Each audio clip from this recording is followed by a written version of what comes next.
Got to calm down. You know the copyright people. You know how they move out here. We back, baby. Let's go.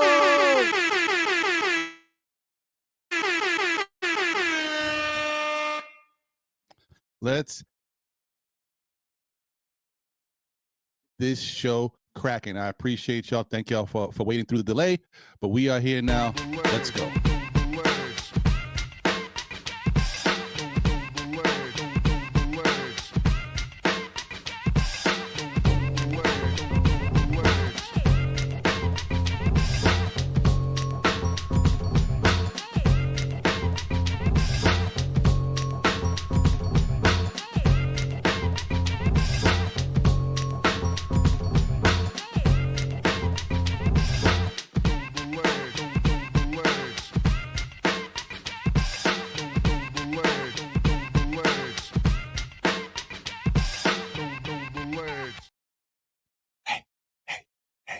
Happy Saturday, everyone.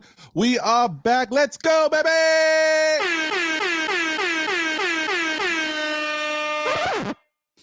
Yes. Happy Saturday, everyone. Shout out to sometimes I be feeling like I'm a DJ up here. I don't know what I be rocking you on the ones and twos. Let's go, baby. I don't know what it is. I really don't know what it is, man. Oh man.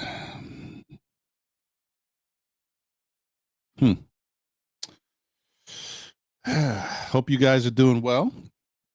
Once again, you already know, man, we are blessed and highly favored to wake up another day, open our eyes, and walk the earth.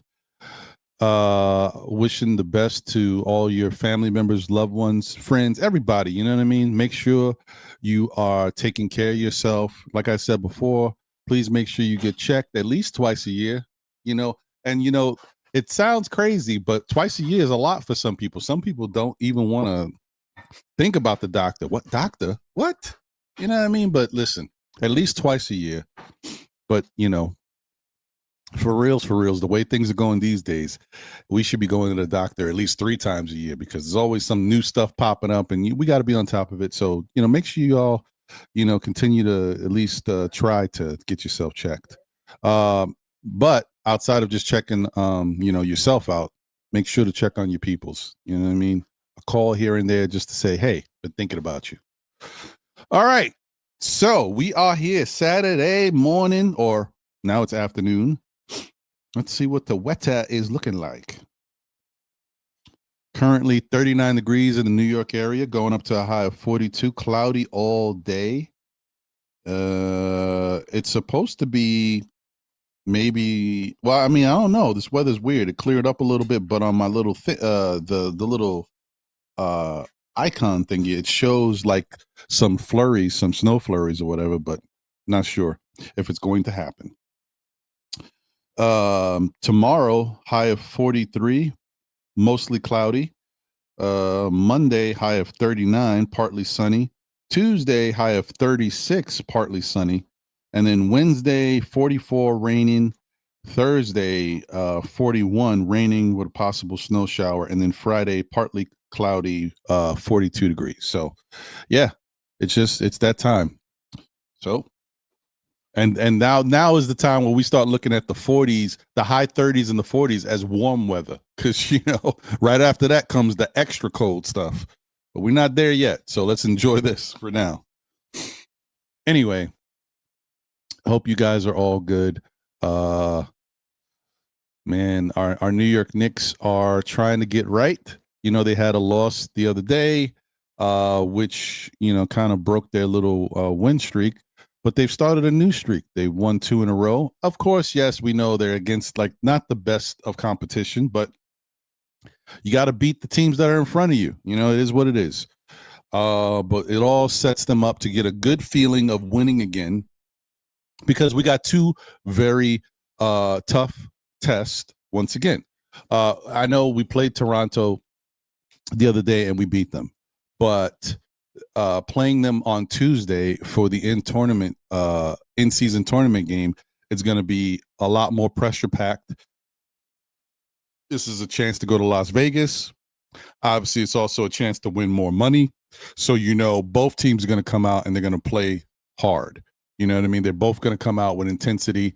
RJ Barrett might be back for that Tuesday game. So, it could be a tougher matchup. Of course, we have OG back, hopefully, for that game as well. I mean, we still got to get through tomorrow's game, but the point is that it should be a lot more intense.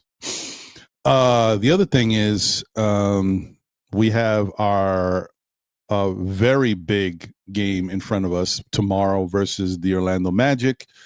Unfortunately, as we've talked about many times, for whatever reason, doesn't matter who they got out there, Orlando is always a problem for these New York Knicks. We got to get over that, guys. That's a hurdle we got to get over and conquer. And so tomorrow is a very big game. OG is back. But on their end, I don't know. I haven't checked, but Paolo Banchero, however you want to say it, was out the last game that we played them. So maybe he's back for them. So, it doesn't matter who's there. The bottom line is the Knicks need to play better basketball. And they also need to send Orlando a wake-up call, because right now Orlando got our hearts. Okay. Orlando have the Knicks' hearts.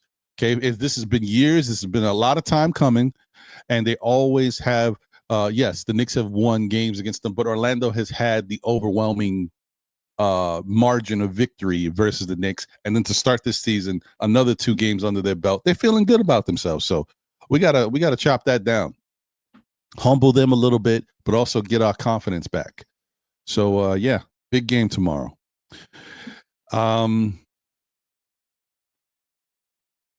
Unfortunately, the Knicks haven't been able to really focus in and solve one of our biggest issues, which is the defensive side. These past 2 games are really no indicator of improvement, to be honest. Like, these 2 teams were bad, and Utah was terrible last night. Like, I mean, come on, man. Wake up and try to, act like you're a professional or something. I don't know. Last night's game from Utah was terrible. And I get it. They were on the second game of a back-to-back. But the way that first quarter started, I mean, it's like, did y'all know y'all had a game to play? I mean, it was, I don't like it, because what it does is it skews the numbers, right? And it gives a wrong not self, because I'm sure the players understand and the coaching staff understands for the Knicks. But outside of it, commentators or whatever, or fans who didn't really pay attention, not really thinking about it, they're like, oh yeah, Knicks are starting to clear up their defensive ways. We just played 2 terrible teams, and Utah was horrible. Those defensive numbers probably look fantastic when they can't score, but they were terrible. Knicks didn't have to do anything. All they had to do was walk around the court. Like, these guys were missing shots. They had no life in the first quarter. It was terrible. So, I mean, I'm not trying to take anything away from the Knicks, but they didn't really need to do anything in that first quarter. Utah was horrible. So, Knicks still have some stuff to clean up on the defensive end, because when we play Orlando tomorrow, it's going to look like a total different story. And that defense better step up, because or it's going to be the same thing that happened the past 2 times. And I will say, on the flip side, though, everything was clicking offensively for the Knicks last night. They had they were scoring from all levels of the game. Inside, outside, free throw line. Aggressive on the boards, assists. They had 30 assists last night. So everything that you would want to see happened. The Knicks were going crazy with the scoring. They had a 41 point first quarter, and then was it the second quarter that they scored 47, or the third? I don't know. Anyway, whatever. The point is, they scored 47 points in a quarter after scoring 41 in a quarter. That's crazy. And they finished with a 148 win total, point win. Was that the total of the game, I believe? No, 146. I apologize. And that was the most points they've scored since the 1980s. You know what I mean? Crazy. And honestly, it wasn't that far off of the most points they've scored ever. I think the most points they've scored ever was 152 points in a game. So yeah, incredible performance, but definitely one you take with a grain of salt, because it was Utah, and Utah was terrible. So, we just got to get ready for tomorrow's game. There's not a lot to talk about, guys. So I'm not going to spend a bunch of time, giving you my thoughts on that Utah game. It's just not worth it. It just isn't. It was good to see Cat though come out, and it looked like his shot was falling. So I think Cat. I would have to do a little, not a deep dive, but like a little, maybe the last 5 or 10 games. But I think Cat is okay now. I think he's got his shot back together. So I think we're starting to see the real Cat again as far as all levels of his scoring. The only thing he was missing was the shooting percentages was terrible, but I think he's back, and that's good. The Knicks are going to need that. Whether or not we have Cat on this team for the long haul, or if a trade happens somehow, it doesn't, for right now, whoever's on this team needs to produce, and we need to believe in the players that we got.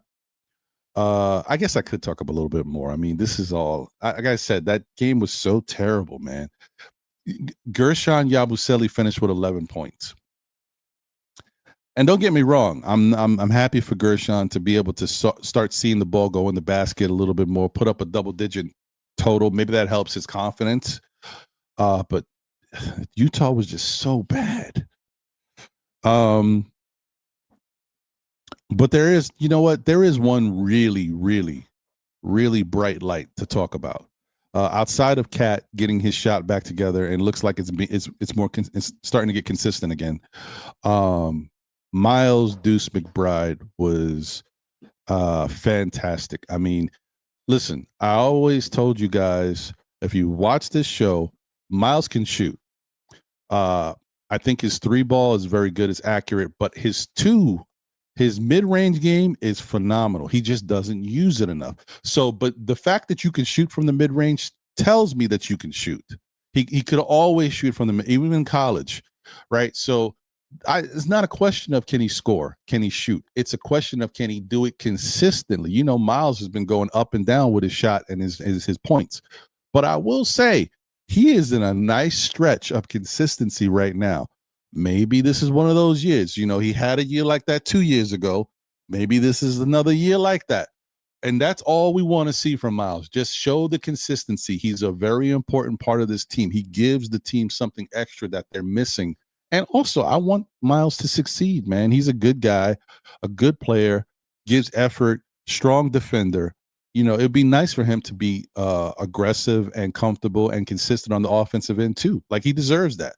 He's been a great bargain for the Knicks under fantastic contracts, and he's a father now. He's got his family.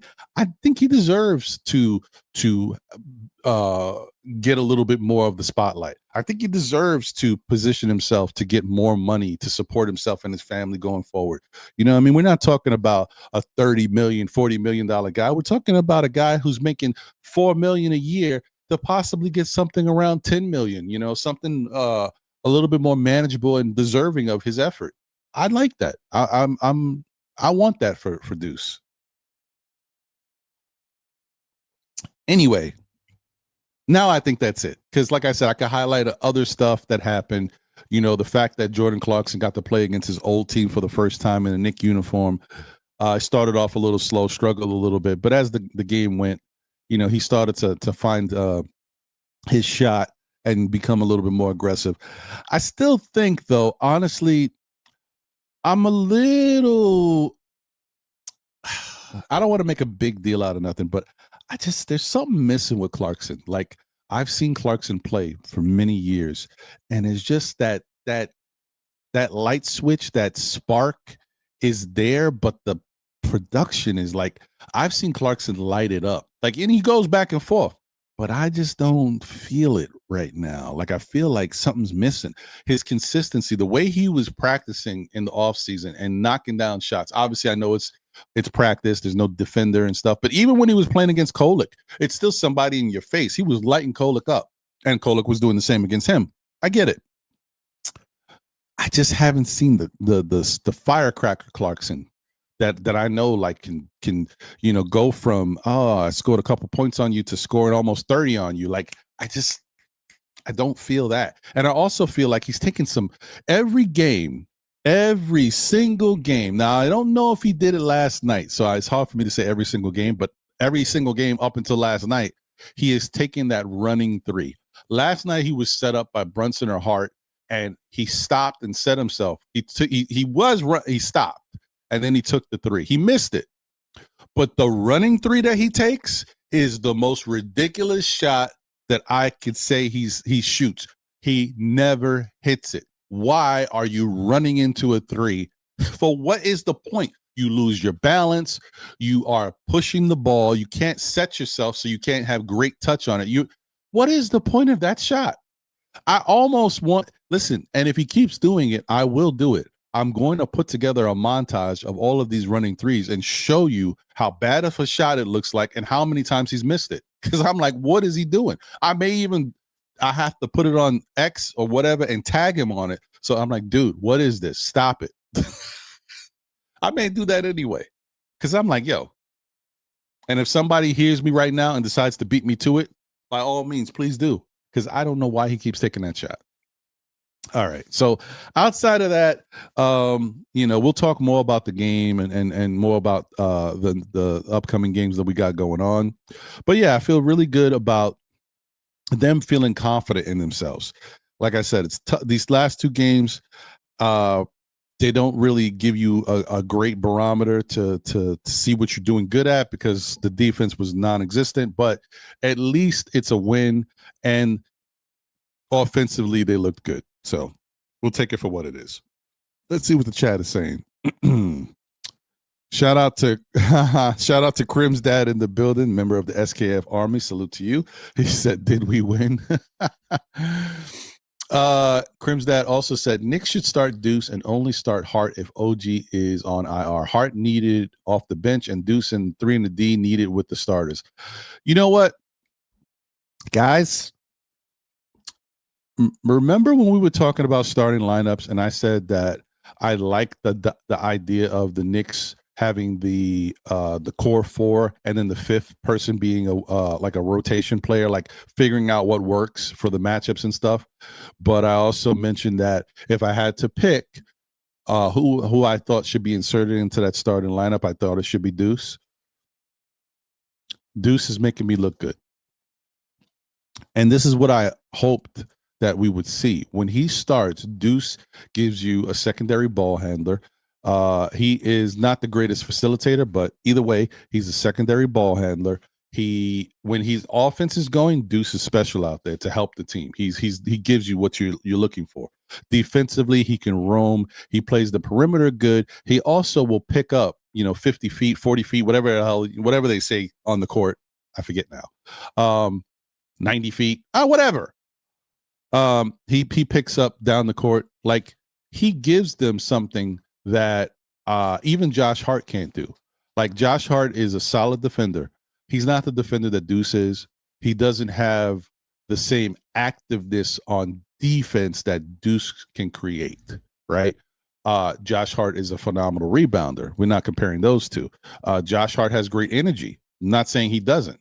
But Deuce has his energy, his focused energy on defense is a little different.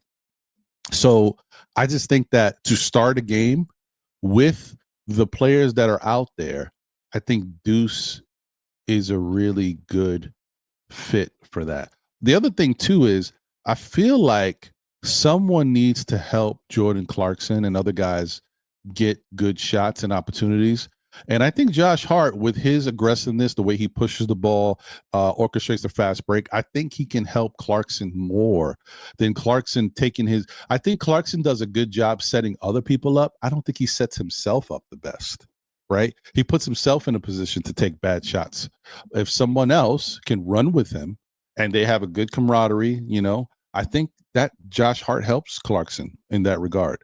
And I think all Josh needs is the minutes, right? If Josh plays around 28, 30 minutes, he's happy. If he, or more than that, he's happy. He doesn't necessarily need to start. As long as he's out there and he has a moment to play with the starters and all that, he's fine. So I think it benefits Deuce more. Honestly, I think one thing that I don't think we focus on enough is how much the fifth person benefits from being out there with OG, Cat, Brunson, and Macau.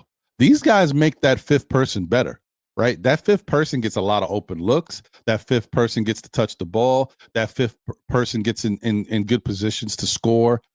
I think whoever that fifth person is, with they eat, and I think that's with anybody, right? Even if you take one of the starters out, just playing with three of those guys, playing with Cat or Brunson and Macau, whoever's out there with them benefits a lot from that lineup. So, and I just think right now, and don't get me wrong, Hart has actually been pretty good offensively too. His shot has been falling. Even we were concerned about the swole up finger that he's playing with all season. He's found his shot. He's been very good. We can't take that away from him. Shout out to Josh. But I just think Deuce is right. Deuce is in a prime position right now to really eat. And if he can keep this going, I'm not saying we're going to expect him to hit 5 threes every night and shoot the way he's been shooting for the past 5-6 games, like 60% from three, but still, like, he's in a really good position to benefit from playing with the starters. So, and I think that that's something that Mike Brown needs to think about. Don't get me wrong, Josh Hart was fine last night. He wasn't overly crazy with the offense. I think he finished with 8 points, like 5 rebounds, 5 assists, solid, and a steal or two, something like that.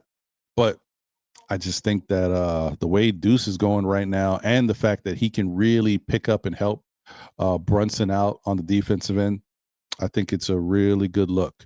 But we'll see. Either way, as long as we're winning and it works, I don't care what they decide to do. So, shout out to Walter Blackman in the building. Appreciate you, Walter, a member of the SKF Army. Said, good morning, Ron, and my Knicks family. Salute to you, my brother. Kerry Cox is in the building. What up, Kerry? Salute, Ron. What's going on? Lena Franklin is in the building. Let's go, Lena. What's going on? What's up, family? I am competing in my Special Olympic competition today. Wish me luck. Good luck, Lena. Go out there and get a medal for us. You know what I mean? It doesn't matter whether you get a bronze, a silver, or gold. Go out there, do your best, and hopefully you get a medal. We appreciate you and wish you the best, Lena. Take care. Allah Wise is in the building. What up, Allah?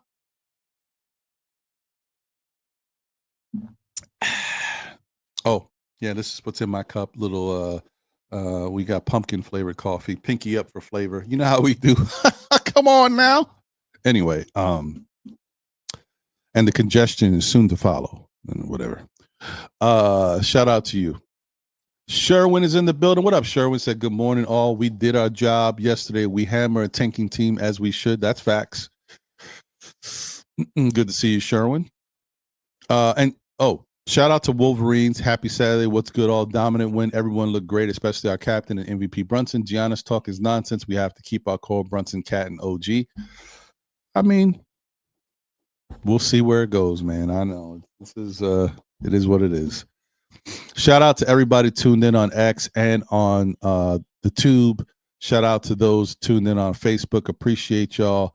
My guy, Flaviano Green in the building. What up, D? Appreciate you, my guy. Hope you're doing well, man. Miss chopping it up with you. It's been a minute, brother. Appreciate you. Let me see. Ron, man, the chosen one in the building. What up, Jay? Said they will never trade Brunson. I hope they don't, man. It would never make sense. I mean, he's just, what else do you want from the guy? He's come in, he's energized the team. He's really a special player. He's taken less money. All the good things that Brunson has done. Like, why would you even think to trade a guy like that? Nothing's perfect, but he's damn near one of the best players we've had in a long time. So,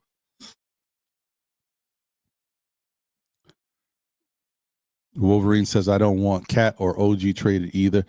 Honestly, man, like I said before, I don't want the Knicks to do something that's going to deplete the team of what they have that's good, right?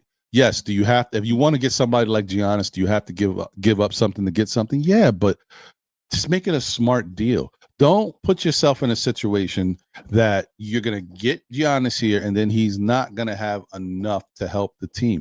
Then what is the difference between Giannis being in Milwaukee? They don't have enough either. You bring him here and listen, don't get me wrong. Giannis and Brunson sounds really good together, and he needs a solid person to go back and forth,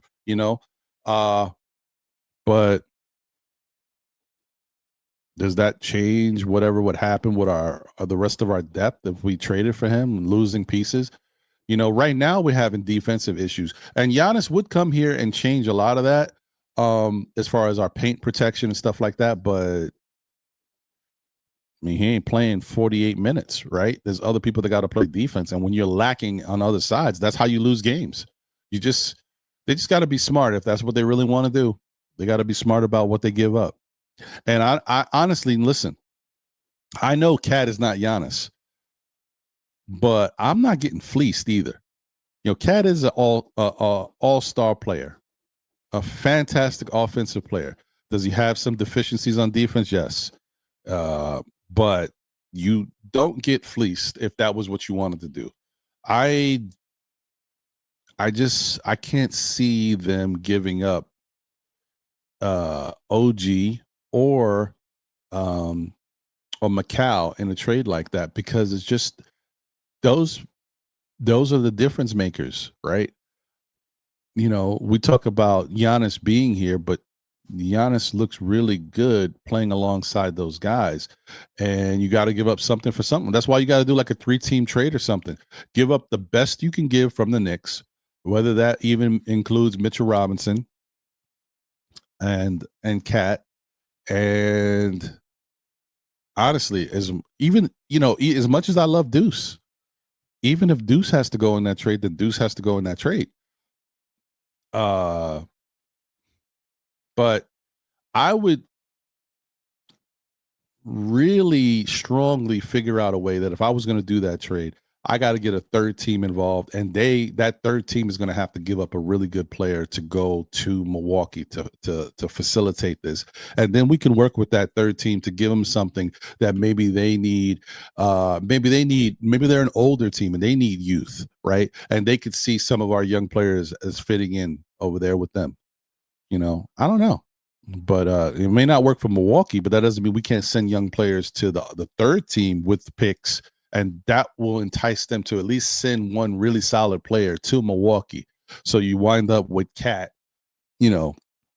even Deuce, even Mitchell Robinson, some picks from the Knicks, and a really solid player, young player from the third team.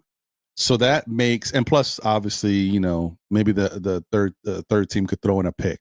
That would make the trade seem a lot more favorable for Milwaukee, so that they're not getting shortchanged. I know Milwaukee's asking price is probably very high.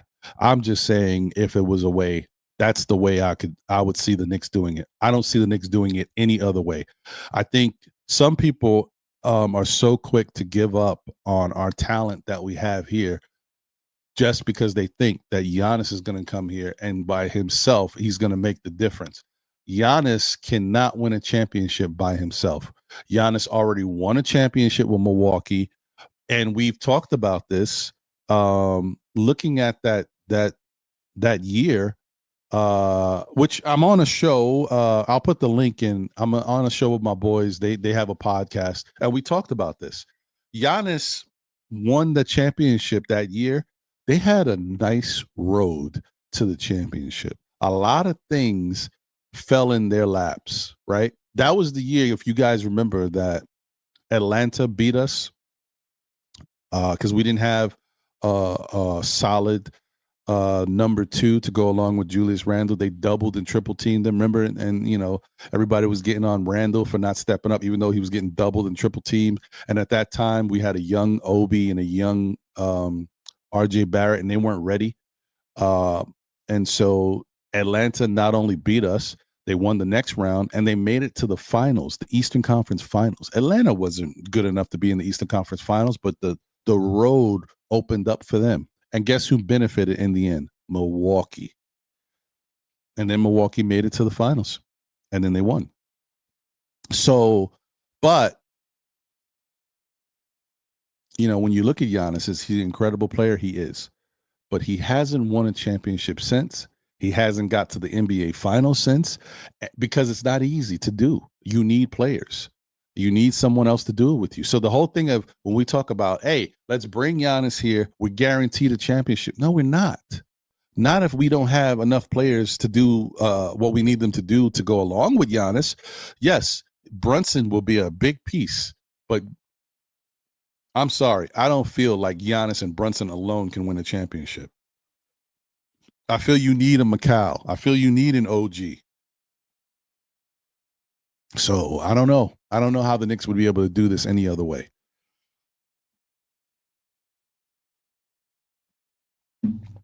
Anyway, let's move on.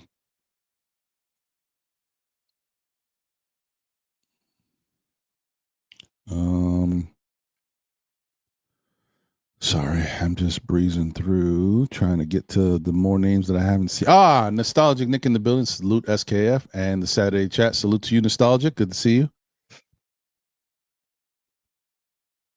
Lion of Judah is in the hey man, what's going on? I haven't seen you in a minute. He said Shabbat Shalom, my brother Ron, and blessings to the panel and greetings. Same to you, my brother. Hope you're doing well. Good to see you. Travel Vibes is in the building. What up, Travel Vibes and Morning Family? Salute.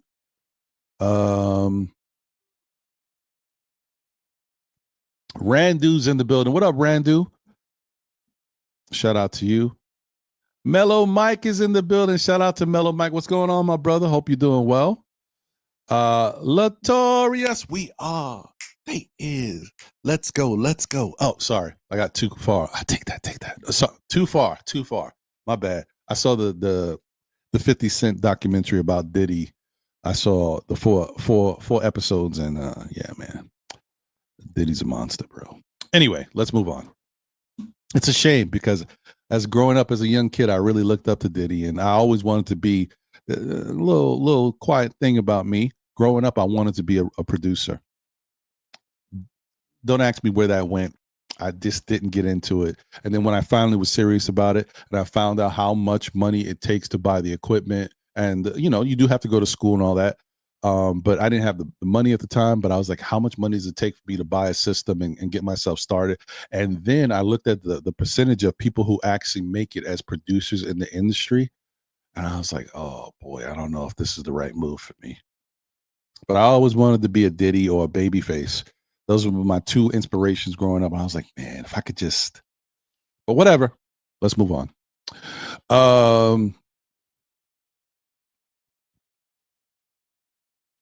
Walter White is in the building. What up, Walter? Salute, Knicks family. Good to see you. Jersey Shore is in the building. What up, Jersey? Man, said going to be in the 70s next week in AZ. Nice. Gideon Amonqua is in the building. Salute, everyone. What up, G Money? Good to see you. Knicks Nation is in the building. Salute. Hit the like button. SKF Army. Salute to you, and thank you for being a part of the SKF Army. Appreciate you, my guy. And by the way, guys, once again, this is a reminder. I'm thinking. Hold on, let me just check real quick. I'm thinking Saturday the 20th. We will do a giveaway for the peoples. All right. So Saturday the 20th on Know the Ledge, we will do a giveaway. And Nick Nation has already contributed to that giveaway. We're going to get a couple hats on behalf of him. So definitely please mark that on your calendar. Saturday, December 20th, we'll do our Christmas giveaway. Get everybody right in the holiday spirit. Appreciate you, my guy. Let me see.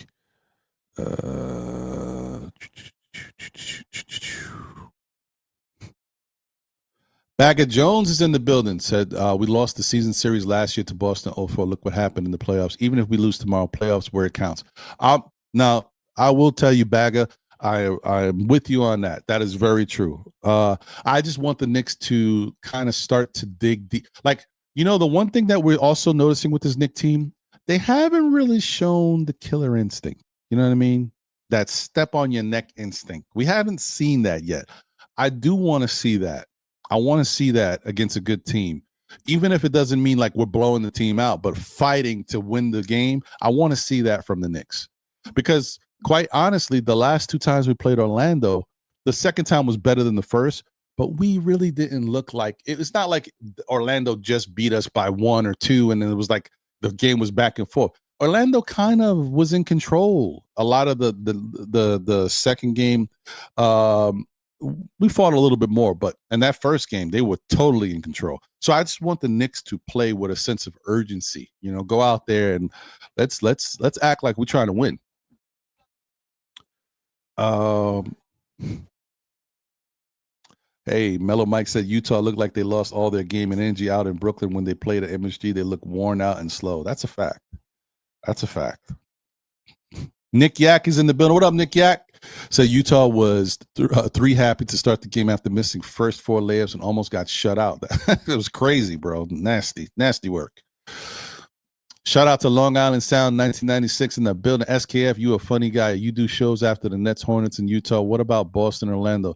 A BS road team. LO, nah, man. Last night and other losing teams, Cat shows up.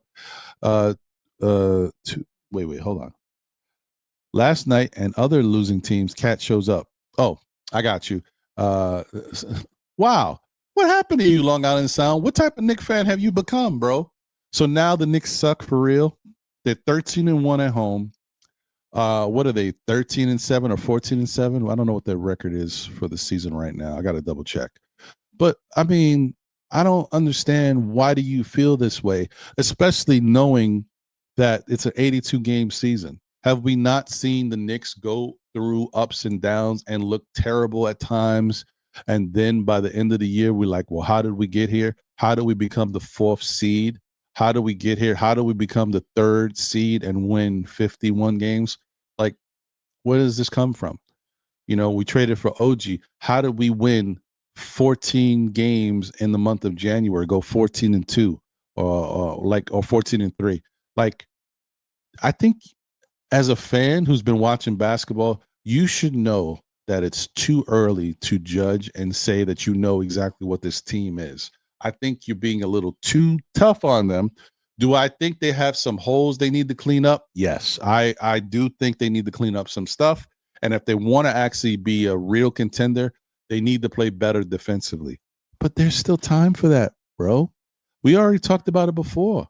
Miami Heat stunk a couple years ago and made it to the NBA Finals.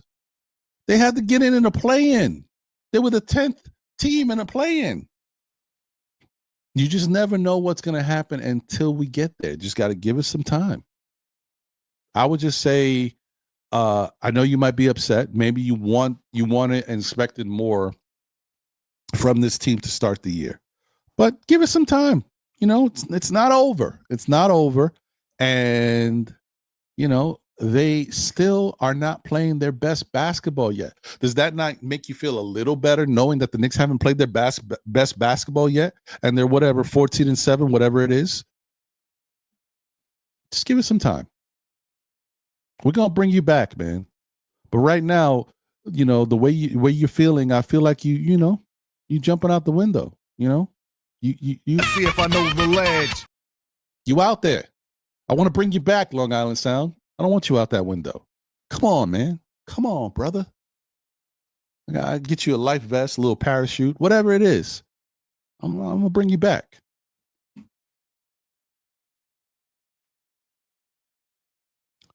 Knicks Real Talk, my brother Divine in the building says, Ron, salute to the chat. Big game tomorrow. Let's get it. Shout out to you, my brother. That's right. Guys, I always say, please, if you haven't checked out Knicks Real Talk, brother Divine, brother Shah, they get you right. Pre-game, post-game. They're doing it all right now. And also check out their merch, man. You know, sometimes you need that. Long Island Sound, I think you need to start tuning into Knicks Real Talk, man. I think you need some positivity to bring you out of that Nick funk. They're not great, all right, but they're a work in progress, and we for a work in progress, they look pretty good. Just give it a little time.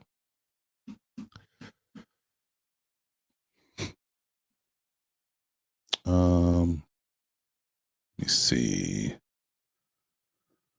Kareem is in the building. What up, Kareem? Good to see you, my brother. Says salute, Ron, and it's a whole SKF and to the whole SKF fam. Salute. Appreciate you. Thank you for being a member of the SKF Army. There it is. The congestion in its fullness.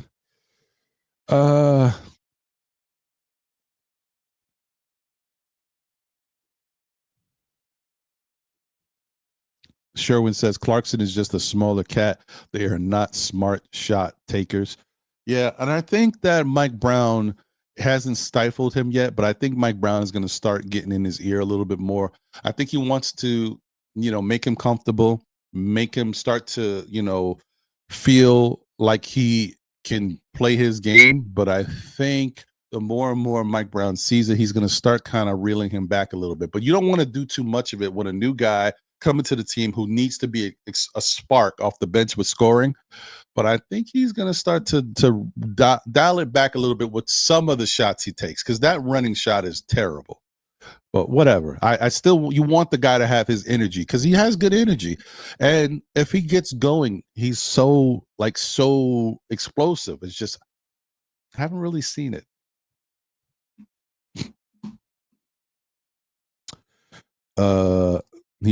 Clarkson needs to work on his ball handle and his shooting consistency. It's true. BS is in the building. Salute. What's going on? Thank you for being a member of the SKF Army. HRM the Great is in the building. What up, HRM? Good to see you.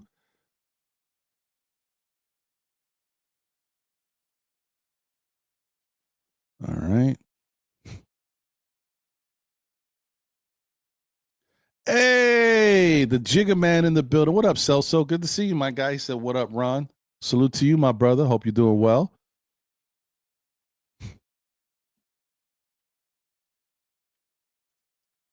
Dripmore is in the building, the preferred barber of still Knicks fans and the Knicks community. Let's go. What up, Dripmore? Said, yo, what's good, Ron? All right. I'm breezing through, about to open up the panel just in case anybody wants to jump on. Lonnie Meeks is in the building. What up, Lonnie? Bridges is playing his best. Even though we paid the Knicks tax at the time, the thought was that Tibbs would not play the picks. Well, that's the truth. And Bridges has been fantastic. Once again, guys, if you look at Bridges, this is the best he has been. Not just, well, there's no question it's the best he's been as a Knick. This is maybe the best he's been all around, except for there was one season with Phoenix that he played really well. But if you look at his numbers, some of his numbers are better than that time. Like, Bridges has been phenomenal, guys. Like I said, if you're looking for too much from Bridges, if you're looking for Bridges to be Jalen Brunson or Karl Anthony Towns, then you're disillusioned. Then you're looking in the wrong place. But if you're looking for Bridges to be the consummate professional, a fantastic player to accentuate what we already got going on and help with what this team is becoming, he has been that and more. He fits Mike Brown's system. He gives Mike Brown everything that we need. He is a slasher. He's a good defender. He's a solid three-point shooter from the corners. Like, he is really what is making Mike Brown's offense run. He is the little engine that could. So Bridges has been phenomenal, guys.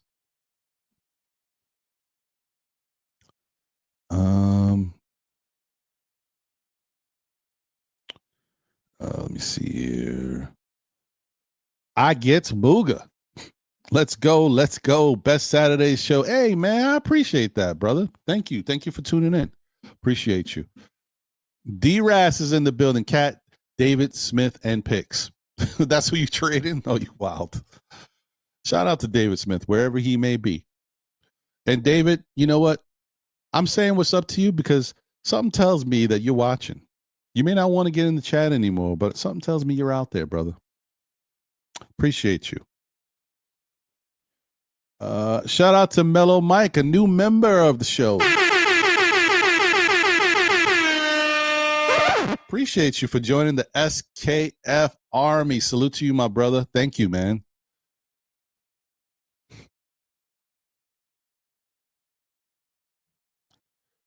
Um, Nick Yak says the 6'10 player you want is Diawara, who's climbing up fast to get rotation minutes. Yabu is not him. I mean, don't get me wrong. Maybe not. Maybe Diawara. Like Diawara still needs to show some stuff, guys. Like it's not about ability. Diawara has a lot of ability, but he's still young. He's still raw. He still needs time to grow, and he hasn't been tested. Okay. Yes. Do I know he needs more time? Of course. But the more Diawara plays in this league, he's going to get tested. There's good players, good teams out here, and good defensive strategies that will lock people down. Diawara has to fight through all of that and learn.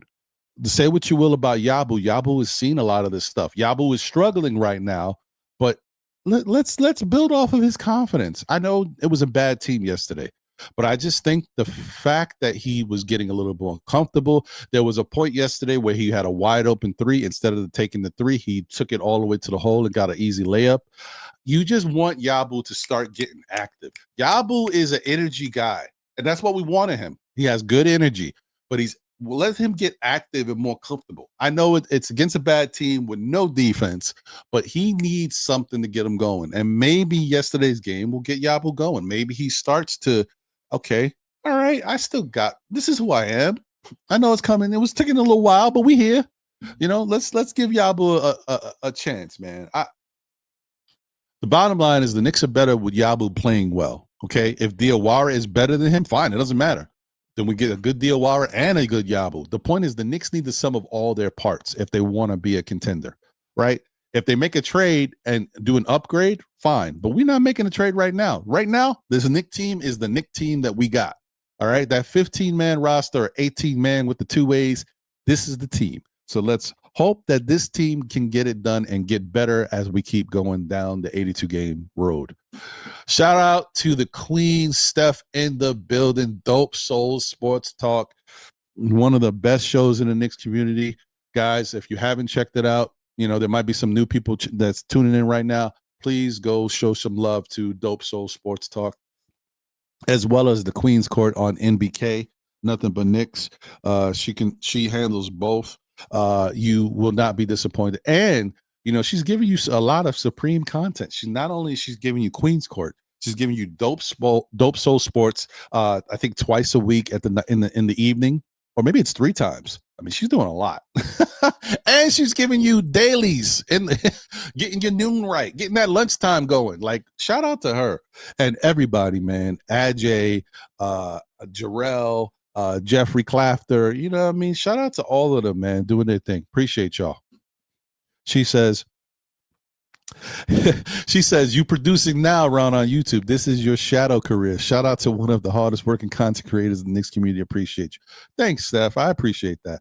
I do wish sometimes, though, back in my mind, I'm like, man, if I would have just put my mind to it, you know, maybe I'd be like, no, I don't want to do that. I don't want to get I'm not doing the Diddy Bop because a lot of stuff comes along with that. But maybe I'd be like, you know, Babyface, you know, soon as I get home from, all right, I can't sing like him, but the thought is there. You get it? I'm crazy. All right. Appreciate you, Steph. And we all need to get together again as MBK fam. It's been a minute, man. I gotta talk to Sib. I know that's what he would like that too, man. It's been a minute. You know, me, you, Tony, Sim, you know, Eru. We gotta get it cracking. And where's International Andy? I hope he's doing well. Paris Duggar is in the building. Nothing matters before Christmas Day games. We got to last to June. No, that's a fact, Parrish. 100%. You right there. Shout out to Joey Rip 'em Up Sports in the building. Ron O'Neal, my bro. What up? What up? Oh, and also shout out to Joey. I think it was Joey who said it. It might have been Joey. I apologize if it wasn't you, Joey, but I think it was you. Shout out to the late great Eldon Campbell. Shout out to him. I know he just recently passed away. You know, RIP to Eldon Campbell. You know, it's weird because Eldon Campbell was never a Knick, but for whatever reason, growing up, he was just somebody that I remember playing basketball a lot. And quiet as kept, when I was young, I wasn't pudgy, but I had a little, a little fat face, and at times, when I started to gain a little bit of weight, not a lot. They said when I was growing up, I had that some soft features, no chisel to me. They were like, "Yo, you kind of look like Eldon Campbell," so that's why he always sticks in my head. Anyway, man, R.I.P. the late great Eldon Campbell, man. Let me see here. Okay, all right, guys, I'm breezing through. D-Rex is in the building. Bridges is hooping. That's a fact. Shout out to you, D-Rex. Good to see you. Okay. All right.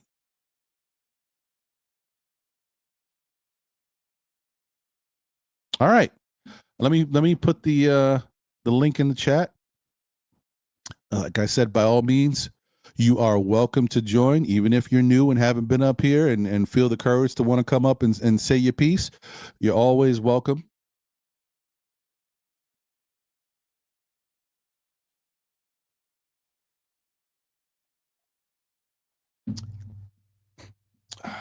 And let me cue something else up real quick, because this is my mood. This is the season. You know what I mean? We here.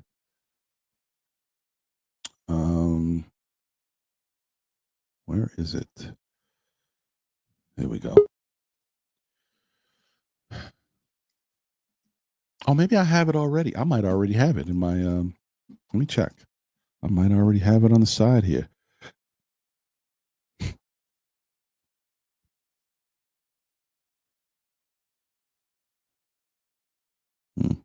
Wishful thinking. Nah, it's not there.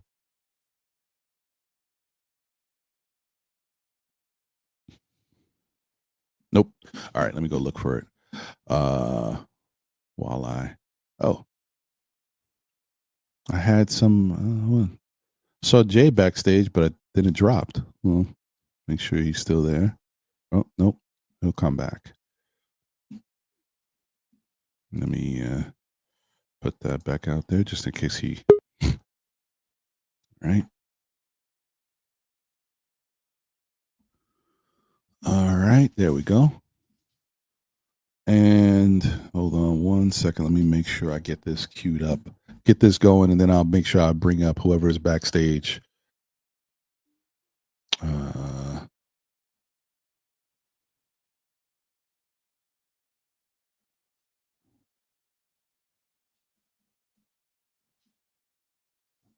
Huh.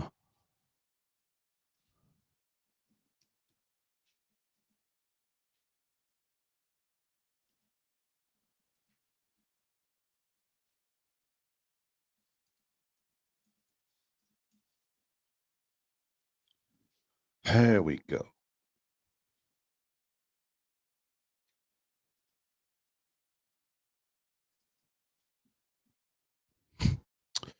All right. So before we all right, D-Rex, we'll see you soon. Hey, Glamour Knicks in the building. I really need to have that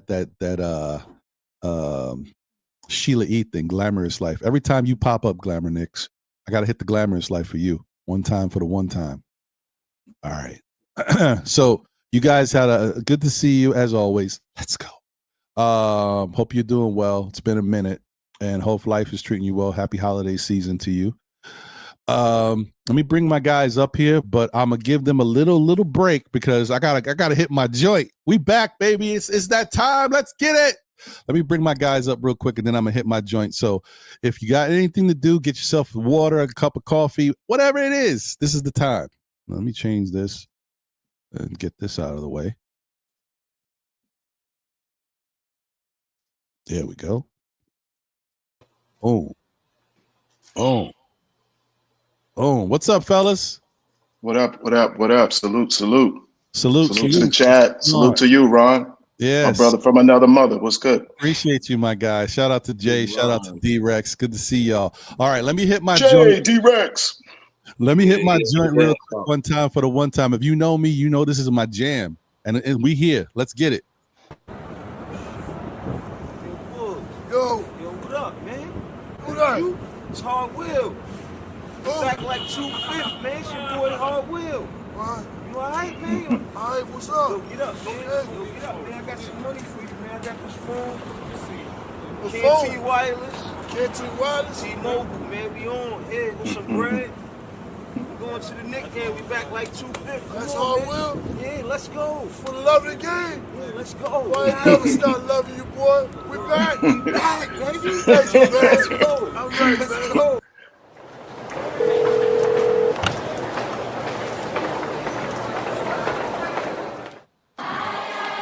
It's a jolly time of the year, right before the new year.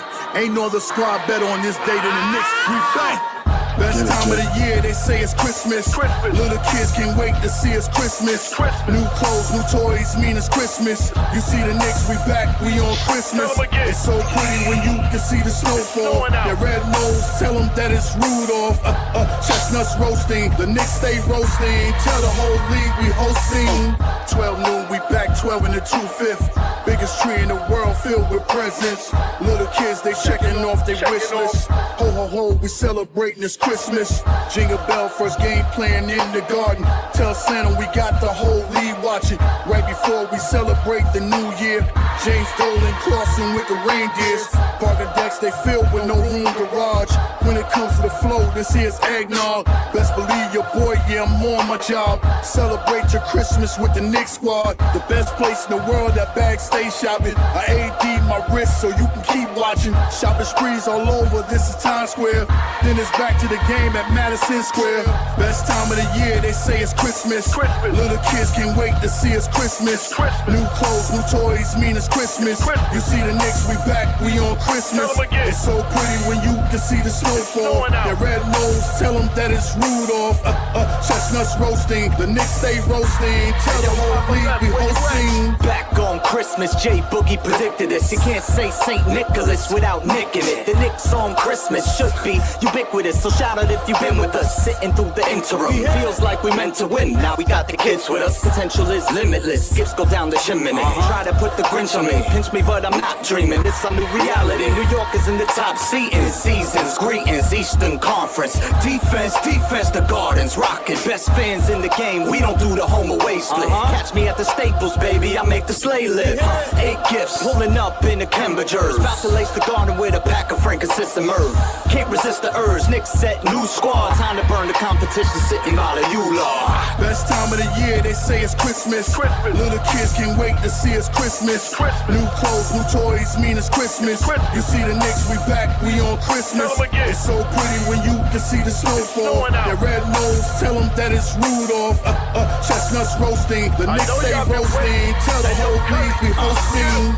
Something wrong with your TV screen. If that orange and blue ain't playing on that red and that green. Favorite players, yeah, but Knicks, they forever the team. Shout out the upstairs, trying to play chess with the team going forward. They're making sure the squad is in order. They know we hated on by all opposing reporters. It's torture. New Yorkers, we built for fourth quarters. Show up to the court or prepare for a slaughter. They wanna hate on the Knicks, tell me what that's doing. Get that stuff out of here, shout out to Pat Ewing.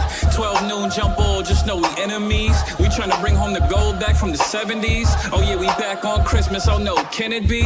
Only us Knicks fans know the whole New York energy. If you ain't know what type of tension this is, Knicks Nation, we'll see y'all on Christmas. Best time of the year, they say it's Christmas. Little kids can't wait to see it's Christmas. New clothes, new toys, mean it's Christmas. You see the Knicks, we back, we on Christmas. It's so pretty when you can see the snowfall. Their red nose, tell them that it's Rudolph. Chestnuts roasting, the Knicks stay roasting. Tell the whole league we hosting.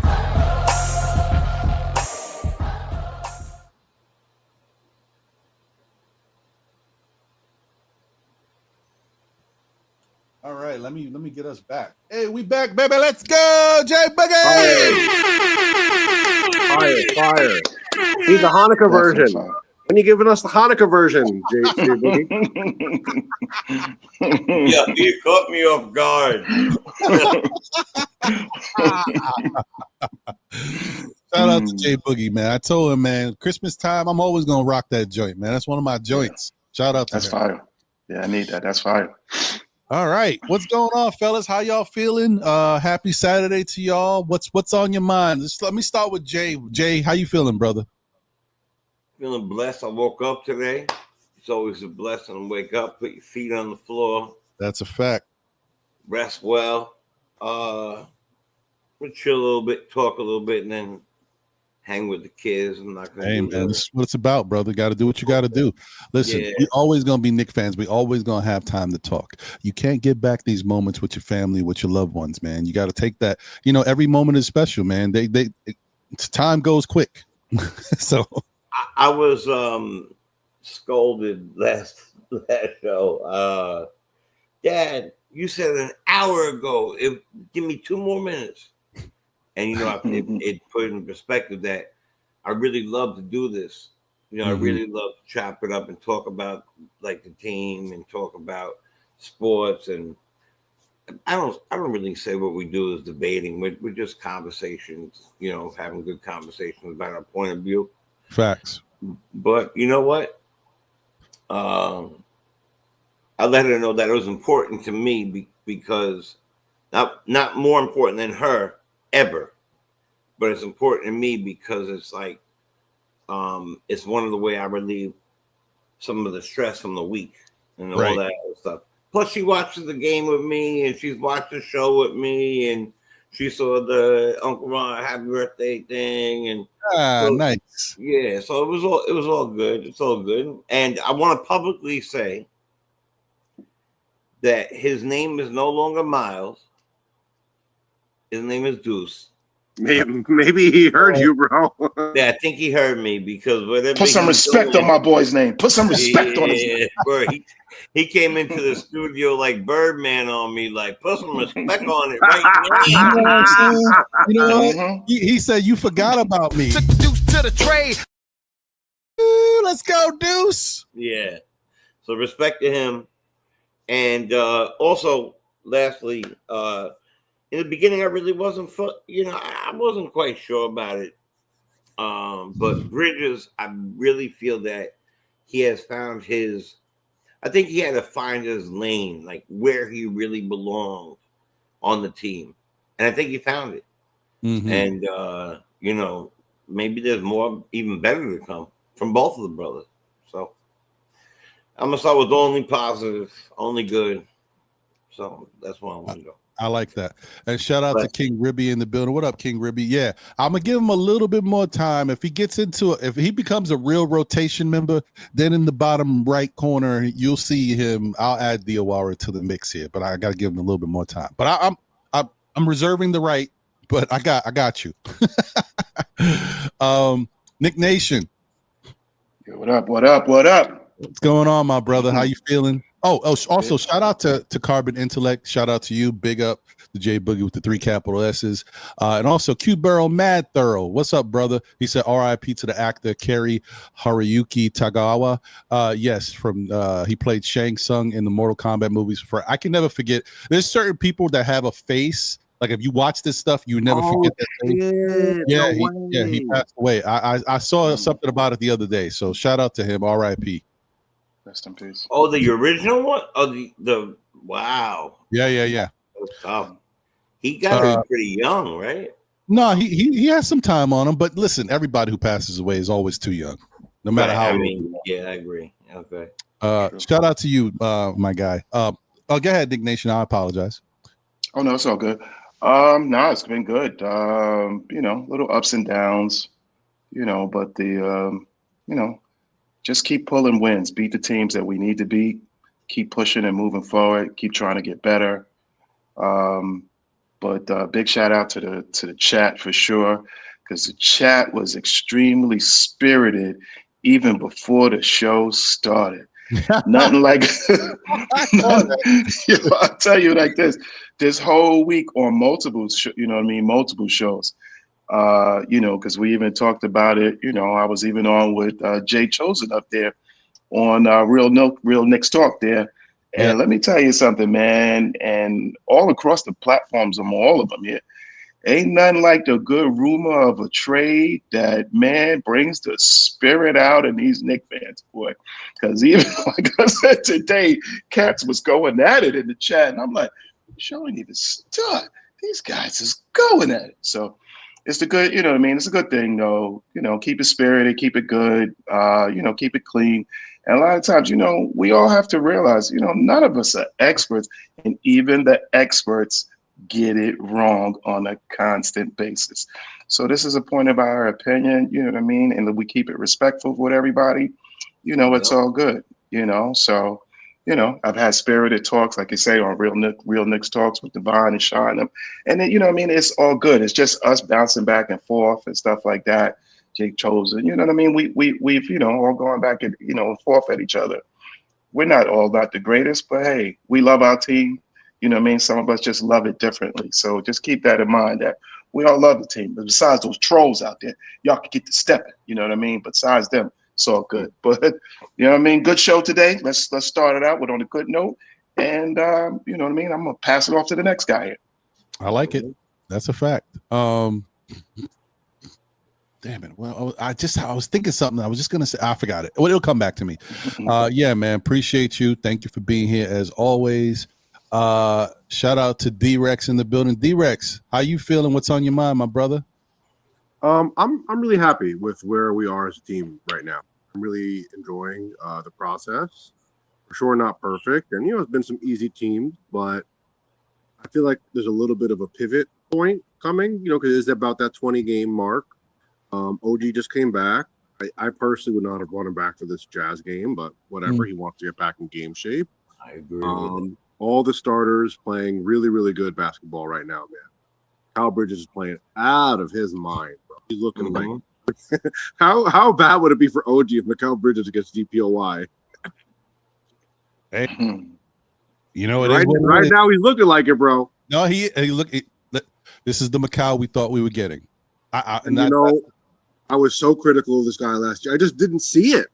I didn't see it all last year, and I just didn't buy it. And I will hold the L proudly on that one because my man is hooping. He's playing some amazing basketball. I just didn't think he found his lane, and now he did. Yeah.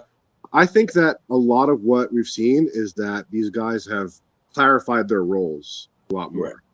Right. Because I feel like there was a lot of pressure on Deuce to be PG because we don't have a backup PG, this whole thing. Now you have Kolek, so Deuce can just only 3-and-D. That's all he has to do. And if he's just elite at that, then that's an amazing player, And it doesn't sound on paper like it makes sense because he's 6'1", but he plays very good defense.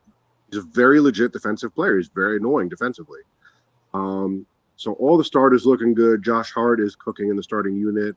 I would not do it every single game, every matchup. Maybe Orlando would be tough. Josh Hart starting unit, we'll see, But it does seem like that's the basic version of the team, the default setting.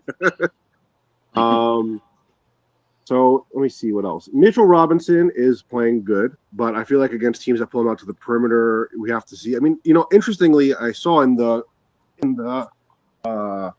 Jazz game, it was something that I was theorizing, but he actually put Diawara and Mitchell Robinson together, which I felt like was an interesting lineup choice. I feel like that helps both of them.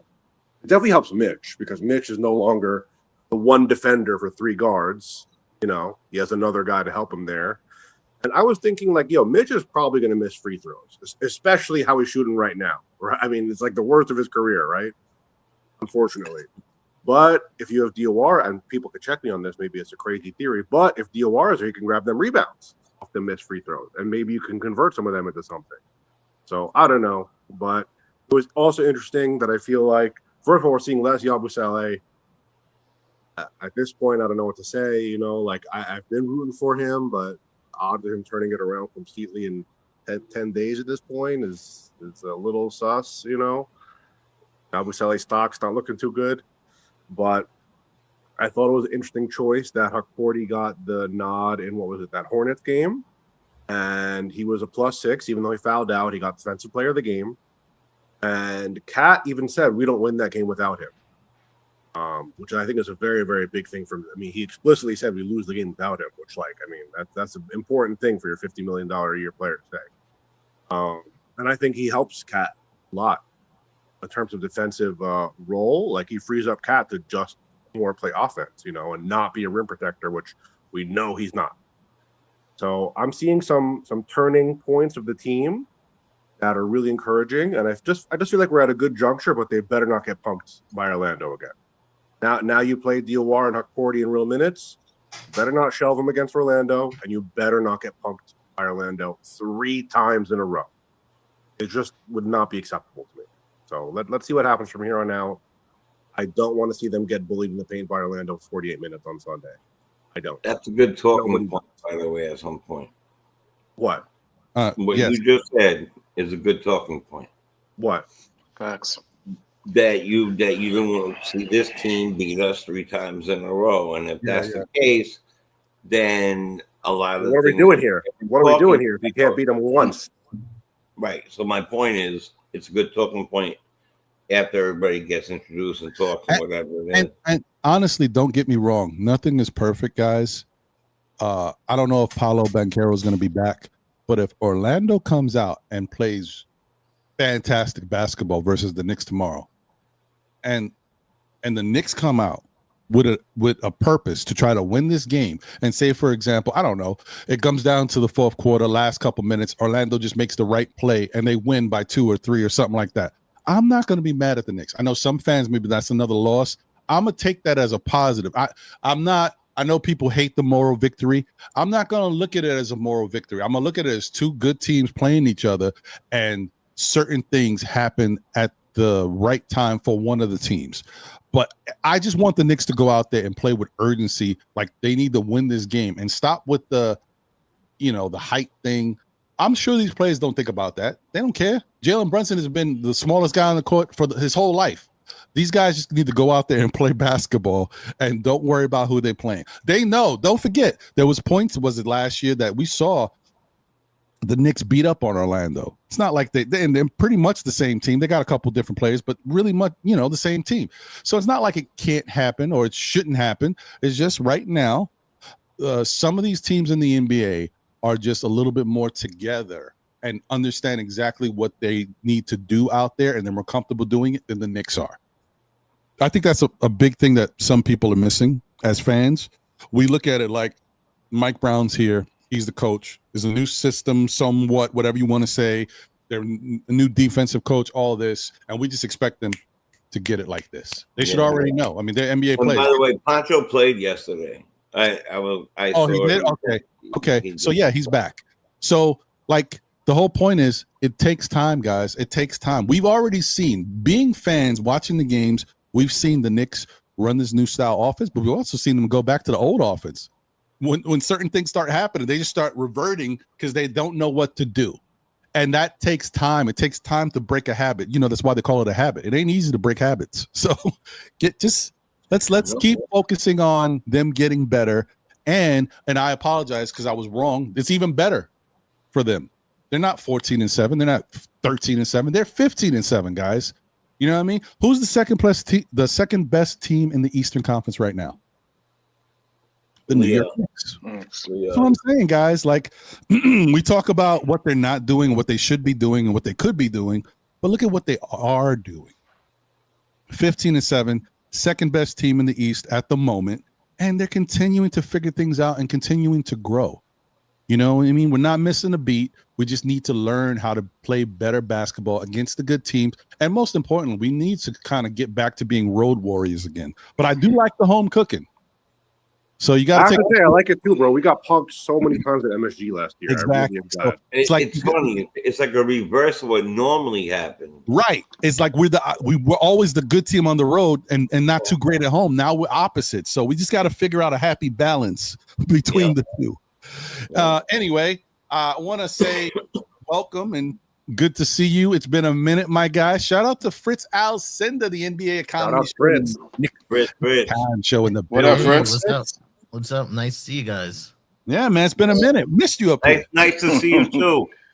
Yeah, you know what I mean? So some of us got day jobs that extended to like 6-7 days a week.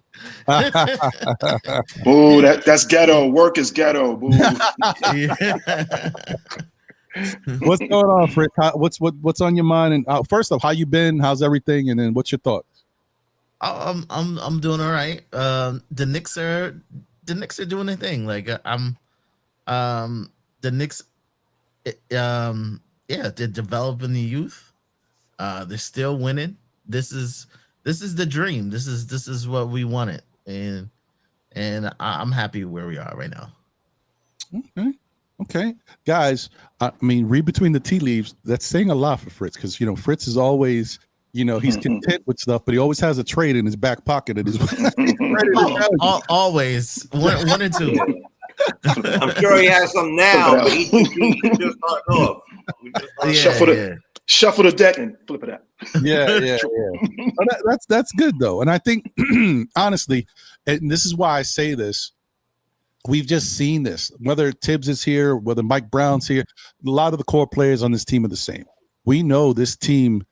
They never really show who they really are until we start getting deeper in the season. This is just it's a product of these players. So when we look at them and say, "Hey, man, they could be doing this better," I agree. I'm right with you. I'm right there. But I also know there's a lot of season left to play, and already we starting to see the Knicks. What's the my line about pretenders and contenders? First month of the season, a lot of weird things happen. You know what I mean? I don't know if you guys remember, but to start the season, there was a team wearing red and black. Chicago. Yeah, 6-0. They were 6-0 to start. Yep. Not so much now, folks. Things happen, and they happen quickly. Okay, don't get too high. Excuse me, the congestion is real. Hold on. That's fake congestion. There we go. Right. Now I'm good. So don't let what happens in the season early dictate what you think a team is going to be. The Bulls started off 6-0. Now they are 9-13. Yep. It happens quickly. You know what? Is that not crazy? You start off 6-0. You've won 3 games since that time. That's nuts. That's wild. That's terrible, actually. I feel bad. Because Dosunmu's been injured, or am I wrong? But even if Dosunmu's injured, yeah, I mean, I guess you're right. I mean, you know what I mean? Like, they got a whole bunch of other players that help that team. Giddy and all this stuff.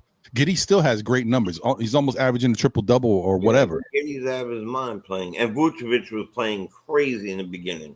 Like, he was playing nuts. Yeah, you're right. It's just, like I said, things happen quickly. We saw this a couple seasons ago with Utah. Utah was on the tankathon, and next thing I know, they're beating everybody. And then by the end of the year, they're one of the last teams in the West. It just, Portland too last year. Remember, Portland was like garbage, and they were like up to like 2 or 3 days prior to the thing, was it? Mm-hmm. And they were like right knocking on the door for that. So the only team that beat OKC so far. Yeah, that's right. Isn't that crazy? Right. Yeah, it's wild. But that's going to happen. I don't know what on 2K. What's in that young talent. I beat them all the time in 2K. I don't know what's going on. All the time. I crush them. Whatever's in OKC's water is nuts. I don't know what they got going on. They drinking the and listen, development. It's development, but you know what? It also, not for nothing. I hear what I got to say real quick, but don't judge me. I am not a conspiracy theorist. Only in football. Football is fake. All right. What 100%. What the referees do with Kansas City and giving them fake calls all last year was fake. To me, it's fake. Yep. But basketball, I don't want to say it's that. I do think the NBA is trying to do the right thing. I think the problem is instead of the NBA has this thing where they do things bad all year and then they correct it at the end of the season going into the next year. No, you need to make in-game adjustments like the coaches do. They need to correct this bad refereeing now so that way you don't have to deal with a whole year of a bad product. That might be part of the reason why the NBA loses ratings and has issues. What's going on in OKC with the phantom? Like, people get on Jalen Brunson for foul hunting. I get it, but nothing compares to the stuff that I'm seeing SGA get away with. It is so bad. SGA like, it's not fun to watch. He's like number 1 in the league, bro. They have 2 players in top 5. It's horrible, bro. It reminds me of back in the day when James Harden really, James Harden and Rayford Trae Young for you guys, would do their foul baiting. It was like, it's so bad because they did it so much. Like, it was their whole game. Harden would just go out there and just. I'm like, are you trying to score or you just want to get a foul? Like, what? I don't know. I don't like that type of basketball. It's annoying lately. It's annoying lately. From thing, bro. You breathe on them as a foul. And SGA, he's literally it's like number one in the league for getting free throws. Now he's starting to get foul calls while he's putting his hand on the defender. Like, how are you getting that call? Whatever. All right. It comes with MVP though. Every MVP gets 5 to 6 free foul calls. You should have to have like 3 or 4 MVPs before you get that many. It's like ridiculous. No, look at Giannis. Giannis gets it, right? I think Giannis has only got 1 MVP, right? Mm-hmm. He gets it on a constant basis. And Giannis could take 5, 6 steps into you and still get the call.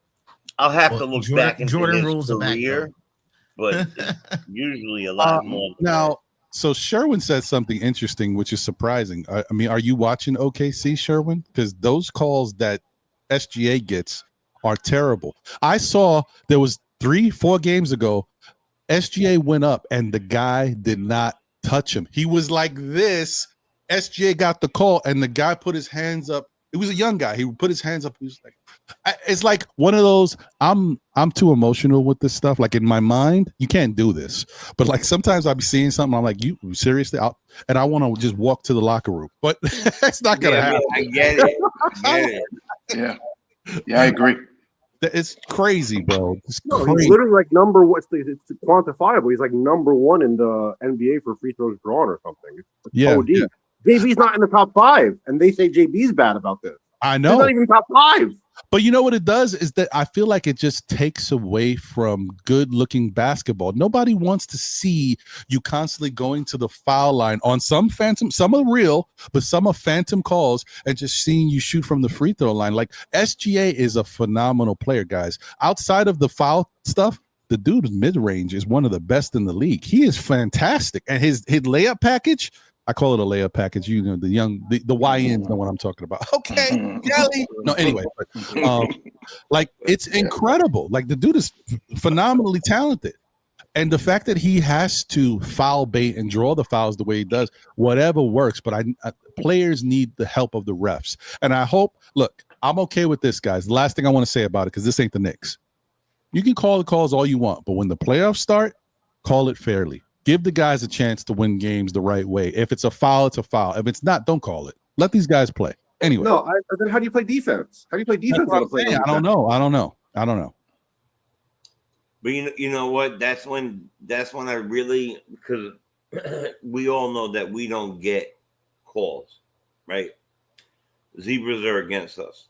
And that's really what I want to see out of the coach. I don't want to see it out of Cat. I don't want to see that out of Hart, who are constantly, yapping back at him because they are getting fouled. But you know what? Know that we're playing 5 versus 8. Get up and get back. That's what Mike Brown need to get a couple technicals. Need to get in there. Go flip out. Throw something. Your whole clipboard right at his head. I don't care what you do. Well, don't do that because then he'll be out for a long time. But you know what I'm saying? Like, I hear you. Gibbs never got a tech. Never got a tech ever for yelling at the refs or anything. I think maybe once in 5 years or something. So Gibbs, none in my. I don't think none. Right? Not even one. Right? No, I don't think so. I think he got one. I think he might have got one. Was it last year at the end? It was last year. I think he got one last year. Yeah, at the end. Because he knew he was gone. He needed that tech, he thought, for his career. Yeah, but that's kind of what it is, man. I just think that that's something that the refs need to help the players, because the players can only do so much. We can't guard the player and also deal with the refs. It shouldn't be a philosophical question of what is and isn't a foul. It should be clear. It's like an existential. This could be a foul. It's not clear. Agreed. All right, well, that's something we're going to have to deal with when the Knicks play OKC. For right now, we don't got to worry about it. But so I want to get your guys' thoughts on this. Just look, let's be fair, okay, when you give your thought. Yabusele. Are you pleased or not pleased? Are you encouraged by some of the things you've seen from Yabusele? Not in one game, because he hasn't shown everything in one game. Like last night, he did, he had some offensive moments against a poor defensive team. But maybe 4 or 5 nights ago, I saw him play about 10 minutes, and I saw some really good defensive effort and rebounding. Like he was a little bit more active on that side of it. He hasn't necessarily put the two together in one game. But are you encouraged that it looks like he's starting to do some stuff, that maybe he's getting comfortable? Jay, what do you think? I see you shaking your head, D. I see. What do you think, Jay? Well, listen, I think that when they all went down last year in Philly, he had all the space in the world to do whatever he wanted to do. And they knew that the team was way out of it, and they were not going for a championship like we are. They weren't doing, like, it wasn't a major deal that no matter what he did, he could shoot 35 times, he could shoot 12 times, he could do whatever he want. No one was judging him. No one was staring at him. And no one in the world has New York media. No one has New York media. I think that besides being out of shape, because from what a few people saying is that he got heavier, but he's not like he's still strong, and he still has has talent in certain ways. I think that he is suffering from a little bit of what Mikhail was suffering from, trying to figure out where he belongs here. Remember, the man went from a nobody heard of you. Well, we all heard, I'm gonna go with nobody heard of you, to one of the top scorers on the worst team, to bring it like everybody else does when you play against the Knicks, to now an essential part of our second unit. Remember, that's the rhetoric that was brought. Clarkson and Yabusele, essential part of our second unit. That's put on you immediately. And I still have some hope. I think that, I think this is, and I've watched a few games and I kind of put it like this. For some reason, he likes to start off his game shooting a three. He likes to try to shoot that three. And he not as good as he thinks, or we thought, or anybody thinks. And I think if he drove, got a foul, even Divine was mentioning it last night when we were talking. If he could just get to the line or get a layup, or he could just do something under the rim, stay away from that. We have enough 3-point shooters. We don't need you. You're brought over here to set picks, to get the rebounds, to put up the layups. Do that. Maybe he'll go to the line, get a couple points, confidence building. And I really believe that's what he needs. He's lacking the confidence. And then because you can see his face, like, how many times? I mean, it's really hard to watch because the game moves so fast. But now that I'm saying it, maybe you'll look for it. If he misses a three, watch how he hangs his head. Right? You got to run back on D. You got to get to your man. You got to do all these things. He hangs his head too often. Forget that, brother. Go get it. Go after it. They always say they say Mike Tyson said that Casamado said, you're gonna stare in the mirror till you love till you love who's looking back at you.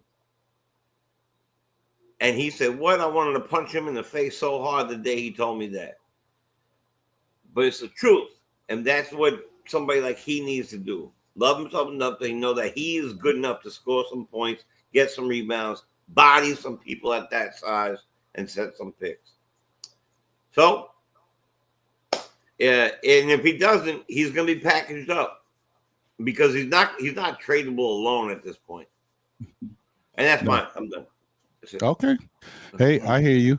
Let me go D-Rex and then Nick Nation and Fritz real quick. You guys thoughts on this? D-Rex, you were shaking your head.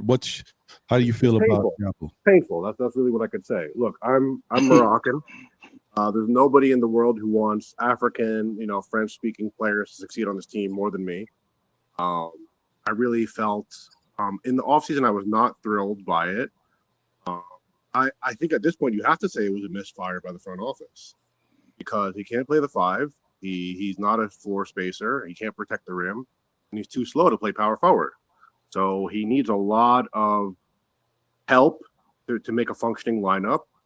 I'm still rooting for the guy, but at the same time, we're all watching the same games. I would love nothing more for the guy to succeed here, but and it's painful. I was thinking about it last night. The best comparison I could think of is that he looks a step slow, like Malcolm Brogdon did in preseason, and he looks defeated. He looks sad out there. It's a hard watch, man. I really want the guy to be, happy, and I want every Knick to be happy and thriving, but he just looks sluggish compared to the other players. And people can say I have a bias, but my bias to the Knicks, as soon as I saw DOR out there, they were flying up and down the court. It looks like a completely different team. It looked like a 20-year younger team, And I just like when they signed him, my thinking is he's going to be like exactly like Jay said, like under the rim, big, huge dunks. He even had like a little Euro step last night in the game. And I'm like, for these guys, I don't understand. Like your first 3 off the bench is probably not going in. It doesn't matter who you are. I don't know why people think I'm ice cold off the bench. I'm just going to get up and shoot a 3. It's going to go in. Exactly. Just see it fall in once. Just get it any kind of bucket in there, and make an immediate impact. I felt like to Jay's point, when Kolek started getting minutes, I noticed there was a point where he would immediately go in there and foul somebody. As soon as he got off the bench, like I don't even fucking care. I'm going to go and shove somebody. I don't care what it is. Like I'm making an impact. F words. I'm immediately going in there, and even I'm a scrawny little white boy. I'm gonna push somebody. I'm gonna do something to let them know I'm on the court. I'm making an impact right here and right now. And we haven't felt that from Yabusele. I mean, we want to see these big dunks like on LeBron. We want to see these big like run into the rim, transition offense plays. That's what in my mind I was thinking he's going to be. Not a floor spacer that can't space the floor. And I feel like that they thought he was a straight upgrade from Precious. And I came on here very early. I said he's the inverse. He's not better. He's the opposite of Precious. Oh. He's the exact opposite of Precious in every way. Precious can't shoot, but he can defend. He can rebound. He's athletic. He could play the 5 because he's Precious, not because that body type. That's a unique thing that he could do. For that size. He could be a little power forward center-y. And Yabu is not really. He's not a 5. He's just not a 5. He can't be a 5 on this team at all. So I think to some degree it was a misfire. Again, I really hope he could pull it around. But it's hard to watch, man. I want the guy to succeed, but he's not. Well, I hear you. Damn it, damn D-Rex. It's true. It's a shame. I think if you ask any Knick fan right now, would they rather have Yabusele or Precious? We'd all want Precious. No brainer. Yeah, it's not even a hard question. Yeah, that part stinks. That's unfair because the whole thing is we thought Yabu could at least give us what Precious was doing normally, and then give us more because of his ability to stretch the floor. That's the intrigue. So I want to say I don't think the Knicks were wrong in thinking that he could do that. Because that's what he has shown to do wherever he's been. I think that maybe the Knicks need to reassess their scouting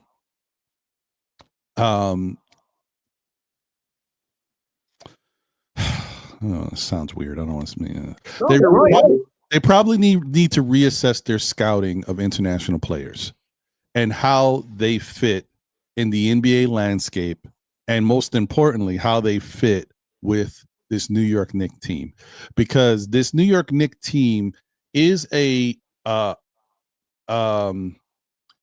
have a particular dynamic where certain players will fit in perfectly and eat.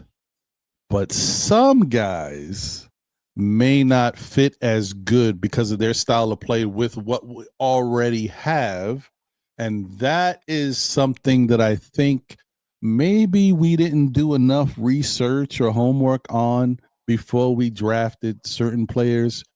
And so I think that's something, especially I say it a lot, especially with the international players, because they need a little bit more time, a little bit more development, a little bit more coddling to get comfortable.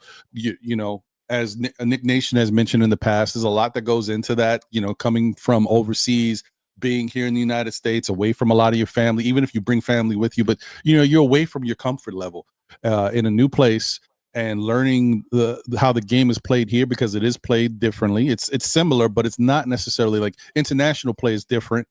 And then trying to acclimate yourself, and then understanding the level of aggression you have to have when you play. Guys go out there and they think, hey, when this is my game, this is what they liked about me, I'm gonna go out there and play my game. In the NBA, like, you gotta play your game, but also understand that there has to be an excessive, or not excessive, but I think it's excessive for a European player because they have to ratchet it up. NBA players, this is how you learn. It's how you learn in Brooklyn. This is how you learn in the Bronx. This is how you learn in Michigan, like playing in the streets. You don't play aggressive. You don't get out there and get it. You ain't playing. Like, next, I'll get that guy. He's good, but I got that guy over there. Like, you got to learn how to get this stuff going. So I'm just saying, like, it's tougher for these guys. And I think maybe the Knicks, maybe, you know, hit the well a little too many. We got too many of those dudes that we got to work with. And, you know, you can have one or two, maybe we got a couple too many. Like, Diawara is okay. Diawara shows a little different level of aggression with him. He just needs more fine tuning. I like what I'm seeing from Diawara. He just needs a little bit more fine tuning, and he needs to be put in positions to learn. Some of these other guys they're lacking the biggest thing, and even NBA players lack this, guys. Because I told you before, I said this, Obi Toppin lacked aggression. That is part of the reason why he never really got the chance to succeed or even drive Julius Randle to the point where now we're starting to say, do we need Julius? Knicks fans said that after like 2-3 games where Obi had like 20 points and like, oh man, you know, that's, come on, calm down. But Obi needs to be a little bit more aggressive when he was here and really push them. As I said before, he may not have been the best defender. And I hate that we always go back to Obi, but Obi is a good example because he's a guy who was played here and understands how the game is played. But I said before, even if you don't play great defense, what is it that you do? You're one of the fastest people on the court at your position. You have a great work ethic. He beats everybody in drills and stuff in practice. So we know he has that in him. You're a great dunker. You could touch the top, almost the top of the backboard. Then guess what?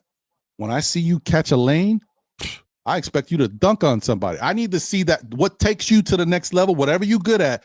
Back in the day, I always say Corey Maggette because I can forget the names of some of the other guys, the high flyers. Guys like that would dunk on you. This is what I'm good at. I'm not the greatest shooter. I'm coming down the lane. You're going to catch it. That's what I wanted Obi to be, and he didn't really show a lot of that aggression with the Knicks. He's sometimes on a breakaway between the legs. That's not showing me aggression. That's showing me finesse. You out here, you know, you highlight reeling. I need to see the aggression, but whatever. All right, I moved on. So, Nick Nation, your thoughts on Yabu, man? And I know you're also very critical of him. So you want the soft version or you want the real version? Which one? I want the real. Well, the real version is I think of Yabu silly like I think of Mikhail and those picks. And you know how we say F those picks? This is at the scale I'm with him now because hey, the team has said it also. You look even last night, we were beating a team by dang near 40 points. Mm-hmm. You look at the minutes, what's the name here? You know who has the least minutes? Yabu. And there's a reason for that. You know what I mean? This guy, okay, there were people who were saying that, oh, he likes to come in and then he plays down to his weight. Who are you? Who are you established in the NBA like that? Are you like a deep running vet? And then we've seen the outcome of, you know what I mean? When you do this, no, I don't respect that. And the reason why I tell you I don't respect it is this. May not look like it in your name now, I'm a bit older, but you know what I mean? I was as younger, I was an athlete. So, as an athlete coming in and you do things, you're training to be the best point of yourself, of what you can be. So to come in and say, oh yeah, 20, 30 games, no, I can't respect that. I just can't, because you don't have that point of an established talent. Secondly, if you do have that size, then you do something with it. Let's take a look at a perfect example of years ago when we had the shortened season. Do you remember what Carmelo Anthony looked like? He had about 25 pounds extra on him. The boy had extra, hip, butt, all that on him. But then you know what Melo did? Melo took himself downtown and said, yeah, throw me the rock. But Yabusele, even down there, this guy won't turn and put a shoulder into anybody. He's cheating around it. He's got like a 2-inch vertical. No, I can't respect that. That things like that, it drives me nuts. So to me, I don't know if you can send him home. If it's in the rules, I don't think it is, but bring somebody up like Dink Pate or somebody. Give somebody else a real chance who is actually willing to come into camp in shape and give it your all. To me, he should have came in and probably maybe around 245, 240 and saying, here, I'm looking at the best version of myself. We took an example of what Mikhail looked like, right? And Mikhail's a slim, what's name guy. Mikhail, as all notes was said, Mikhail, and where it shows, came into camp in the best shape of his life. And it's showing. We see it. We see the intangibles. But what Yabo came in and is doing, and you're not a vet, and you don't have an established, what's name like that? I'm a Knicks fan, and I want us all to do well. But I don't put any respect on points like that. Not for a game that you say you come in and love and this and that. What you did was come in and get $5.5 million. You know what I mean? You hit a quick lotto, but you're not then, no point of a production point from it. So to me, that hurt us, and I can't respect that, because as a team member, if you're not coming in at your best, then how are you rolling with me? I'm rolling with people here that are coming in to say, yeah, I'm trying to get a title and be the best person. What's name again? He knew coming in that that it was open point, because you figured that, hey, the Knicks bench isn't deep and I'm going to get minutes. So you knew that. And they were saying to you, here, this is what we're going to format out for you, and we're going to try to do our best and give you these minutes. And what did this guy turn around and do? Not come in the best person that he can be. And to me, I can't respect that, because as an athlete, and anybody who's played ball or played any kind of point athlete, when you're in shape and you're lean and that deal, you're at your best. So to me, you're saying to me is that, here, I'm going to come to this team, but I'm not going to put my best foot forward. Really? I'm not for that. So I know I may sound a little harsh and a little what's name is, but to me, that's how I feel, my personal experience about it. And I know others have different points of opinion about it and whatever it may be. But this is, I'm just expressing how I feel about it. And I can't respect that point of, a team that I follow. I'm a Scar, I'm a Scar fan. I've been a fan for a long time. And if you're not coming with your best, nah, I'm a New Yorker still. We don't want you. If you coming down here down south, with us, and you eating these sausages and this and that, or curry goat, whatever you're doing, and eating too many grits. You're my man. I need you to push away from that table, and I need you to get a dietitian, because you got enough money to do it right now. Get yourself a dietitian. And here's the crazy part is, in today's times, they are shortcuts. He ain't even trying to take the shortcut. You know what I mean? They got people taking a shot back. Let me take this shortcut. You know what I mean? And he not even trying that. So to me, you ain't even cheating. You ain't even trying, my brother.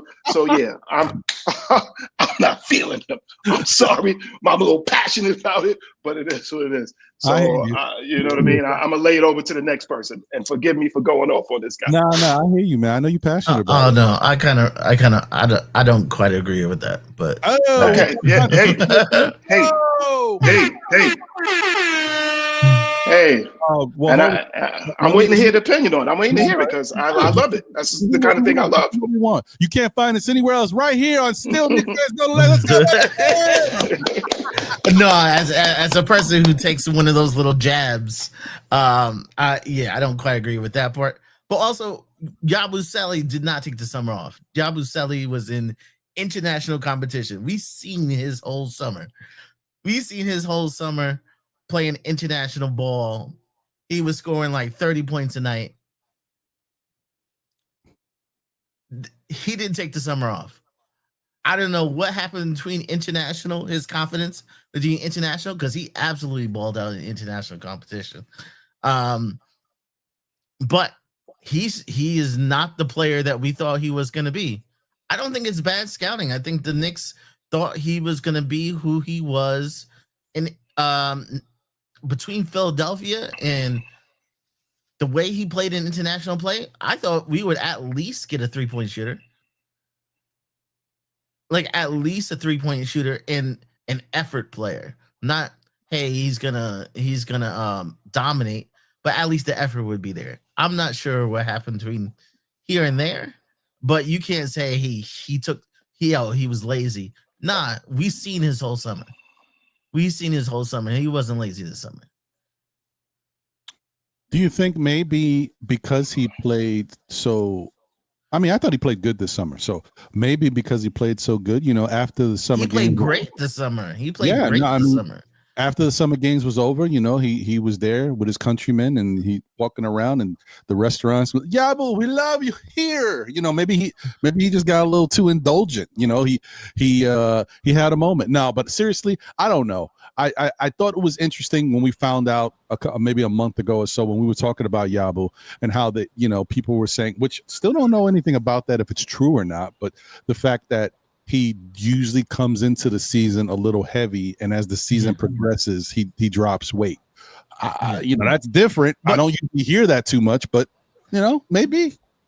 But like I think what people don't seem to notice is he was that heavy in international competition. He just played well. Like, but Fitz, here's my only pushback a little bit on that, and it's just that athletes are pushing for every edge that they can get. Guys go into special training points just to get that edge. So if because Yabusele is considered a young player in the NBA. So if you're a young player in the NBA, immediately once he came off the international play, he should have been on some point of a dietitian. He should have been some point of where he's working out, and he should have been some point of a focus that, hey, the international game is not the same as the NBA. It is not as physical there as it is here. And if you're going to have that weight and that what's the name about you, then utilize it.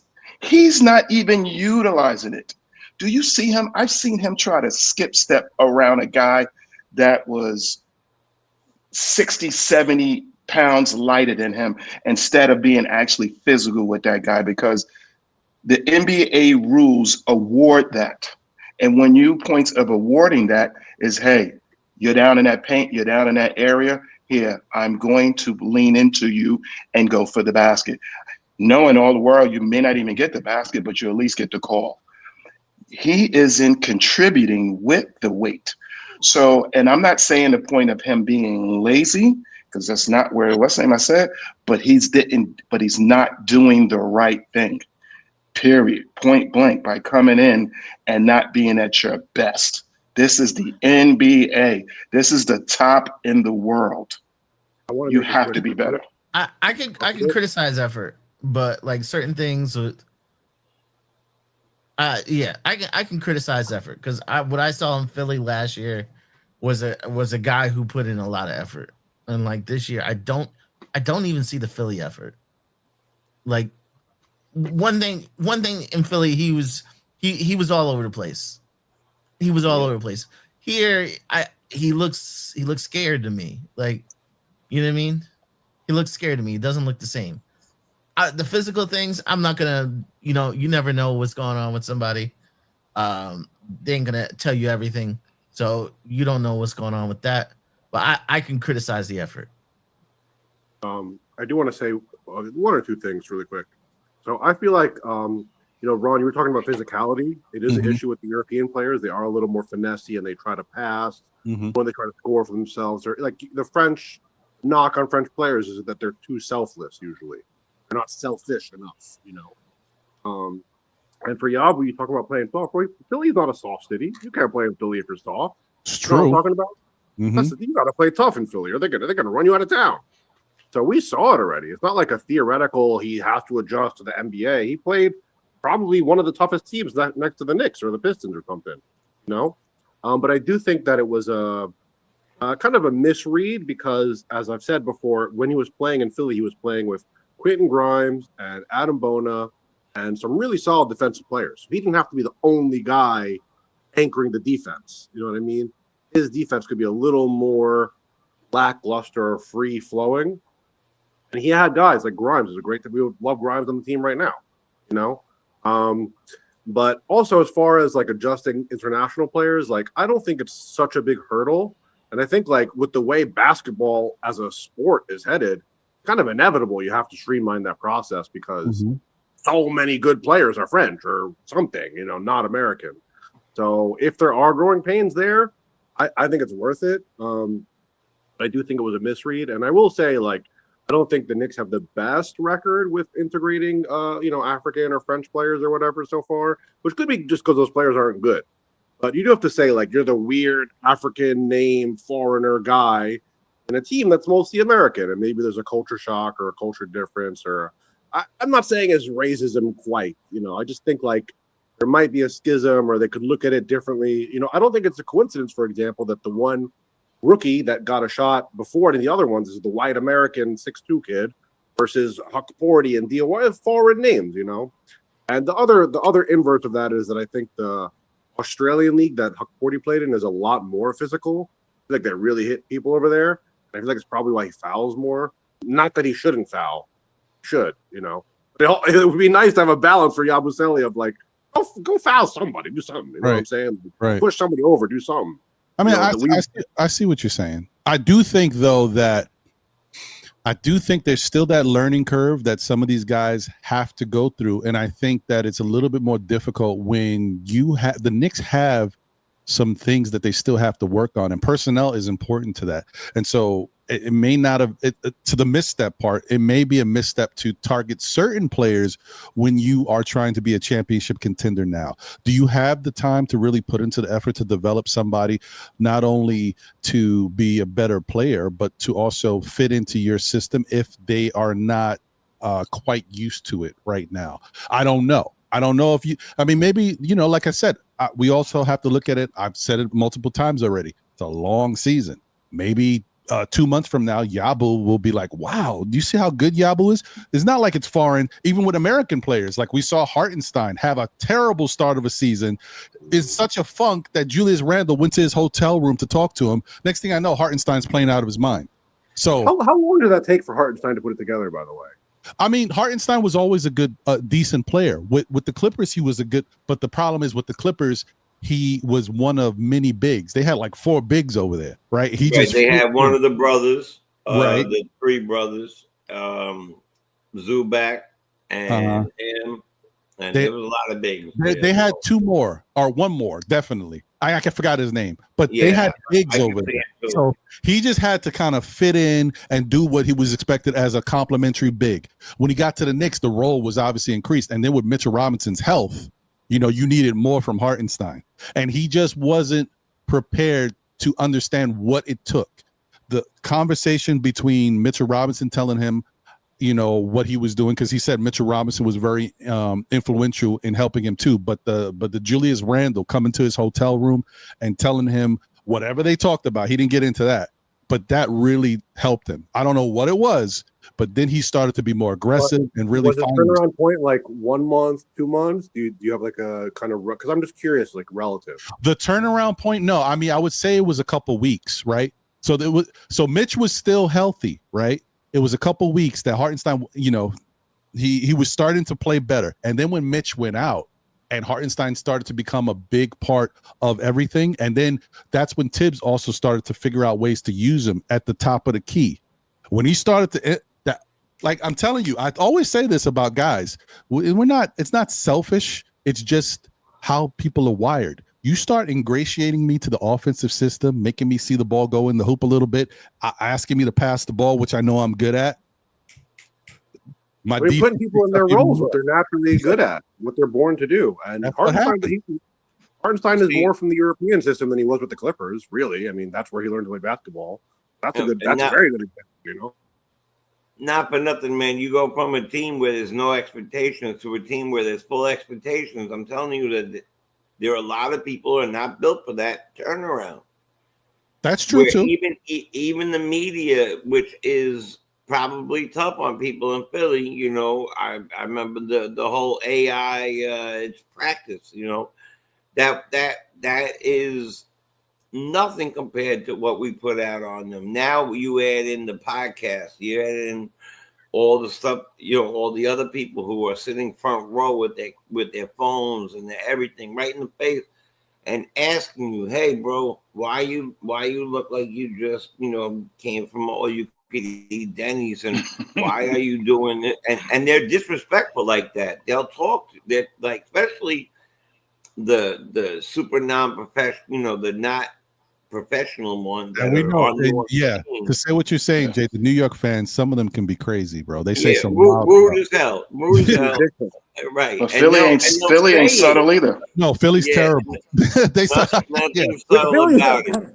They're like, you're not fitting into the rotation or your uniform. Can you please tell me what's going on? Man, Jay, they were scoring these, B. Okay, Jay. Yeah, exactly. Why are you wearing an extra medium? You're wearing a medium? So, you know. Jay, he's doing 2 shows at Caroline's at 7 p.m., 9 p.m.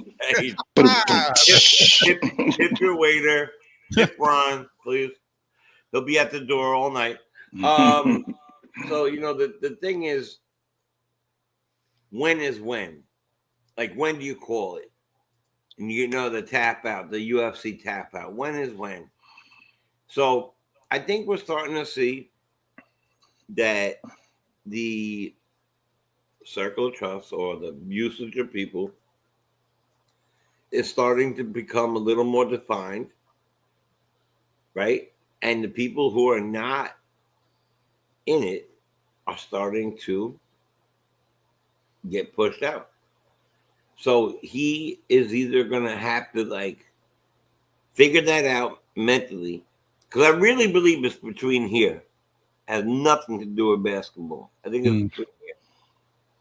And because if you could play against the same team that you're playing with and drop a 20-point double-double on us, then why not do it when you're on our team? So I think he has a deference problem. Oh, everybody else is so great, I got to throw it to them. I think he probably has some sort of,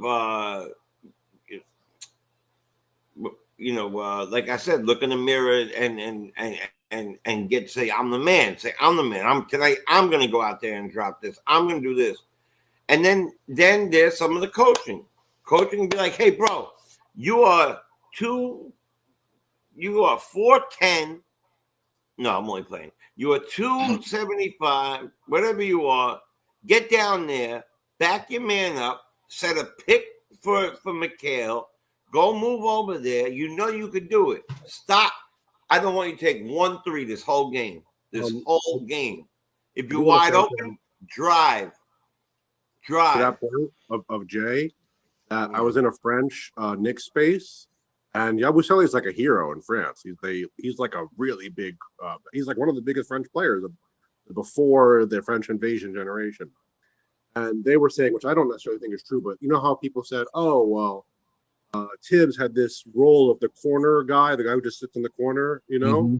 And they were saying that Yabu was relegated to that, and he needs more of the ball, and he needs more to be top of the key, which I don't necessarily think is true either. That's what they said. But also, like, there have been times, to Jay's point, like Pacome, before he got drafted, he said he looks up to Yabu as a French player that he respects. And even when he's out there with the young guys like Diawara, they looked up to this guy getting into the league. So they were force feeding him a lot of passes that he's in garbage time that they could be making their name. They're passing this guy open threes that he's bricking, you know? So they're treating him like he's that level of player because they grew up looking at him like that. And even just as a Europe international player, you know, so I don't know, man. Like he's had chances. He's really had a lot of chances to pop off in a game so far, you know, more than a lot of people on this roster. So I don't know. I want him to succeed, but he can score only in garbage time against the Jazz. Like, what is that?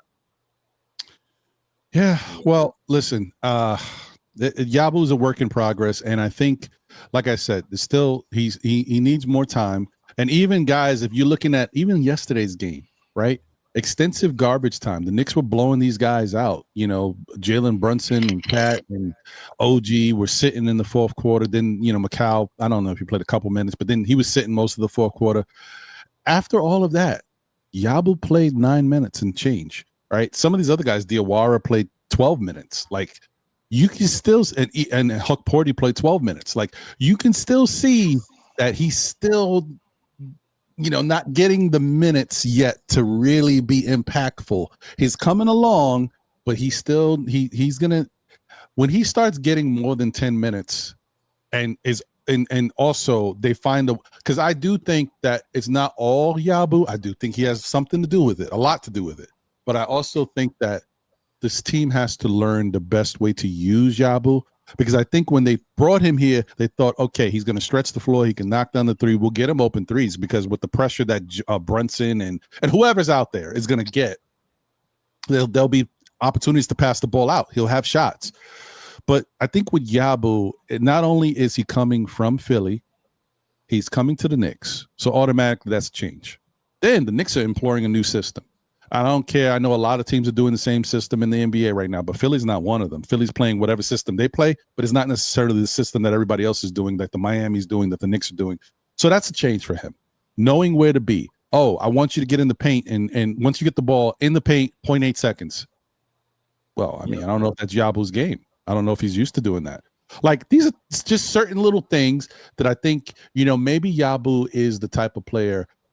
Everybody's different, guys. I know I'm one of those people. Look, I am not perfect at anything, but I'm good at a couple different things. But the whole thing is I need time, right? But Ron, isn't he playing? Isn't so the systems that we run, from what I understand, those are basically like European systems. The movement and the rotation of it. Right. Yeah. No. I see what you're saying. That's a good point, because I'm assuming that's what they thought of when they were bringing in a guy like Yabu. Like, when you're trying to institute a new system, you know, who's a complementary player that could help the team. Oh, he could space the floor, but he already kind of knows these type of systems. So why not bring him in? This will help, right? I see what you're saying, but the difference is with those systems are not being orchestrated. And having Mikal Bridges, OG Anunoby, Karl Anthony Towns, and Jalen Brunson on the floor, like, these are big ticket people. You know, no, not dominant scorers. Yeah, dominant scorers who are also, you know, Cat can play in any system, but he's kind of a little bit more of an ISO type player when you think about it. Jalen Brunson is definitely an ISO player, so having to run these system with guys that are not necessarily so comfortable doing it, I think that is part of the thing that makes it a little bit more difficult for someone like Yabu. It's weird how I say this, but I've been trying to overanalyze certain things. It's not that big of a deal, but what else am I going to do? I'm a content creator. So I'm looking at it like, what is happening to make Yabu's time out there a little bit more difficult? So it's going to take him a little longer to get. I can tell you, and it's the same reason why even Mike Brown said in the postgame why he's giving more minutes to Porty and Diawara, because they're getting killed in the paint. In the Celtics game, even in the Hornets game and the Orlando game, I think Boston shot like 77% in the paint, and you're getting killed in the paint by the Celtics, bro. Come on, bro. As the Knicks, that's not a good look. No, that's an anomaly. That was one anomaly though. Otherwise, the Knicks. Nah, but the Knicks have been one of the strongest teams not to allow points in the paint Probably because we're one of the worst at giving points at a three. Right. So, but But that's that where that that was. was that Celtics game is a great example because Mitch was healthy, he was on the floor, and they had a game plan to pretty much remove him from the game. Yeah. Which it didn't even work that well in the playoffs. But in that particular game, they took him off the floor. He was not able to be played. Even without the fouling stuff on the perimeter, Jaylen Brown was like toying with him. He had him like on a yo-yo. It was really difficult for him. That was ineffective. That was our ineffective scheme going against the Celtics more than anything. And the other thing too is you can't, like, this stuff is happening. You can't take away the fact that we rely on these guys. Like, we had no OG Anunoby. OG Anunoby is a big part of our defense, inside, outside. Like, without OG, we're a different team. He is the defense. Yeah, as good as McCall is playing defensively, like, what OG means to this team defensively. Like, he is a big part of everything we do. And not having one of your best defenders who has size on him, 6'8", 6'9", whatever, is very important. Like, it's very important. So makes Vince's job harder directly. No, it definitely does. It definitely does. So I would say that, and that adds into the anomaly. Okay, because the Yabu was definitely brought over here to spell OG. Yeah, he was definitely. Definitely brought over here to take 100%. when OG came out. But I'm gonna say something. He got 9 minutes. Last night he had 11 points, two rebounds. Hakaporti had 12 minutes, 4 points, 4 rebounds. Diawara 12 minutes. 12 minutes for Hakaporti and Diawara. 2 points, 4 points, 2 rebounds, 4 rebounds, 3 assists. Yeah, 9 minutes, 11 points, 2 rebounds, only 2 3. 1 went in, and he was 5 from 6 from the field goal. So maybe they're starting to work him in a slower way. I'm not taking no stats from a G League game. I'm not taking no stats from that G League game. So I'm pushing back at you, buddy. No, that was a G League team down there. But I don't. But guess what? I don't care what you're saying. So here's the deal.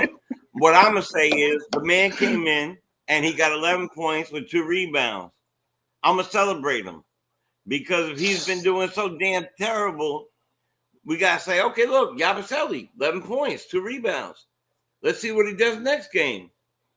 And he's gonna. You're right. The next game is going to be a real game.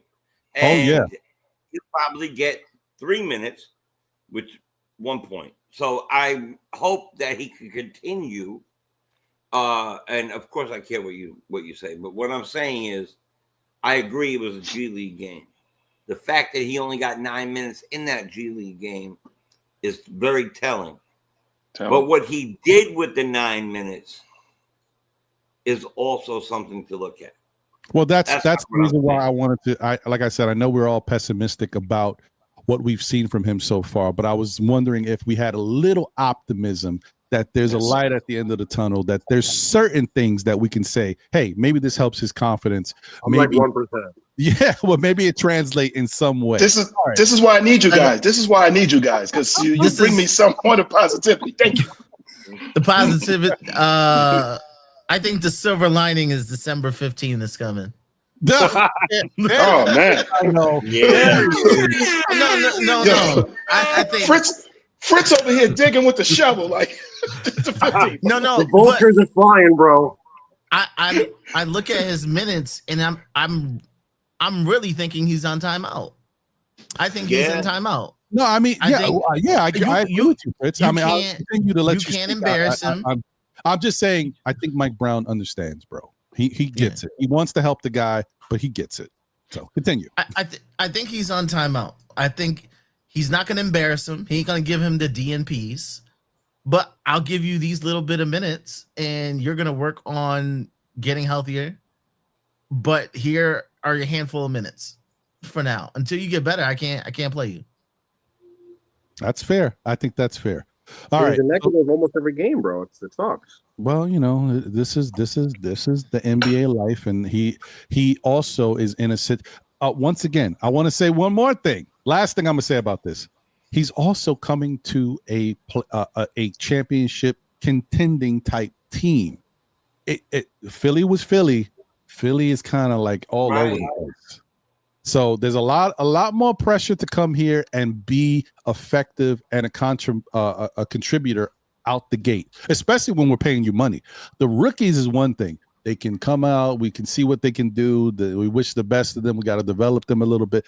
The pressure is not really on them. The fans put the pressure on the organization to play these guys. But the pressure is on the guys we spent money on. Not so much Clarkson because he took a really lovely discount. But Yabu's getting around $6 million. There's a little bit more pressure on him to do something and contribute to this team. That $6 million could have went somewhere else. But we're hoping that Yabu does. And quite frankly, once again, back to D-Rex for putting that out there. Precious definitely could have been doing something with that $6 million right now. So I'm just saying like that. It's important for Yabu. It's important for Yabu to do something to add value to his time with this team. Let's switch gears real quick. And I'm switching gears. Normally, I don't really care too much about this, but with him, this is person in particular, there is a level of be careful. All right, watch out, because if you care any bit about him at all, then the organization has to pay attention because we're in a very interesting situation. And you know what? Let's hold that thought. I'm gonna get right to it, but let me read my super chats real quick. Sorry. Yeah. Shout out to Paris Duggan. Thank you for the generous super chat. He said Mitch looks bad, slow, just rebounding, no D. All guards scoring at will on him. Bridges our MVP. JB always starts slow. Our passing skills are down. Okay. All right. That's fair. The Mitch stuff is a little tough, but I will say there has been some moments where Mitch doesn't look like typical Mitch, if you will. I don't know what's going on there. I agree. I think that's a topic that we should touch on after this next topic because there's something going on with Mitch. I haven't paid attention too much. I don't know, something with the agent. It's a damn 3-guard lineup, bro. There's no wings to help him. Yeah, I don't. Yeah, the agent don't want him to play. He I wants know. him to play like every other day. And I don't know what's going on there. Is there something more going on with Mitch's health that we don't know about? Is there something going on with his ankle? Is there some lack of cartilage there or something? Like, what are we? I'm just speculating. I'm like, what is going on that this is such a necessity? I can understand that we want to take it easy with Mitch. They want to prolong Mitch's effectiveness out there, but I don't know, why is the agent making such a big deal about it? Like, this should be it's a front office coaching thing, coaching for the most part. I don't know how the agent gets so involved. If he gets injured, he can't get the bag. That's what it is. It's real simple. I mean, I get it, but first off, the Knicks and everybody else who's seen Mitch play knows Mitch's value and what he can do when he's healthy out there. So, I mean, if he can't play more than a certain level of minutes, what does that mean for somebody who wants to give him the bag? You think just because you put him on a restricted play schedule that some other team is going to be like, well, you don't want him to play too much and he's on restricted, right? So when I'm going to pay you money to kind of take him away from the Knicks, and then he's going to be here restricted on my end too, or I'm going to get him and we're going to open it up and play him the way we want to play him, and he's going to get hurt, and then I've just invested in a broken product. No, I don't know how this works either way, so I don't know. But whatever. When we start talking about it, I have a little comparison that I think maybe the agent saw. Okay. But it has changed, but Mitch's useless for us hasn't. Okay, hold it. Don't forget it. Yeah, I'm going to hold it. Shout out to Silk Sutton in the building. Thank you for the generous super chat. You know what it is. He said, hey, Ron, panel chat, is Yabu curse word situational? Like, okay.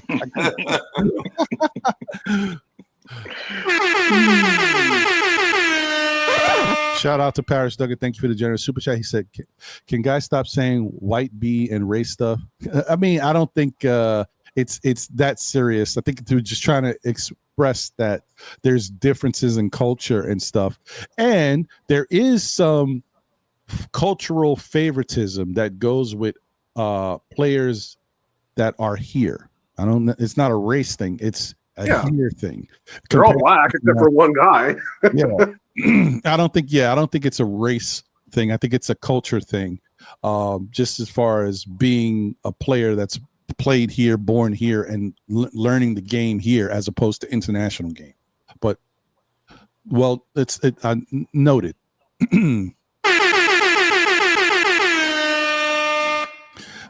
Paris says, I dumped this show if I hear race or ethnicity on here. I like I said, Paris, I think that you're reading into it in the wrong way.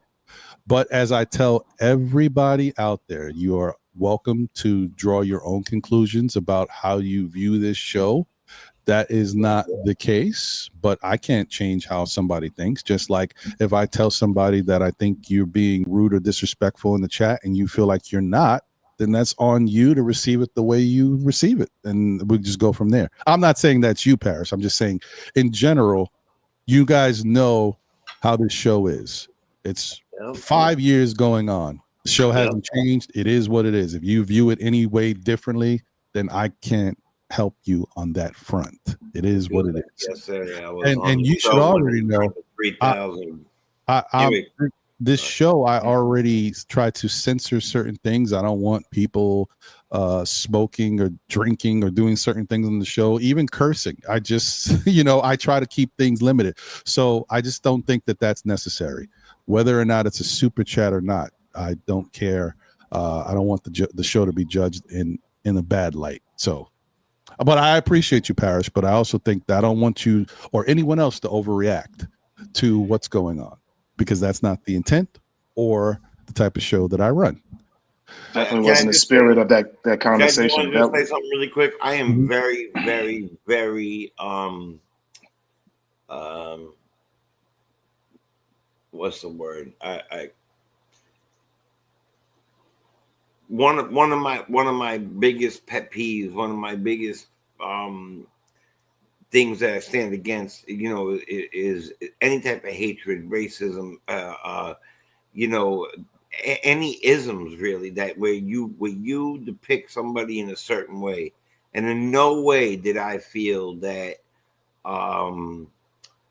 that Rex was doing that in any way. He was describing a player and who he was.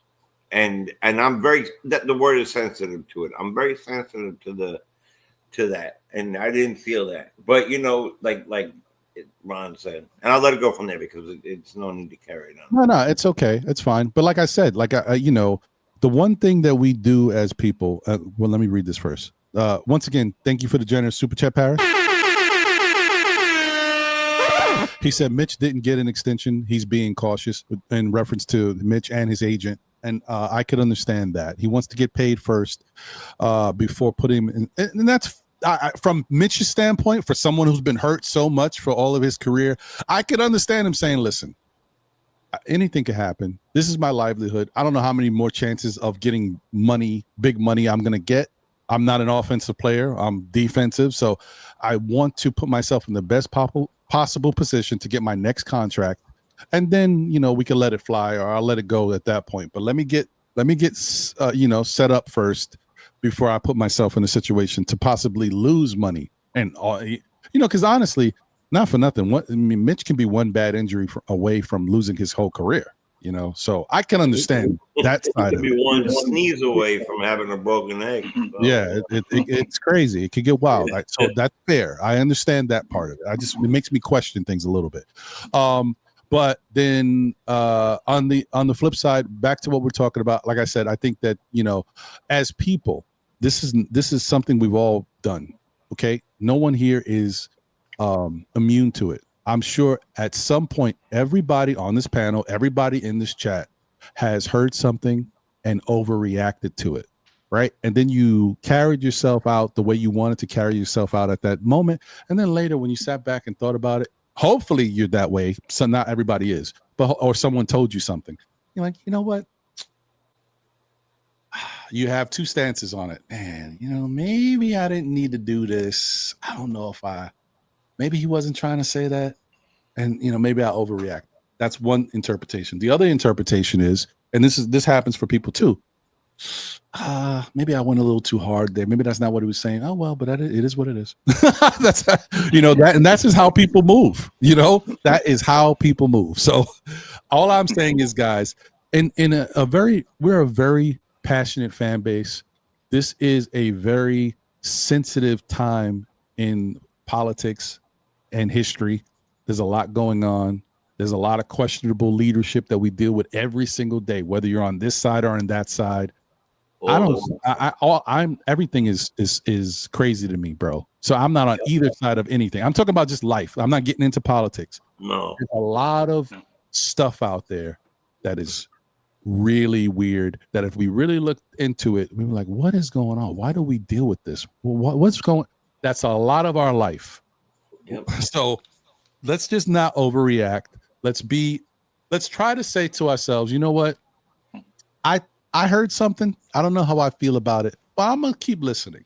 And if it doesn't go that way and it continues that way, then I'll that was just I overreacted a little bit. I thought it was going somewhere. It's not going there. But if you hear more, then you could say, oh, okay, all right, now I got to say something because I don't know what's going on here. Where are we going? That's when you do that. I just say let's all take a chill pill. We okay. Anyway, let's move on. I don't want to continue on that road because we're not there. That's not what it was, and we don't need to go there. No. Shout out to my guy Andios, my brother in the building. What's going on? Adios. What's going on, bro? You're doing well. Wiz BK LA is in the building. What up, Wiz? Good to see you, my brother. AP is in the building. AP. Thank you guys for being here, and let's keep it going. So back to what I was saying. I want to talk about this guy, and I normally wouldn't, like I said, but this is different. Dink Pate. Dink Pate had a very nice game in the G League the other day. He had a triple-double, 33 points or something like that, 37 points actually, like 12 rebounds, 10 assists. I don't know, something like that. Bottom line is, I don't really care about the G League. I'm just keeping it a buck, y'all. Word. I don't care about the G League because the G League is. You think Utah was bad last night? That's like the G League every night. That defense is crazy. I'm like, but dudes going up the lane like parting like Moses, the Red Sea. It's like there's nothing going on in the G League sometimes. However, this is something we talked about to start when the offseason was happening to start the season. Dink Pate is on an open G League contract. If anybody wants him, they can go get him. So I am a little worried that Dink Pate is starting to get more comfortable. He's looking good. Whether or not that translates to the NBA, we don't know yet. But the Knicks do have to really pay attention to Dink Pate if you think he's somebody that can help the team, because they could easily lose him. And Dink Pate is different from Moses Brown, for example. We've been talking about Moses Brown for like 2 years as Knicks fans, and all the stuff was doing with the G League. And I said before, Moses is a little different because all Moses did was stay down low. He stayed down low on offense. He stayed down low on defense. He had putbacks. He had dunks. He was scoring 20 plus points and then getting like 20 rebounds, but he stood in one spot. No offense to him, but the NBA knows that. The Knicks knew that. Indiana picked him up, and then they let him go. Dallas picked him up, and then they let him go. So it's not like he hasn't had a chance to do something somewhere, but people realize his skill set and all the stuff that you saw is kind of limited to how he was playing, and that doesn't necessarily fit. You ain't going to get an opportunity to just stay down low and grab a rebound and put back. That's the NBA. You got to move around, do different. It's a lot going on there. So no offense to Moses Brown. I do think he was I think he could be a solid player if he used right in the right situation. Maybe he could be like a inside version of a PJ Jefferson or someone, somebody like that. But Dink Pate is a different player. He's scoring on different ways. He's a guard. He's got good handles. He's a different player. Like you say, maybe he gets a shot in the NBA. He might be able to do something with some good time and usage. I think the Knicks do have to be a little concerned about that because we're putting our eggs in the basket of these young players on the team.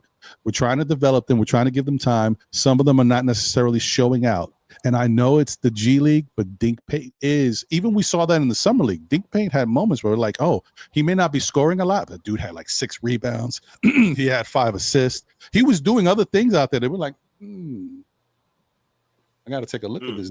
Hey. And I told you guys, remember how we had also the conversation about guys who just know that, you look at a guy and you say, oh, that guy's a baller. Yep. Pate kind of has that thing where, you put him anywhere. I think that dude could go get buckets. Like he could play. Like he just, and if he don't know, like just let him be out there on the court for a little bit, and he gets it. Like you could tell he's going to do something. So I'm just saying, don't put a lot of stock in it. And even the numbers, was it 3 years ago? What's the guy's guy? What's his name? You guys know there's a player. I think he's on the Cavs now. He was with Detroit for a while. He's another one of the Villanova guys. I don't know if he played with Brunson. Maybe he did, but he definitely went to Villanova though. He might have been right after Brunson and Hart left. And Dante. Oh, God, he was with the Pistons. Guys, help me. I don't know if y'all remember. He's a 6'8", 6'7" shooting guard / small forward. He played with Detroit for a while, and then he went to the Cavs. Oh, I know who you talk. Damn, now you see now you said too much. I can't remember the name. Oh man, that's just the worst. 1 second, guys. I can't continue to tell y'all something if I don't know who. Maybe he's on the Cavs roster now, but I think he's gone. I think they just got rid of him. Oh man, Bay is on New Orleans. It's not Sadiq Bey. Yes, Sadiq Bey. He's on New Orleans now. Yeah, he's on New Orleans. Okay. Sadiq Bey. I don't know if you guys remember. He's no longer on Detroit. I didn't think. Yeah, thank you guys. You guys all over it. I appreciate y'all. And shout out to Andios and Joseph, me, and Drip Moore. Appreciate you guys, man. Sherwin, appreciate you, Parrish. Sadiq Bey, there was 2-3 years ago, he was going back and forth. He was on Detroit. He was going back and forth between the G League and Detroit. Sadiq Bey averaged 30-something points, almost 10 rebounds, and like 7 assists in the G League. Sadiq Bey. Now, when Sadiq Bey came back to Detroit, did you see that level of production with Detroit? No. There might have been a moment. I think Sadiq Bey dropped 50 one time with Detroit. But as far as consistency playing at that level, you never saw that.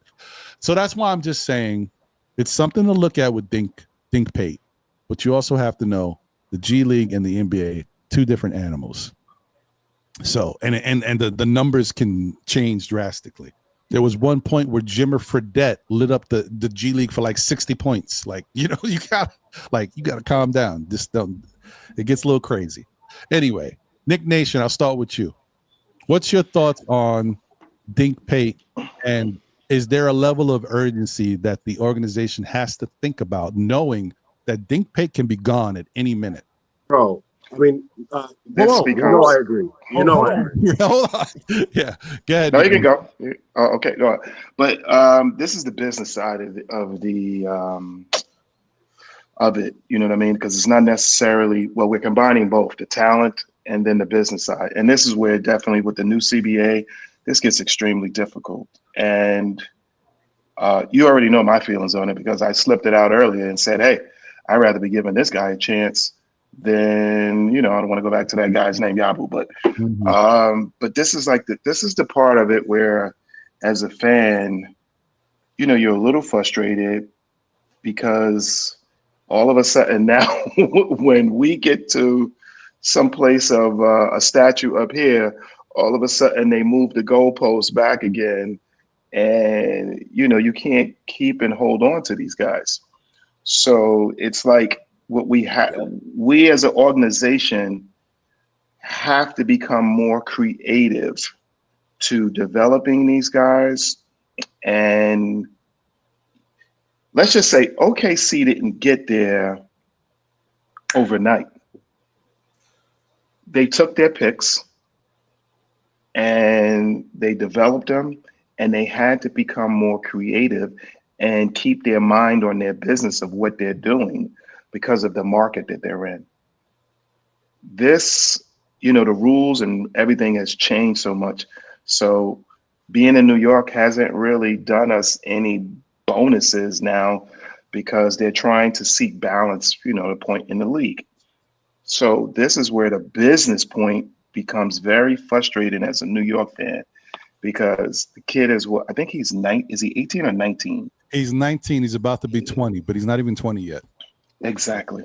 So, you know what I mean? Holding on to him, trying to hold on to Diawara. Diawara, from what I understand, won't be 21 until April of next year here. So it's that's what I say. This is, to me, this is the one part of the NBA that it's just to me it's a grueling, taunting task to say that that you want these players, and that's the problem. Is it's like, hey, you start developing them, and then all of a sudden you develop them for somebody else, which is New York. That's what we've been looking for the longest anyway. Always thinking the savior's going to come in the door and do whatever for us. But I'm just, to me, like I say, I'm just frustrated at the business point of it, and I really don't have an answer for it because it's complicated. It's and there are rules that are set in place. From what I understand, it's like, even if we dropped Yabusele today, I don't think that we could even bring him up as far as money wise. I don't think we can. No. So that's what I say. That's what I say. It's like, this is the part that makes me like, if I had some here, I'd pull it out, but I ain't got none. But you know what I mean. But that's. I'm sorry, I don't really have much on that, Ron. No, listen. Just the frustration of it. Just the frustration. I'm frustrated of it That's just because I like the kid. I would love to see that kid grow and be in our system. You know what I mean? And years ago, something like that, we would have been able to retain this kid and pay him whatever, and you know what I mean. And now he's open to the market, and it's like, I feel like on the dark web or something like that, and anybody can reach in and grab whatever information and snatch this guy from us now. So I'm just frustrated at it because of the the movement of the goalposts. That's my only thing about this. No, that's fair. Let me get to D-Rex if he is ready to speak on him. But it's just the business. And, honestly, part of the reason why Dink Pate is still with the team is because there is a lot of teams in the NBA that have a Dink Pate on their team already. It's fair. They have guys on the bench that can play, and they have some ability to play the way Dink is playing. Not everybody has that, but the other teams that don't have it don't necessarily know if they need it yet because it's still early. That's why they haven't really coached them. and it's like Fred said as well. The 15th, come the 15th. You know what I mean? Teams that may have room or do things or whatever, or trades or whatever, or look, they may have the room. What's name for it? We do not. So it's frustrating as hell. Right. So Randu says Dink is exclusively signed to the G League Knicks. Correct. That's why he can be poached. He doesn't have any. There's no NBA ties. No NBA team ties to his G League contract. He's not a two-way player, obviously. So he can just be poached. Yes. Go ahead, D-Rex, and I'll get to Fritz because I know Fritz will give us a little bit more context. So for me, look, I've been watching the G League games as much as I can so far. He's had some rough games, to be honest. He had an 8 turnover game with like 1 of 8 from 3. He's still getting it together, but his defense needs work. Okay, but I think it's probably easier to teach a 6'8" guy how to defend that can shoot than a 6'8" guy who can defend to shoot. You know what I'm saying? The shot is there, the scoring is there. And a 6'8" shooting guard, point guard, that doesn't grow on trees, bro. That is like the prototype modern NBA player you want. And talk about mismatch on size, bro. The Knicks are currently the 30th shortest team in the NBA. They're the shortest team on average. So they're a growing pain for sure with a young player like that. But the upside is to score. 37-point triple-double. It doesn't just materialize. You know what I'm saying? Everybody else in the G League is also trying to get there. For me, it's painful. It's a hard choice. You like Tosan, but Dink Pate has more upside. He is more valuable long-term, even short-term. And I would say OKC, right? OKC could find 6 minutes in a double overtime game for Chris Youngblood, who is an undrafted player. That is the equivalent of the Knicks playing Dink Pate 6 minutes in a double overtime game, which we know would not happen currently. So I'm looking at, and by the way, this Chris Youngblood player is 6'3" on a team that's not lacking in height. So they're finding minutes for a short, undrafted player to play in their system. And when a guy's flashing like that, when a guy's playing like that, and he just needs a little couple bits of seasoning at he's one of the youngest players we do in this. The Knicks are straight up stupid and dysfunctional as an organization. If they if they do that.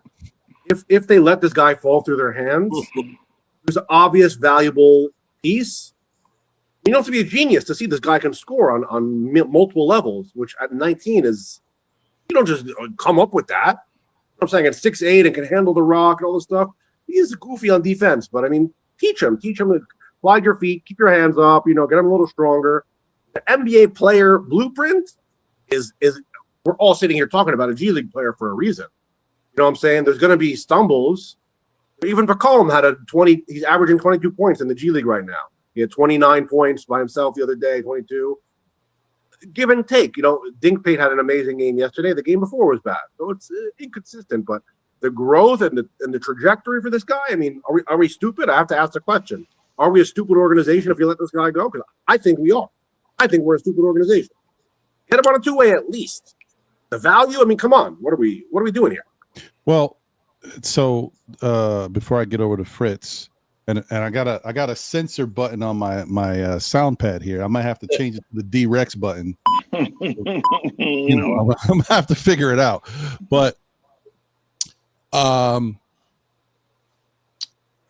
so the other thing that we gotta think about here is you gotta be willing to make a hard decision.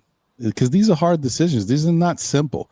Yes, would we love to keep Dink Pate? And I'm saying this, I'm playing both roles here. I would love to have Dink Pate on this team, but you have to be willing to make the hard choice. What's the hard choice, you might say? Yeah, we're talking about other guys, Tosan or whoever's on. No, forget that. You bring Dink Pate here, there's no room for Dink Pate and Tyler Kolek.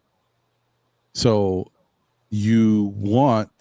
Dink Pate would be, the point is if he's going to be on the NBA team on the Knicks, you want him to be in like a backup point guard role to Jalen Brunson. He gives you a total different dynamic. Someone who is a slasher point guard, and he shoot a little bit from the outside here and there. He has his moments, but the way he sees the court, his vision, and gets guys involved, and he got good ball handle. Like, that's a different dynamic. Brunson is more of a scorer guy. He can facilitate, but we know the differences. Combo. Yeah, combo. Dink is and also has some athleticism with the better height than Brunson. Brunson can't do anything about that. But you don't need Dink Pate to be here. And if you want him to develop and grow, he needs to have the ball in his hands so he can be a tall, lengthy point guard. That means Tyler Kolek can't be here, or it affects Dink Pate's growth and development. And obviously Dink would affect Kolek's growth. So one of those dudes would have to go. Like that's the real. I don't want to think about it because I like how the way Kolek is starting to play. More time in, I feel like Kolek is starting to look a lot better to a lot of people. He definitely sees the floor. He's definitely a point guard. Like, yeah, no, I mean he's definitely no doubt about it. In the end, maybe Kolek becomes a big part of the team down the line, where when we start to play tough teams that play difficult defense and Brunson is going out and getting the rest, and you need somebody to help orchestrate the offense and get shots, lead people to spots, lead people to jump shots. And Kolek might look a lot more valuable at that time. But, we got to let it all play out. But the Knicks are in a very difficult situation with a guy like Dink Pate being there that you could lose. And we're talking about signing him to a two-way. We forget that we got Kevin McCullough, who has not seen a minute of basketball. You guys know that? He hasn't played yesterday. He had 20 points. This was his first. What? He had yes, what? It was his first one, yes. He had how much? 20 points. No, you're talking about G League play. G League. No, I'm talking about he hasn't seen an NBA minute. Like we even gave Tosan a couple minutes here and there. We haven't really seen Jemison too much. But McCullough, for what reason? I don't know why we need that. Well, I think Jefferson was a little shaky yesterday. Also, you guys I know why. Forget it. I know why. Yeah. Saving it and pacing it and spacing it. I think that's the whole. Jefferson has a lot of turnovers. He's a high turnover guy for a center. Gotcha. He's solid still. But I think they're really trying to save McCullough because he's not getting any time. I think they want to use his 40 games later in the season. But we'll see. Let me get over to Fritz. Sorry, Fritz, for making you wait so long. What were you going to say, my brother? I think it's going to be resolved in the next couple months. I think he will be a two-way player. right now, any other team can sign him to like an NBA contract, like a real contract, sign you for the rest of the year. But when the Knicks really have to worry is when they get to the 10 days. And 10 days, you start doling out 10 days just starting January 5th. So that's when you'll start seeing people plucked from different G League teams. Hey, come on for 10 days. Try another 10 days, and then we'll see if you want to sign you or not. I think that's where the danger. January 5th is kind of like that date that you got to have something done by. But I'm really not worrying about it. I think something's going to happen. Right now, we're working with Tibbs' team, even though Mike is playing them rookies. He's playing those guys at the back of the bench. He's playing Huck Porty when Jemison probably should be playing. So he's following orders. He's following orders. These guys aren't worth absolutely nothing. They're not. I don't think it's following orders. I think that there's reasons to play Jemison, to play Huck Porty over Jemison as far as rim protection and passing. I don't dislike Jonathan. I think he's a good center, but especially I watched and read up on him yesterday. He's a good center, but for example, Ibrahima Diallo in the game last night was the better center player.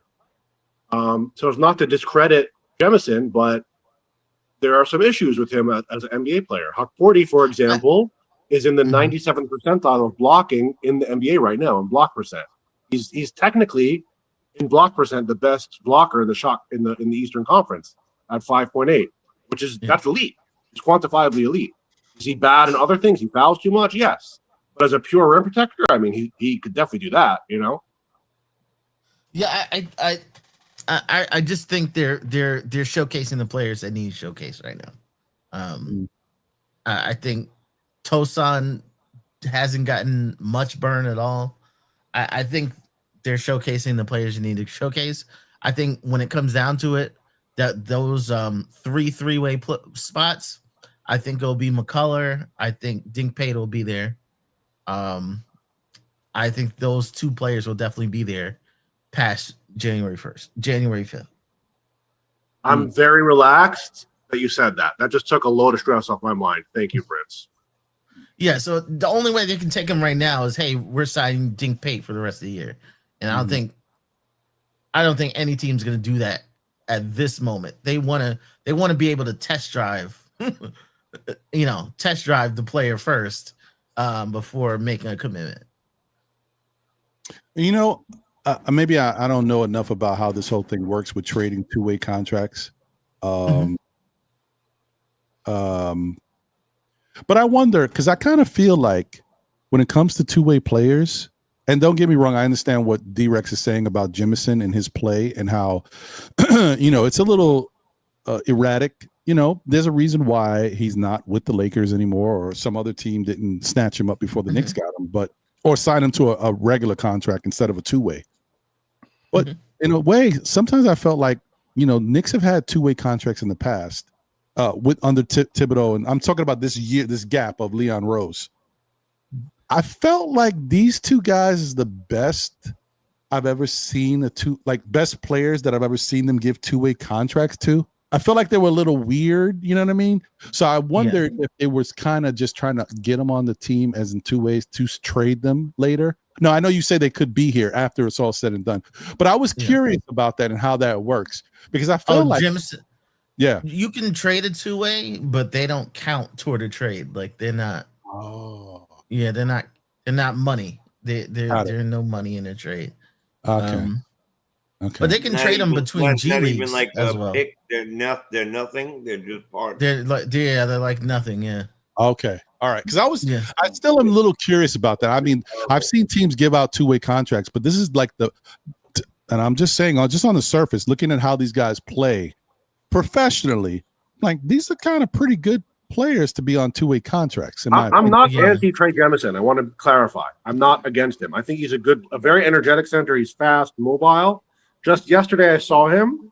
If you watch the G League game, Ibrahima Diallo just outplayed him at the center position. And I looked that he has, for a center who doesn't take a lot of shots, who doesn't handle the ball, is he has a lot of turnovers, which is unfortunate, Yeah. I still like him. I would still like to see him get minutes. Even I would like all these guys to get real minutes just to see what they can do. Maybe in the NBA, who knows? They have an amazing, unbelievable game, or I can't look at OKC who's 20-1 and playing an undrafted player in a double overtime game and say we know better than them. I can't But do at the that. same time, like even Mitch with is not Jefferson playing. with his back against the, like he's a back. I'm sorry, Fritz. I'll be quiet 1 second. Like Jefferson to me was like the only like center that had his hand up, like calling for the ball at one point. So I really, to me, I don't get a lot of it. I love when Fritz is on because you really get some of that info that you really need. Like I don't know a lot of this stuff. I know what's happening day by day, or all that other stuff. But so I have a question. I have a question. So you're saying it doesn't count, but they do count toward our salary cap. Am I correct? No, they don't. The They're like two-way players don't.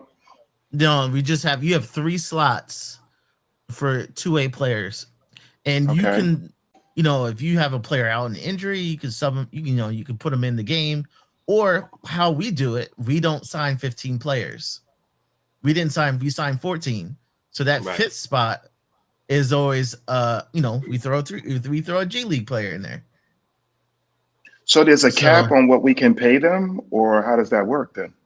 No, they're getting paid with G League. It's like 40,000. They do a little trick in the beginning of the year, like they're you see at the end of training camp, signed to the New York Knicks, but cut.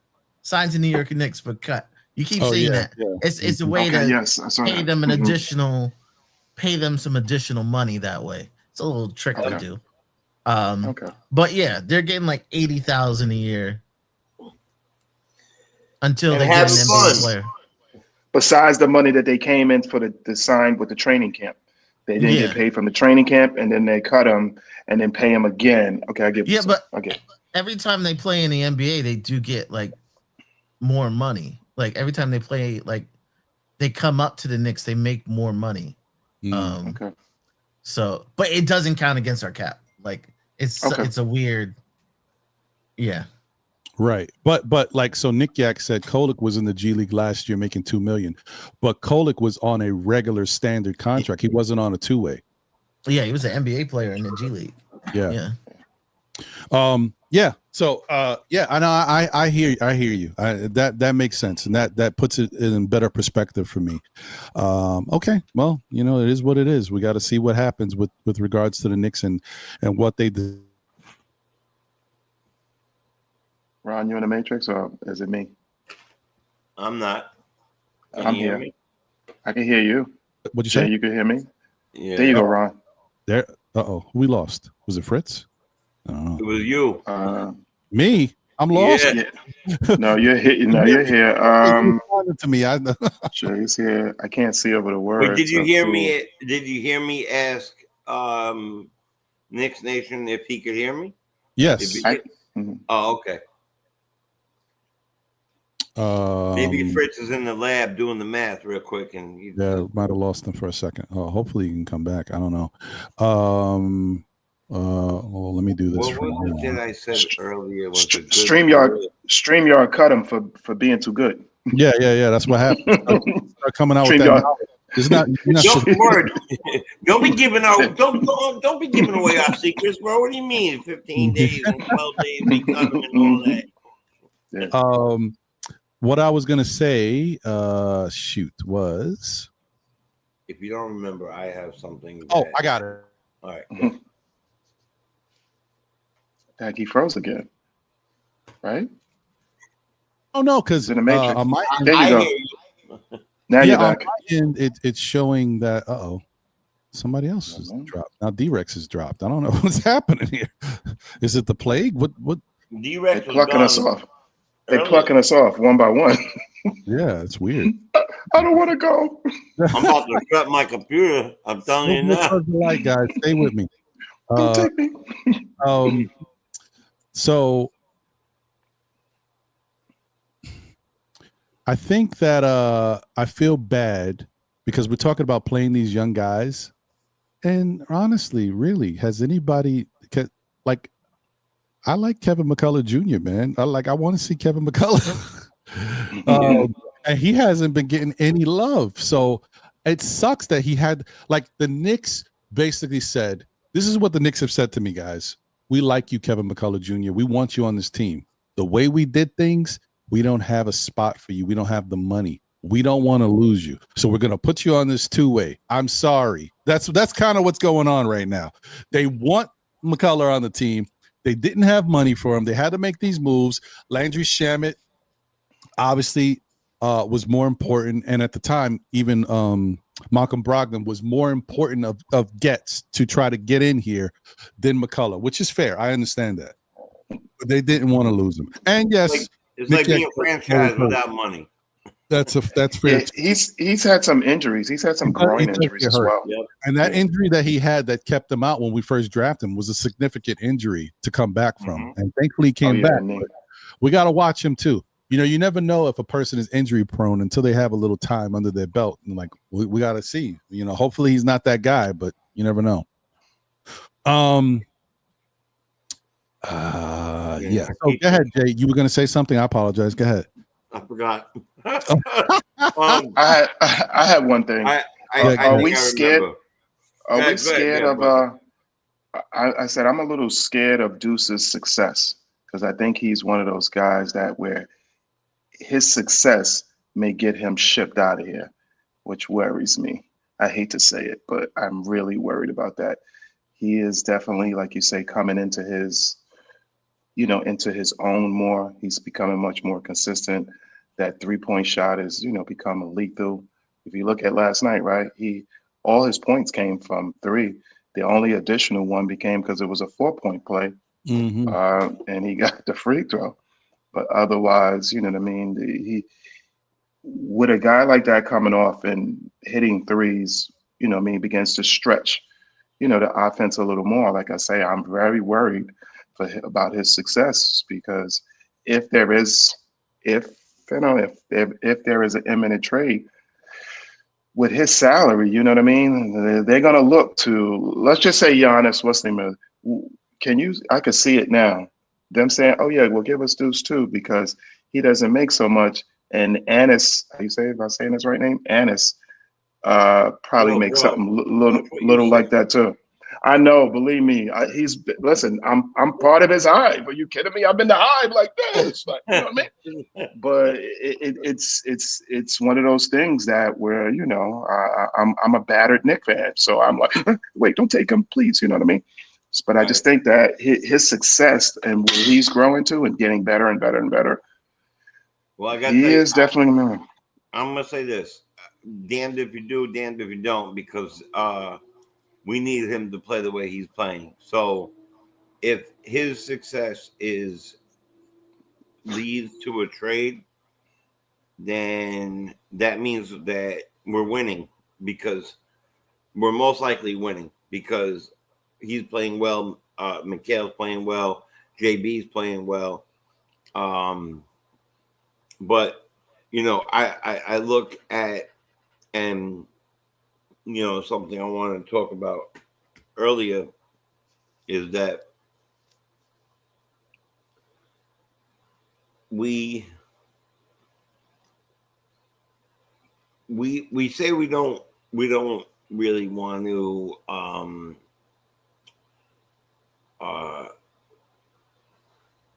get rid of certain people, or we like right now, how badly could we use Sadiq Bey, right? Or how badly could we use somebody like that right now, just get in there.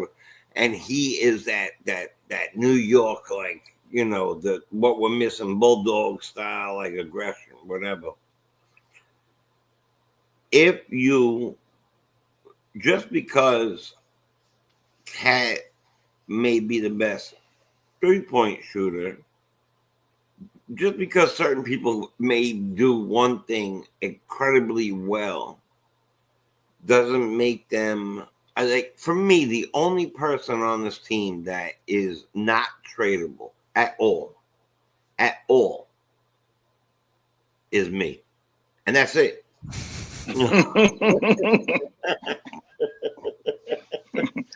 Not true. Also Jalen Brunson.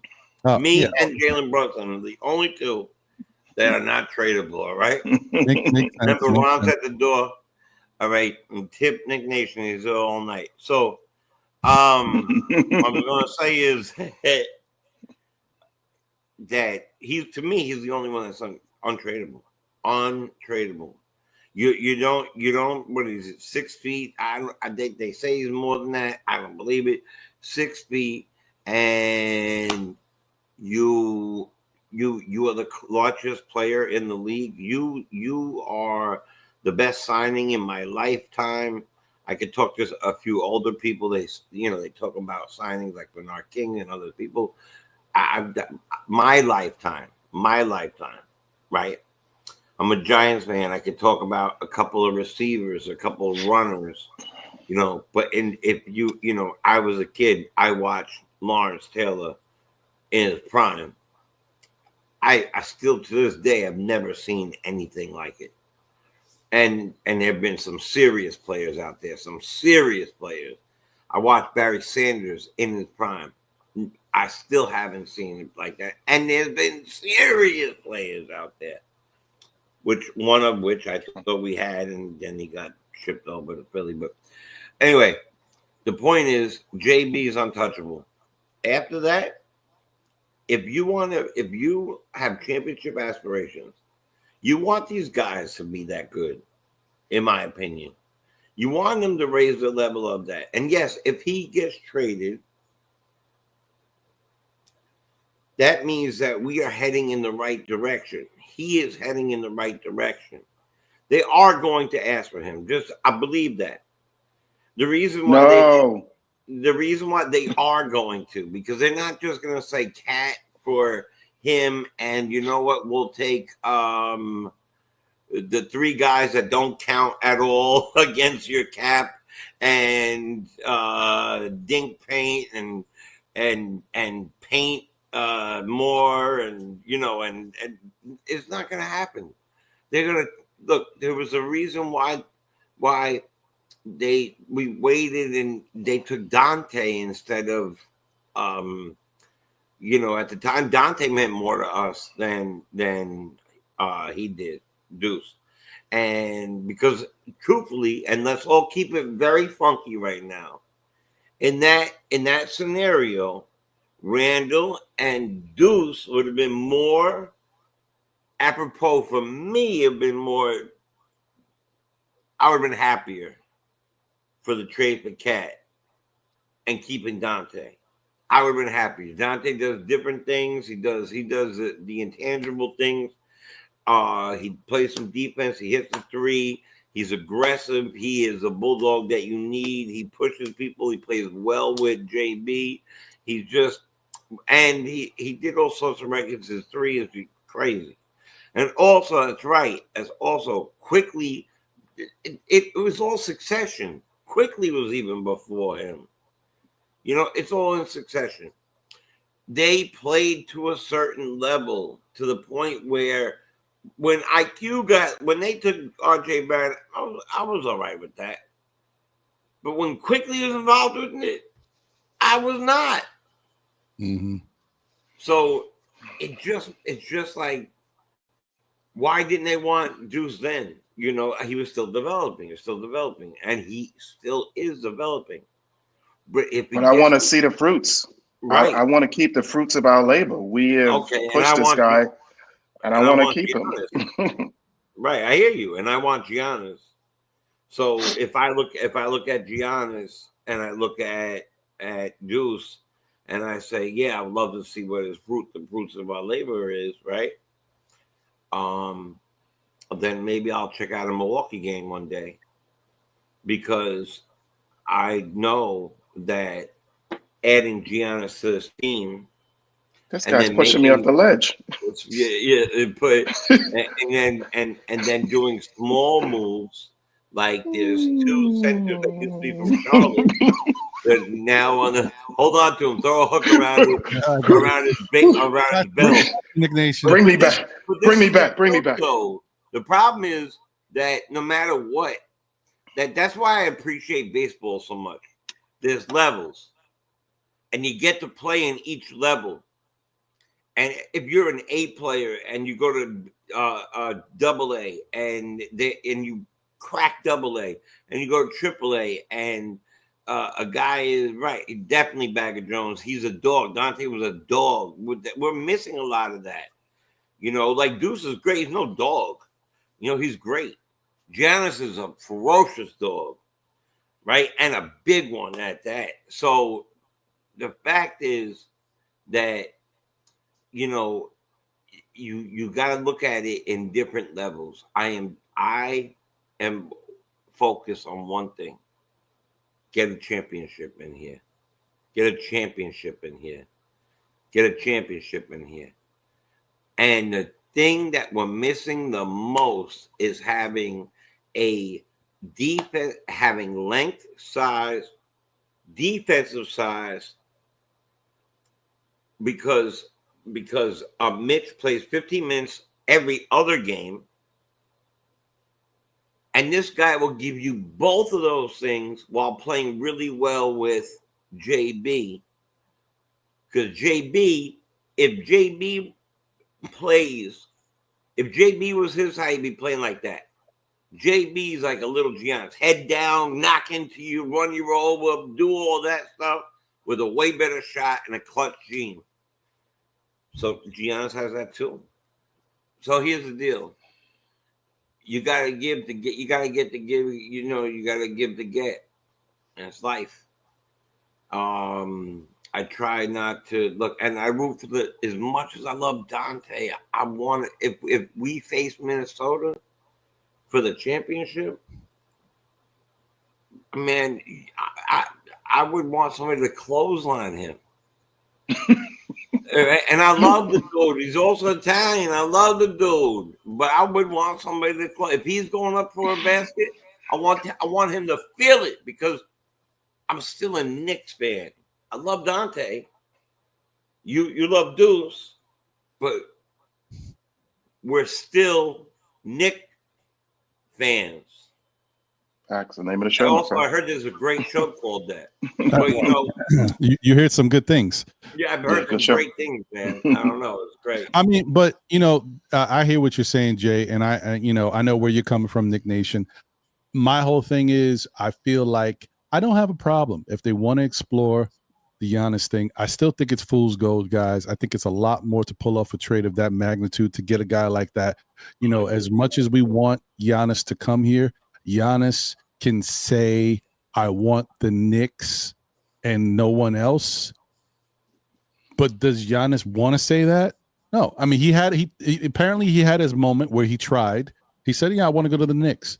Yeah. Well, he's not a Knick, right? And so the more time that goes by, it's not like his leverage gets better. It is what it is. And he doesn't even have a no trade clause. So it's not like he could say, oh, I want to go to the Knicks. You want to send me anywhere else? No, I'm not going to say yes. He doesn't even have a no trade clause, which is kind of crazy that he's a franchise player all these years and doesn't have a no trade. I don't know. I thought that was kind of weird, but it's what it is. So, and we already saw what happened with Jimmy Butler. Jimmy Butler wanted to go to Miami. I mean, not Miami. I'm sorry. Phoenix. No, Phoenix. Phoenix. All right. You're right. He wanted to go to Phoenix. Yeah. I'm only going to Phoenix. Well, guess what? You're not in Phoenix because you didn't have you and your hair are not going there. Yeah, he didn't have the control to do anything, and so he went. And I'm sure that's why I wish Fritz was still here. I'm sure he's happier now that he's in Golden State. So, that's why I wish Fritz was still on because big shout out to Jay Ellison. I think it was on a KOT show. I heard it where I think it was Fritz who came up with it. Was one of the trade scenarios, and that scenario I could see happening where it was Cat going to Phoenix. And then I forgot what the player is, but it was, what's the name, who just came from Houston. He was part of it. And there was a few things mixed up in there, but I agree and get it because Devin Booker has been awfully quiet. And for losing, you know what I mean? For what he has now, it's not in his foreseeable future for a championship, not with the players that he's holding there right now. But, you know, we got to remember him and Cat played together, and that is, you know, I mean, I believe they're still best friends or something like that. or very close. Wow. And that would be, that would be the third party team. And then pulling back over, we would eventually get Giannis, his brother. They would get Cat and somebody else, and then whoever they worked out was then pulling the picks from. So more than likely, you would probably look at,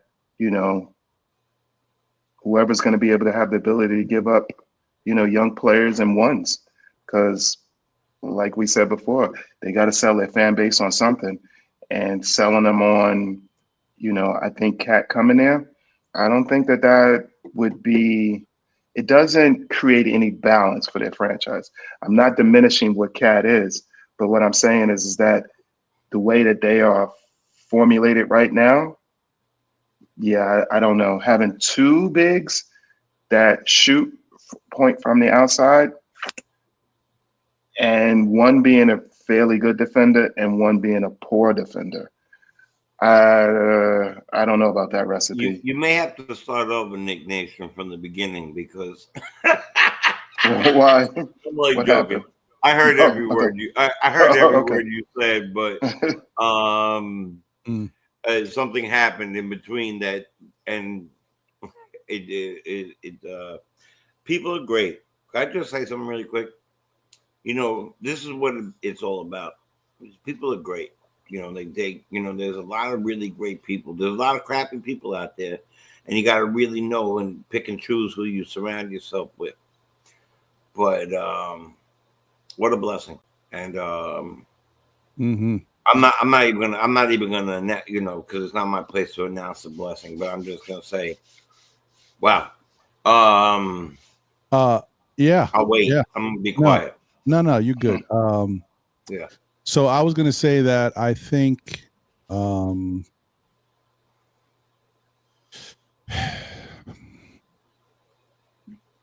only person I'm on the fence about is Josh Hart. In a Giannis trade, if the Knicks were going to get rid of people to go alongside with what they got to send to Milwaukee, and we're talking about it, it's here.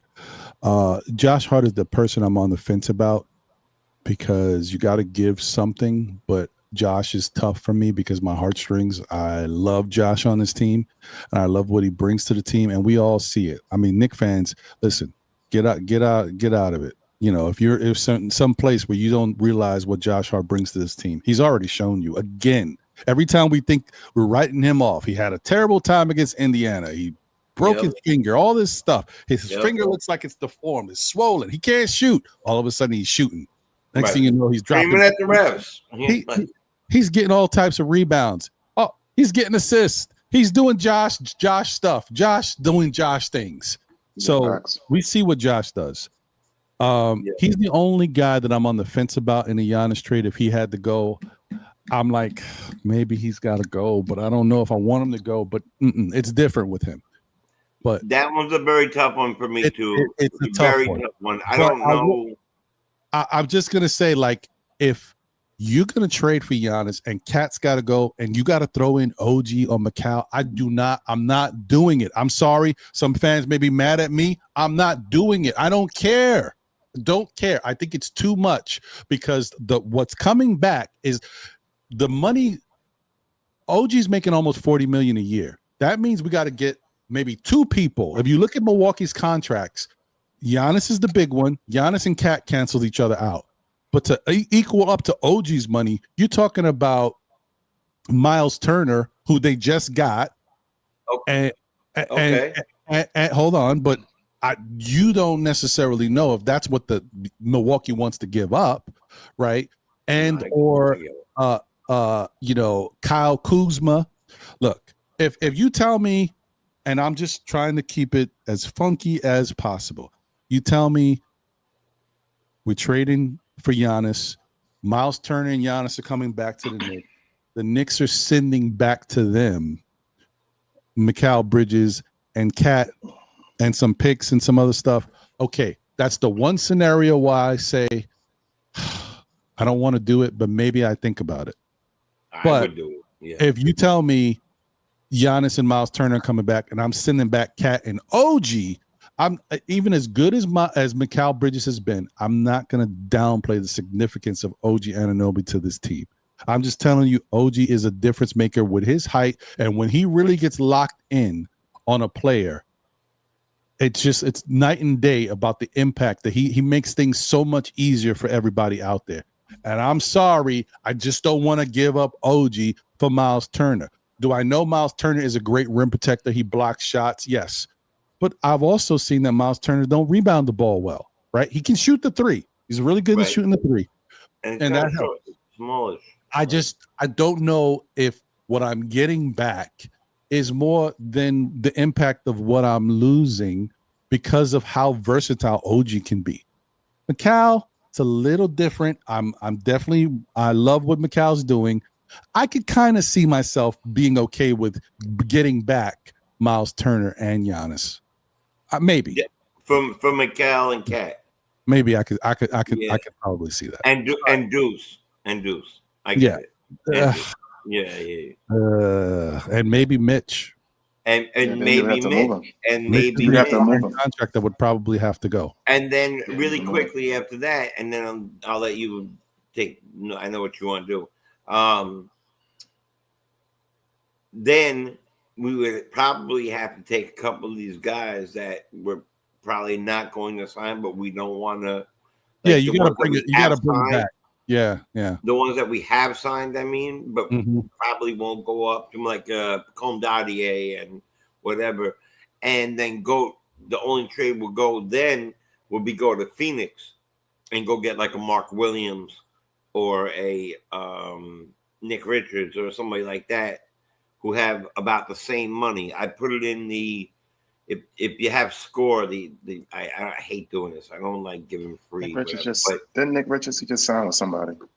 He might have. I don't know, but score has a thing where you put in the team in the search engine, and it gives you the salary. When you press the salary, it gives you option to make trade scenarios if the money works. See how the money fits. And Mark Williams is the man that was almost traded to the Lakers and then came back to Charlotte and balled out for the rest of the year. Right. He's a full 7-1. I would take him in a heartbeat. Next to right then, you got Miles. I think he's shorter than 7 feet, right? He's like he has structural knee damage, I think, is why, because that's what happened. He failed the physical. Right. So I think that's why they didn't take him, right? Right. With OG, and then instead of Miles, Mikal, you put Miles in there. It would be JB.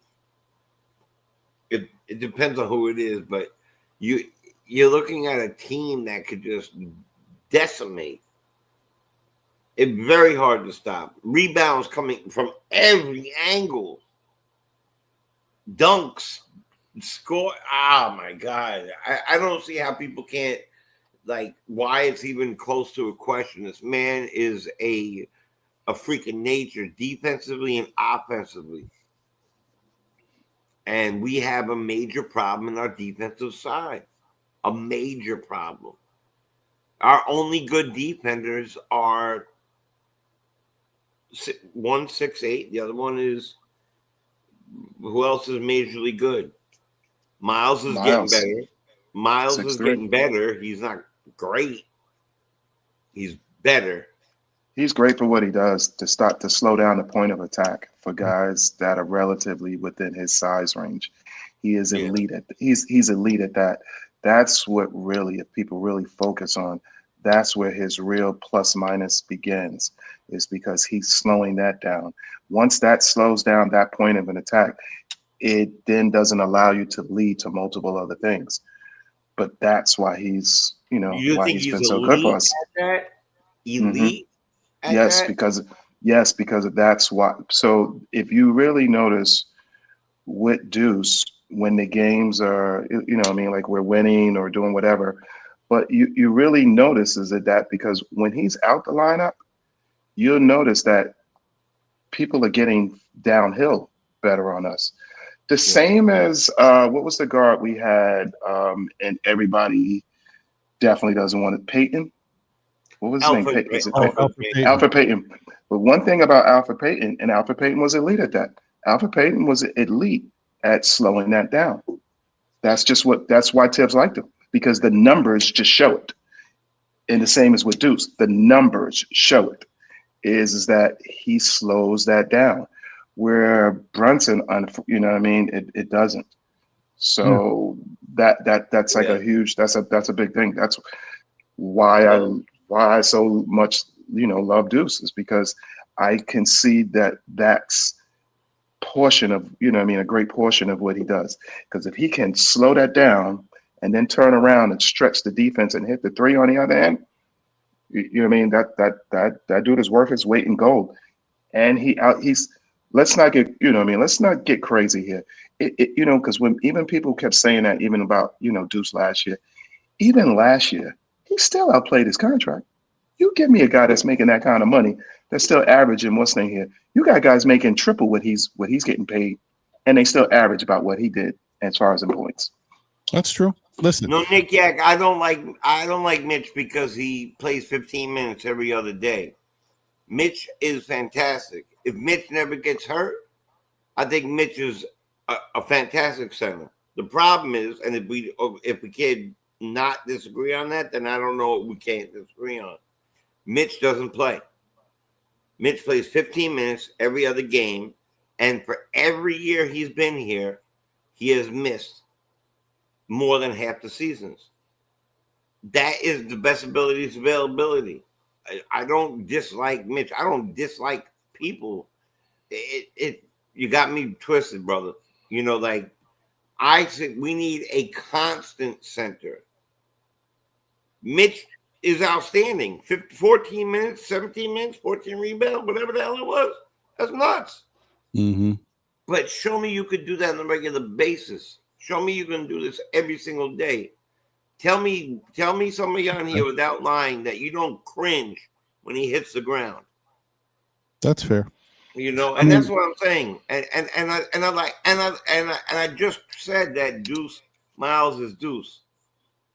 Still, to upgrade this team, I'm willing to put him in that lineup. I do believe that when Randall and Dante left, as much as it hurt me, we got better with Cat. But it took me time to realize that. So it's tough. It's tough. That's why. But my whole thing is, I don't want to go crazy on the Giannis stuff, because, quite frankly, guys, this type of stuff, these big blockbuster trades, they don't happen overnight. If it happens overnight, it's one of those we don't even have a lot of time to talk about it. It just happened, like what happened with Luka. Luka trade. Luka was gone. Like, what happened here? Like, so when stuff gets planned and talked about forever, you come up with all these speculations, all these thoughts. Well, this is going to happen. We're going to move this person. We're going to slot this guy in. Everybody was already like, hey, I can't wait to get that Donovan Mitchell jersey. Yeah. So I'm still waiting. Yeah. That's why I was happy. That's why I was happy about that blowout last night, because just like Boston, you know, that I don't like anything Boston. That's where I know him from, Mr. Danny Ainge. So you know I ain't gonna like him, right? And what he's done to us, too. So yeah. I mean, listen, if we would have had Donovan Mitchell right now, we might not have been talking about a lot of stuff. We might not have gone out and gotten Cat. We might have got somebody more defensively inclined, and who knows? We might already be talking about the New York Knicks are running through the league. We might not be 21-1, but we might be going crazy right now. You know what I mean? Like, could be a totally different team over here. But anyway, let me get to what I was going to get to. Yeah.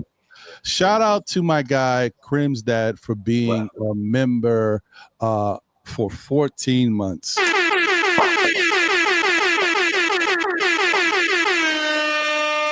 You know what it is. And that's it. That's all I got to say. So, Crim's dad he's always the first guy on the chat. Boom, he's on. Before you even start, Crim's dad is in. Boom. He's so great that like every year Every year he wants to surprise me and hit me with something that I'm never expecting. I totally appreciate everybody's contribution to this channel. And the biggest contribution is just being here, watching the show, being in the chat, giving your opinions, obviously being respectful, and understand that this is our place, man. This is where we come. This is when we want to break the monotony of our life and get a little relaxation and just get our feelings and thoughts out. This is where I hope you feel like, hey, I'm comfortable coming here and we can do this together, and understand you got peoples here, man. I get excited to be able to know, hey, Saturday I'm gonna do the show. I can't wait to hear what Nick Nation, what Jay has to say. D-Rex will probably come up. I might see my boy Sha. I look forward to this stuff, and also seeing what the chat has to say. I enjoy it. This is why I continue to do it. But I also know that not only does Crim's dad, he's not as vocal as he was before because he's got a lot going on. Crim's dad has a really, I would say I don't know that much about him, but I think he has a really good life, a great spouse. His kid is fantastic from what I've heard. But he's very vocal. He's been a big part of everything going on with this show. And he also, outside of this, he also, sends me messages. He sends me information about the Knicks. He sends me information about the league that maybe some people don't think about, old stuff. Like he sent me something the other day about how basketball was played back in the 1950s. It was a video. It was crazy. So he's always doing that type of stuff because he's making other people members. Yes, he makes other people members. That's right. He gives away memberships, but then he also does things like this.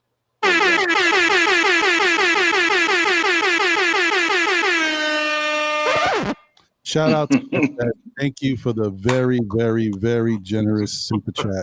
He said, fun to start the trade of Jay Chosen along with the next Knicks player traded. And also, if you guys don't know, Chris has already shown this for people who know him in the chat. He has an incredible sense of humor. He loves to joke. And that's just his personality. That's who he is. So if you don't know him, you might say, well, why is he saying that? No, that's who he is. He's a very good dude. Definitely appreciate him. Thank you so much once again, Crim's dad. Appreciate you for all the support and everything do to help this channel, as well as the stuff behind the scenes. Definitely appreciate you, bro. First dude in the chat always. He's on, boy. Come here saying he is on. No, he really is. He always does. No, APAP Sha was not on the show today because Sha be doing different things, man. He be working his schedule and stuff, so sometimes he can't be around. But I appreciate Sha all the time. He's in the lab making stuff happen. Yeah. Things about to do for himself. Yes, sir. He did stop in a few minutes ago to say what up to people. And there is the antagonist to the protagonist. Andios and Crim's dad always going back and forth. They have a great dynamic. So yeah. Shout out to you, bro. Meanwhile, Crims, I just checked my bank and that money came out of my bank. I don't want to hear it, man. I get it. This is the preview to Now You See Me. So exactly. Now You See Me 3 starring Jay Chosen and the money coming out of his account to support those. Exactly. Roll 389. I just got 50,000. And then there might be people that haven't seen Now You See Me, so you don't know what the hell I'm talking about. See the movie; it's a good movie. Oh, it's fantastic! I just saw the last one. Mm-hmm. All right, so now I want to get to this before we get out of here. I got this, and then I just want to talk a real quick preview about tomorrow's game. But most importantly, I don't want to go too crazy with it because it's so up and down. But we already kind of talked about it, but just real quick to kind of put a bow on it. Mitchell Robinson. The situation with Mitch is very tricky, right? Because as fans, sometimes you forget the value of Mitch because you don't see him enough. Sometimes you're like, oh man, out of sight, out of mind. I always point back to when I saw Mitch how much of a big impact he can provide for this team. Goes back to the Cleveland playoff series. That's when I saw, okay, okay, I get it. Now this dude is a monster.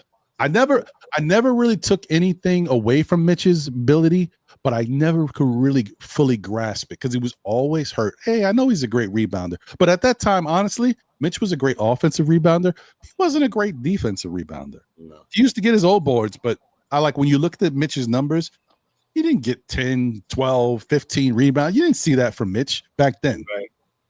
Now Mitch has become a much better overall rebounder. Not only is he a monster on the old boards, he can get defensive boards. His positioning is better. Maybe the physicality of him gaining a little weight over the years helped with that. So, but now he's a solid everyday rebounder. He could be one. If Mitch played 30 minutes a night, he'd be one of the best rebounders in the league. Maybe number one, because he's Probably a beast. number one. He's probably be number one. He's a beast when it comes to rebounding. But after watching him against Cleveland and watching how he shut down Mobley and shut down, I forget the other guy's name, whatever. With the afro. With the afro. From Brooklyn. Jared something? Jared. Yeah. When he played the way he played against those guys, they had no answer. And I was like, man, this guy's not even an offensive player. And he is shutting these dudes down. They got nothing for him. Yeah. He totally won that series. Yeah. With the help of Brunson and whoever else did their thing. But he was a beast in that series. Yeah. So that's when I saw his impact. But the problem right now with Mitch is what we say is good. We try to find the silver lining in his minutes. In the 15 to 18 minutes a night, his rebounding is fantastic. But I do think that sometimes it can hurt you on the defensive end, because we are seeing there are little holes in the defense when Mitch is out there that you wouldn't expect. And I kind of think that does play into the limited usage. I think going in for 3-4 minutes and coming out sometimes it can take away from an offensive player. Why can't it break a defensive player's rhythm? Yeah. Being in a certain spot, getting comfortable. Like, I just saw this guy come up. He scored a layup on me. Okay. Right. Next time he comes down the court, I'm blocking his shot because I know what he tried to do. I'm ready. Oh, wait. He goes and sits on the bench. So now he can't even get his get back. Like, next time. So I think about stuff like that. Like, I maybe I think too much, but that is something that's real. You just scored on me. I just saw what you tried to do, but I was focused over here. I wasn't really looking at you. Next time you come down the court, I'm ready. Going to the bench. So now he can't get his get back. Next time he comes in the game, maybe that player's not even in the game. And so maybe something else happens. Maybe somebody's out of position. Maybe he comes in and he's out there with Cat. Automatically, once he's out there with Cat, now he's got to think about not just his guy, but I got to worry about Cat's guy too. So it just, I don't want to take a lot away from Mitch, but I do want to say that realistically, I could see where playing limited minutes might also hurt him or impact him defensively, because he can't really make up for certain things, or if he's out of position in one play, he may not be able to get back in position the next time around and make an adjustment. The other thing about Mitch that we've talked about in the past is that sometimes Mitch can't even show how good defensively he is because they've seen it already and the book is out on him. They don't challenge him. Now, we did see earlier in the season, they were trying to go at Mitch. I think teams know, and you guys can weigh in with your opinions, but I think teams know that the New York Knicks' new style of offensive system allows for some holes in their defense because they are moving around, and because the pace is moving, sometimes they can't get back and get set. This is why they find their ways to attack the paint. You know what I mean? Then you overcompensate. I'm one of those that I feel like everything plays into it. Knicks, everybody knows that the Knicks are struggling with their three-point defense. So now you got a team that may come in. We already shoot the three well. They come in, they're like, oh, the Knicks are prepared to that we're going to light it up on them. This is when we're going to attack the paint, a la Boston. Now the Knicks are overcompensating for the three. The back doors are wide open. The middle of the paint is wide open. Mitch can only guard so many people, So, I mean, yes, he's a good rim protector, but there's going to be ways where you could find holes. Okay, Mitch is going to be in the paint. Let's send the first guy. Mitch is going to try to overcompensate, stop that guy. That's when you send the back door. Get him. Like, there's ways to combat a rim protector, especially when you know there's other holes that defense has. So I don't want to put it all on Mitch.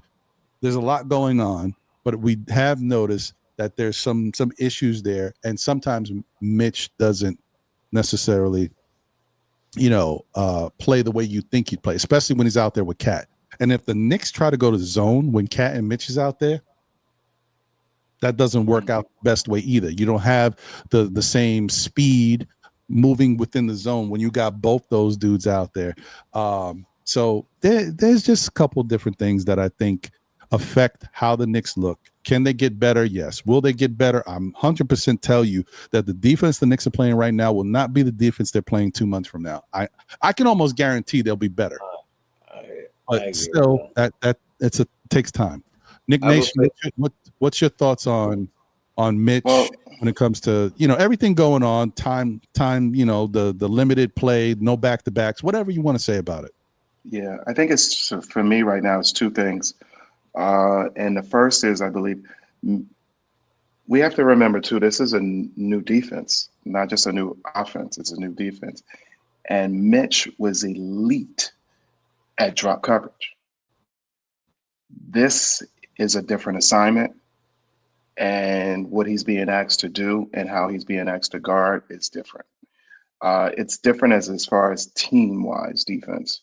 So I think he's still getting comfortable with that, but I think it's somewhat limited because the minutes he isn't getting, you know what I mean, like those steady minutes. And because let's be honest, Mitch was for quite a few years, he was only averaging 20 something odd minutes. So it's not like he's that far off. So, you know what I mean? Was he average about 17 minutes now? So if we up him up, you know what I mean, to say 20, 25, yeah, but he has got to play more and in this defense to actually, you know what I mean, start to look like what Mitch is. But also, I believe that I think there's something structurally off on his foot, ankle, whatever it may be. He doesn't move laterally the same anymore. And I think those two things are clashing right now. He's trying to learn a new defense. He's trying to learn, you know, I mean, he's a defender, but he's trying to learn a new team defense. Because also, if you've noticed, he isn't even that, to me, from what I'm watching and seeing, he even is not even as vocal as he used to be. He was much more vocal in Tibbs' defense. He was much more of a captain of it. And this one, he's in and out so much with that short spirit of times, it doesn't seem like it's matching up. And I just think that laterally, he is a little bit off. And this is the NBA. And this is what I was saying even about the Diablo thing is that you start to slip and slide just a little. And sometimes that is enough to be overwhelmed by younger players because you guys are getting younger, stronger, and faster every day. And he just doesn't look like the same guy. He looks I ain't gonna say the same guy, excuse me. I just say he looks, like he's somewhere still rifling it up to about where looks like he's 75% of himself. And as much as, we want him at 100%, but I think this is a slower ramp up. You know what I mean? Because whatever, between his agent, between the team, between everybody, we're trying to get him to the end of the race. So, you know what I mean? It's definitely still important, that young lesson that we learned when we were kids, as far as the hare and the tortoise, So it's one of those things, I think. And I think we're trying to bind and hold on, you know what I mean, so that he can stay healthy by any means necessary.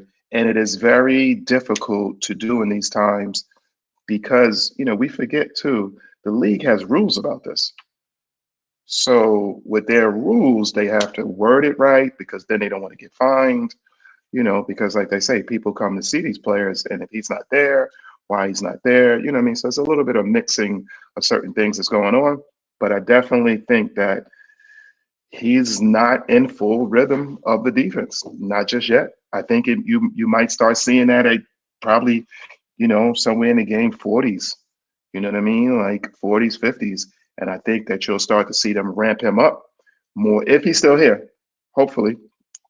And I think they'll ramp him up a bit more. But I think right now, this is what we're going to get out of him. That's tough. That's tough. Before getting Jay's thoughts on it, I just want to say, like, a lot of things with Mitch, I think,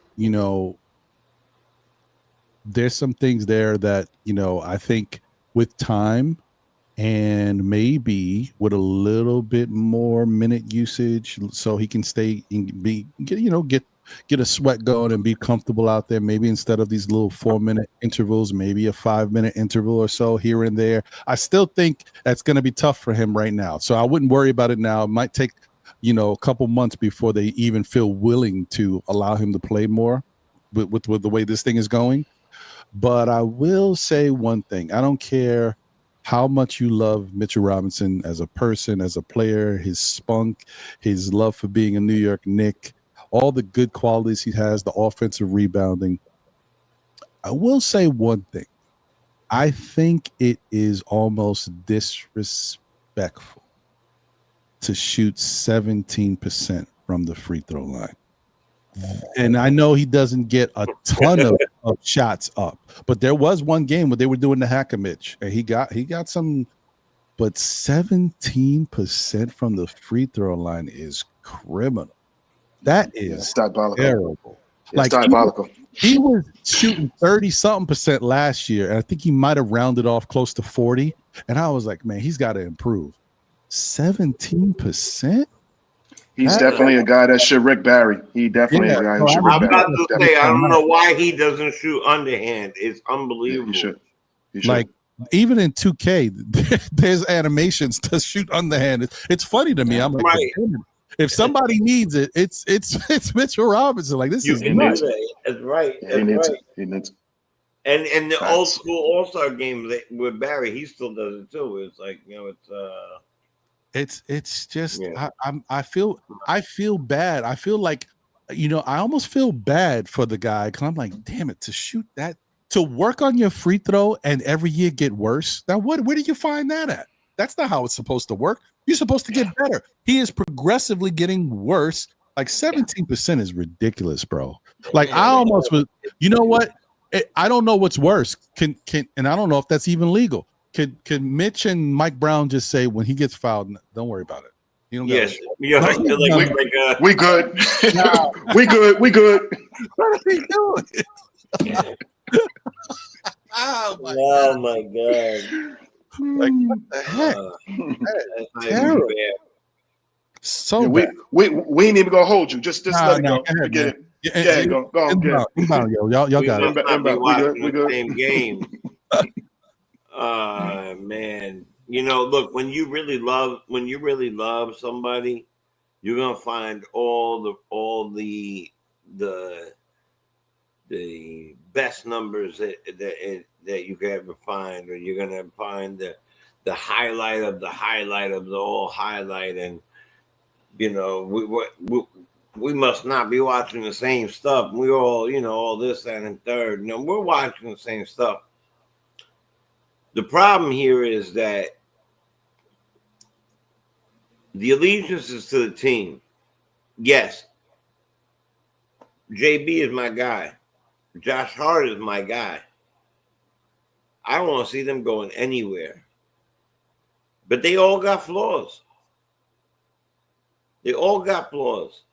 But this type of flaw, 17% from the free throw, is like I mean, I've never even heard of nothing like that at all. It's horrible. It's tough. It's horrible. And then he is getting, I don't know if it's because the 15 minutes every other day thing, but he's starting to miss different, like how he used to get back, or where he used to slide over to. Because what I love about Mitch is he was also a floor general. He would say, defensively, get in here, go over there, you got there, move up there. He would actually push. I seen him push McHale up until the line. I seen him do different stuff like that. I love that about Mitch. But Mitch, unfortunately, is, I'm not saying Mitch in no way is like, a Greg Oden, right? Who who had a fantastic, Greg Oden, by the way, if you don't know who that is, that's the guy who was picked one pick before Kevin Durant because he had such an incredible, I believe, Ohio State career. That's where he was. I'm a Michigan guy, so I know that, I know he was. I just couldn't remember which one, but the man had some good moments here. I think it's c'est la vie. I think that we need more height. We need consistency. And that's the problem.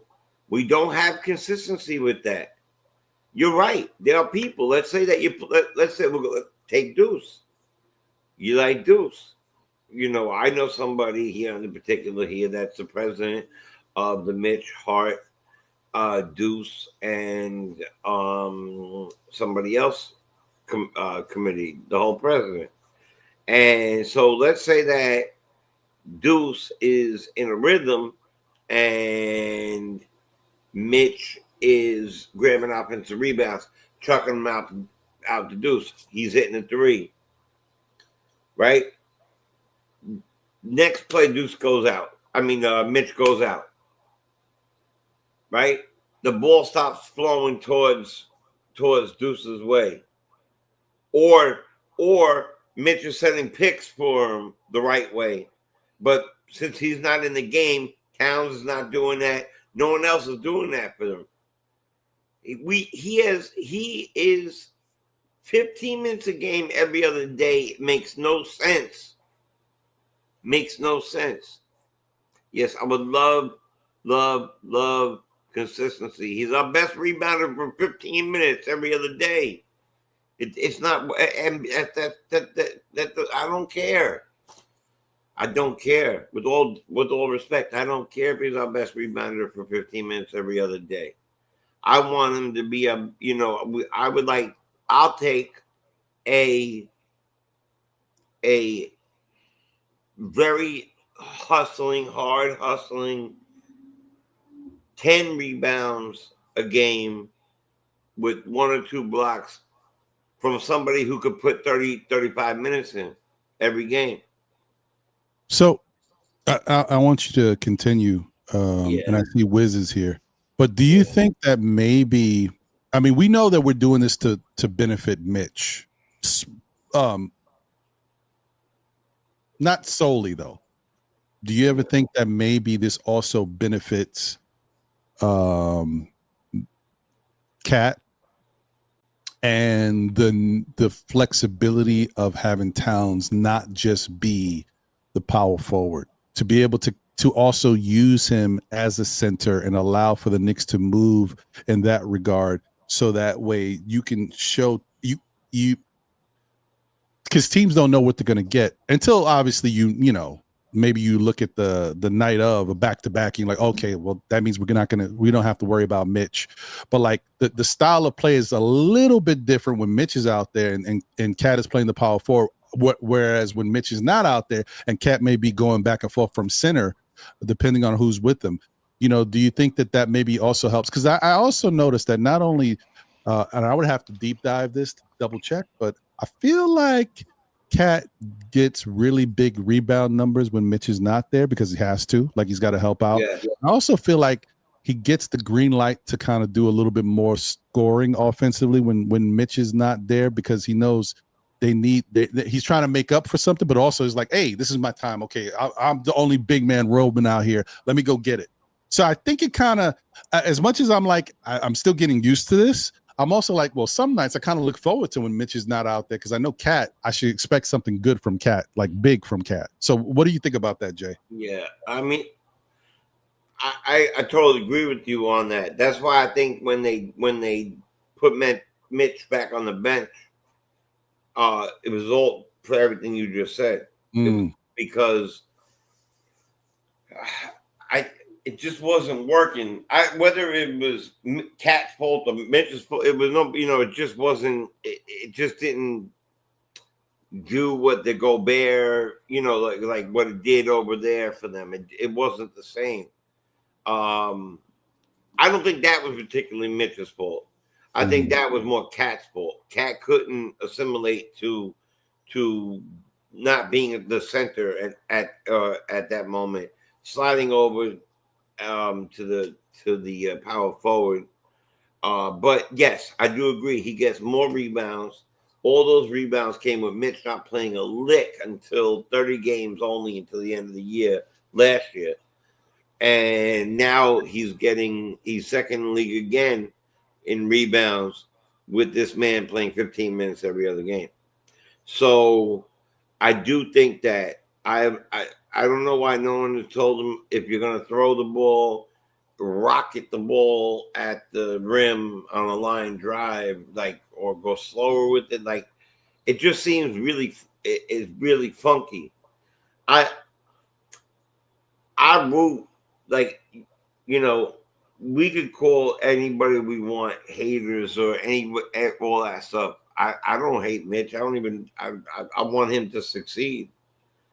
I wish he succeeded. I wish he never got hurt to begin with.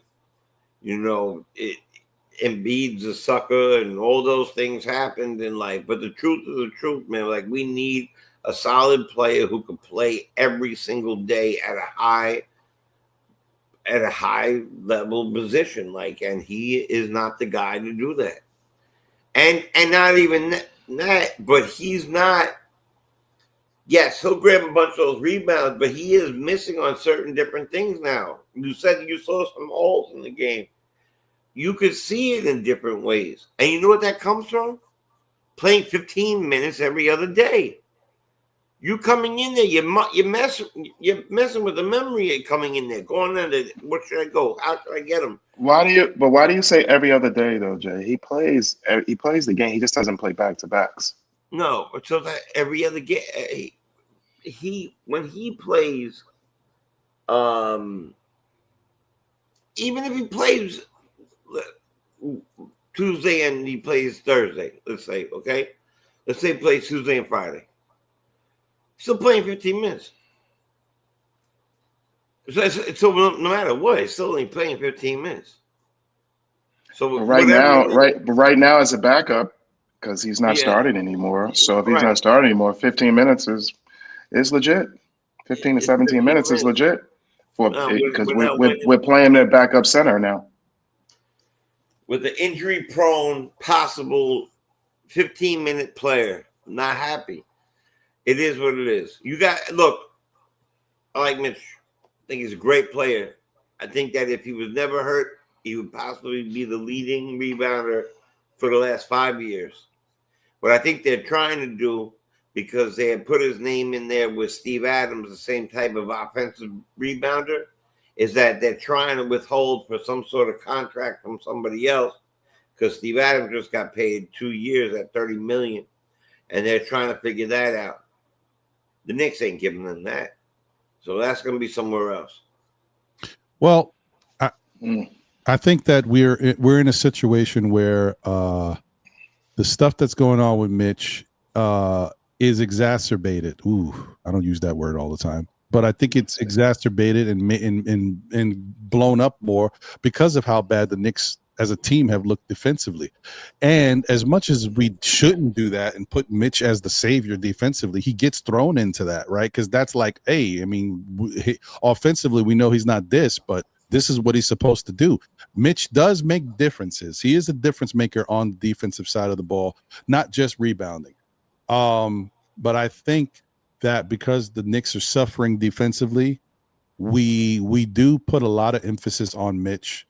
And I will say to what Nick Nation was saying before, up until the last few games, the Knicks were playing very solid paint defense, like very good paint defense, definitely. But like I said, I think that they're maybe overcompensating a little bit with the fact that the 3-point shot, the 3-point defense has been very bad, and we haven't had OG. I do believe that now that OG is back, you will see not only will the defense get better, but I think you'll start to see defense get better because he'll be able to afford taking more liberties and stepping out, guarding different people, switching because he knows that, you know, McCall's out there at times, or if he's playing, I know he comes in with the second unit now, but, you know, there's another defender out there that can help out. And it's not just on him to get back to the paint to stop somebody from driving. So let's just watch and see what changes can be made now that OG's back. Hopefully, knock on wood, he stays healthy, because we definitely need him. We'll see where it goes. But I would say, but I am, don't get me wrong, I am just a little bit concerned about this whole minute thing and the agent stuff. I don't know what's going on here. And if this becomes a point of contention for the front office, where they start to not like the whole, like, you know, who's running the team? Is it us and the coach, or is it the agent? Like, look,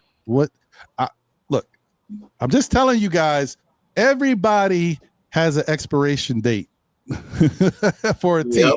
You know what I mean? If something goes wrong, listen, we love Jalen Brunson. Right now, we're saying Jalen Brunson is untradeable. Yep. Anything can happen.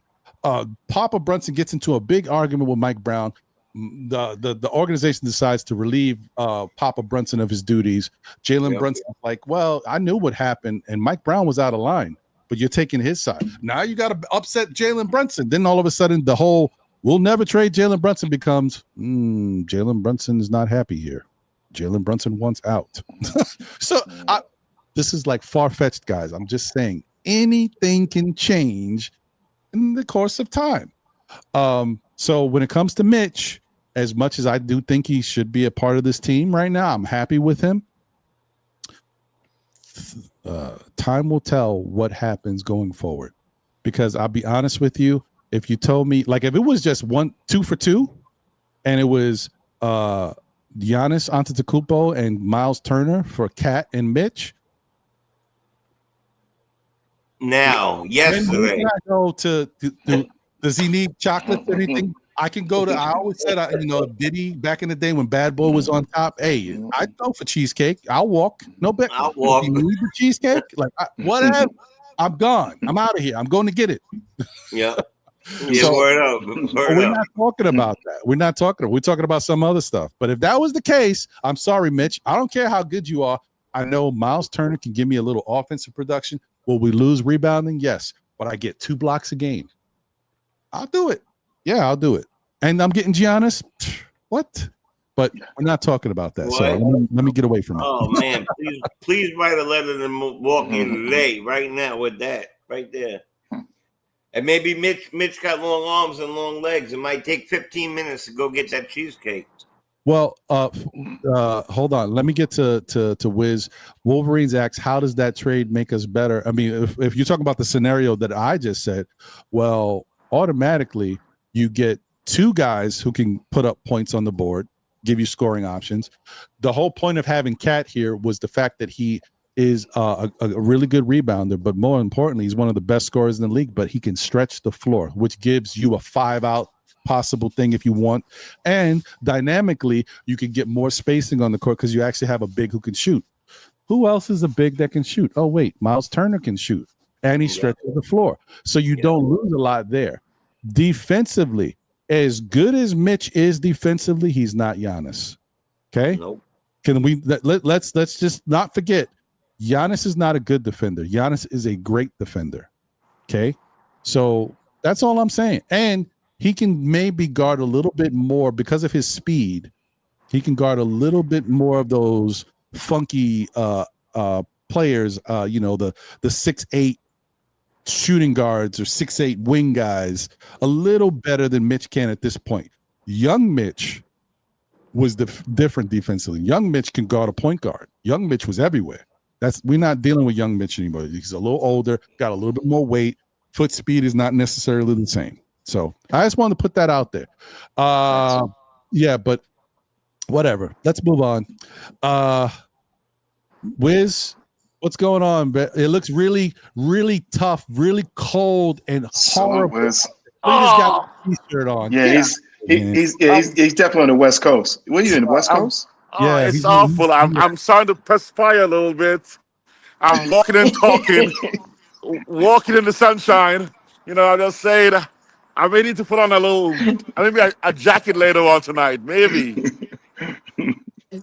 You guys still wear scarves and gloves and stuff like that? I never heard about that. Yeah, This is not. This is not. This is not Broadway and Fulton, by the way, Ron. Broadway and Fulton, Wall Street area, Don't be trying to Exchange peep me, Place. B. Don't try to I'm peep tracking me. you. I'm tracking you, son. What's up? Subject, Peters, man. Awesome conversation. I've been listening all day, all morning. I just been running shorts with the wifey. I still got to go to the supermarket and buy her some more stuff. She's about to text me going, "Where you at? You listen to that podcast with that Ron and John?" And then here's my negativity. I come negative first. Give me 2 minutes now. First minute of negativity. One is I used to be really stupid because I was a big fan of Tony Dorsett. I was a Cowboys fan for just 1 year, and I realized my stupidity. I became a Giants fan. So right away, That's boom, the Cowboys, man. get out of here. That's how No you one do says it. Cowboys. Drew You know, Pearson. that is a man who could realize his. You know what? Sorry. Hold That is on, a man Jay. who Jay, accepts the reality and realizes the stupidity in it and changes it. Will you That's please right. help Nick Nation? He needs your Listen, help. no matter what your Wiz help. has to say, Wiz is the greatest ever. I love you, Wiz. You are fantastic. I finally said Thank you something very much. But Drew Continue, Pearson, watch a my throwback. good brother. You want to sing what you got to say? Because you can sing it if you want. We love you so much up here, Wiz. Go ahead. Continue, my friend. I Cut gotta his say, mic off. Cut his mic off. Yeah. I gotta say, watch a Please help out throwback. Nick Nation. He needs your help. He needs Drew it. Pearson, Too Tall Jones, Tony Dorsett. Those are some. Those are the days. And then I Exactly. got smart. Randy Anyway, White, all those guys. Yeah, right. that's right. Yeah. All right. You- Now, you- Wiz, that's like a cursing button, You're right? gaining a lot of points there, Wiz. Don't start losing. Fortunately, I switched around, and then Lawrence Taylor showed up. I was like, okay, it's over. Oh, Giants my forever. man. That's what I'm talking about. Okay, so Sell out. that's first Boo. first negativity. Second one is Crim's dad, man, that's the contribution. I'm gonna 10x that contribution to get to the trade my boy right here, John. I'm sorry, man. I'll trade 10x.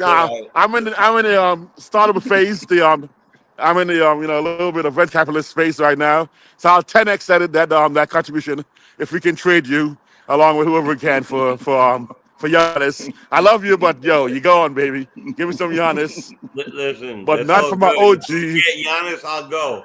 That's a Okay. sacrifice Jay, that we would not like to see, but we wish you well. I'll call you from time to time. See how you doing over there. Holla at me. Exactly. I'm out. And then I'll 100x that contribution if they take Paris Duggar with you. You and Paris Duggar. Bye-bye. Whoa. Anyway, move on to positivity now. Positivity. Let's go positive. Everything I do, I'm going to put my 2 cents in. I'm going to put 2 minutes in. I'm going to just give you, 2 times the effort. I'm saying the number deuce, the number 2, baby. Deuce McBride. For all of you haters in the past, I told you so. I'm coming back. So I told you so 4 years ago. Deuce is coming, baby. I not even stop it. Every month he'll get better. He's going to get better. 60% from 3. Deuce going to be 60% from 3, 80 from 2, and 90 from foul line, while stealing 2 balls a game, getting his own blocks every so often, and then posterizing somebody every 10 games. Okay, positivity. Let's stay positive. Okay. Last night's game was brilliant.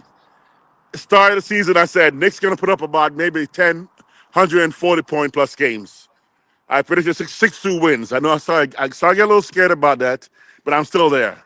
6-2 wins, about 10 games over 140, maybe a 160 game one day. I'm looking out for that coming soon to a theater near you. And I'm just telling you right now, I'm keeping the team as is. I love Giannis, but unless it's a very cat heart, I'm going to do heart. I will do heart, but don't let go of OG and Mikal, and don't let my boy Brunson go. So. But otherwise, I'm keeping the team as is. I don't mind small changes here or there. I still believe Yabusele will come around, but I'm not gonna bet. I won't. It won't break my heart if they get rid of him. Even Clarkson, I'm okay if they get rid of him. Dadier and those cats. Diawara is the future. Dig Paint is the future. We don't have to rush them though. So let's go with what we got right now. We got a nice 10, tight 10 right now. A tight 10. Some comics do a tight 5. We got a tight 10 right now when Sham comes back. And I'm sorry, Mitch. Look, I don't want to lose him for nothing, and I can't pay a guy $1 million a minute of play. $1 million a minute. That's what I'm paying Mitch for. I know he's very effective, but $1 million a minute is a lot for a guy who's actually not played every game either. I don't know, man. I don't know. That's what I'm just saying. So that's all I got right now. Tomorrow we're gonna dominate Orlando because we're feeling it right now, and we're gonna do it. And I know they're big, I know they're strong, and they're long. Pause. But I'm just saying we got a team that can actually step up the way they did yesterday. And when they're flowing like that, when Brunson got his 3-point back, when Cat got his 3-point going, and when you have a man named Deuce McBride, not Miles McBride down, not Miles, Deuce McBride going like he does, we're gonna take it. That's all I gotta say. That's my initial word and my final word. Peace and love. Love you guys, man. I'm gonna stay a little bit on to hear you. Then I'm gonna be in the chat talking trash against Parish Snugger and Sherman. Everybody else. And Appreciate you, go Wiz. Giants, baby. F There those you go. Cowboys. Go I gotta tell you, Giants. I don't say this often, but Wiz quietly cooked over here. This might be one of Wiz's best moments of saying something. Don't let it go to your head because I got the mute button. No dancing by you, by the way. No dancing by Ron. Nah, listen, Thank you, Ron. No the dancing. dancing coming out. This is the But I will holiday. say before you leave. I'll tell you, no, but I will say, Wiz had some interesting things to say, and one of the most interesting thing. I mean, we're not looking at it that way. I don't think, but that is paying a guy $1 million per minute. 15 minutes of play. It's interesting. That is an interesting way to look at Mitch's production. Listen. I'm just being I'm playing devil's advocate. I appreciate Mitch. I'm not getting on him about his actual play. I think there's more to the story than just what we see on the surface. So I think you got to dig a little deeper to find out. And then, there's also, we talk about one game where Mitch maybe left the paint open a little bit more than we would expect. But then look at the other games. Do we not give somebody credit for something they do because we expect them to do it? Like if your significant other, does something nice for you, do you not say thank you or appreciate it because you expect it to come? You know what I mean? Like, just saying, I'm just putting it out there, just being the devil's advocate. Let me get to the super chat real quick. Let me get over to Nick Nation, see what his thoughts are about because I want to shift gears too. But 1 second. You know what it is. Shout out to Jersey Shore. Thank you for the generous super chat. He said, if Mitch thinks he can get more money from somebody else, say la vie. I think that's fair too. I think Mitch is right. Don't get me wrong. Can Mitch get a couple more mil per year? Probably. But I think that's what he would get from us or anyone else, especially the way he's on this minute restriction thing. But once again, this is all about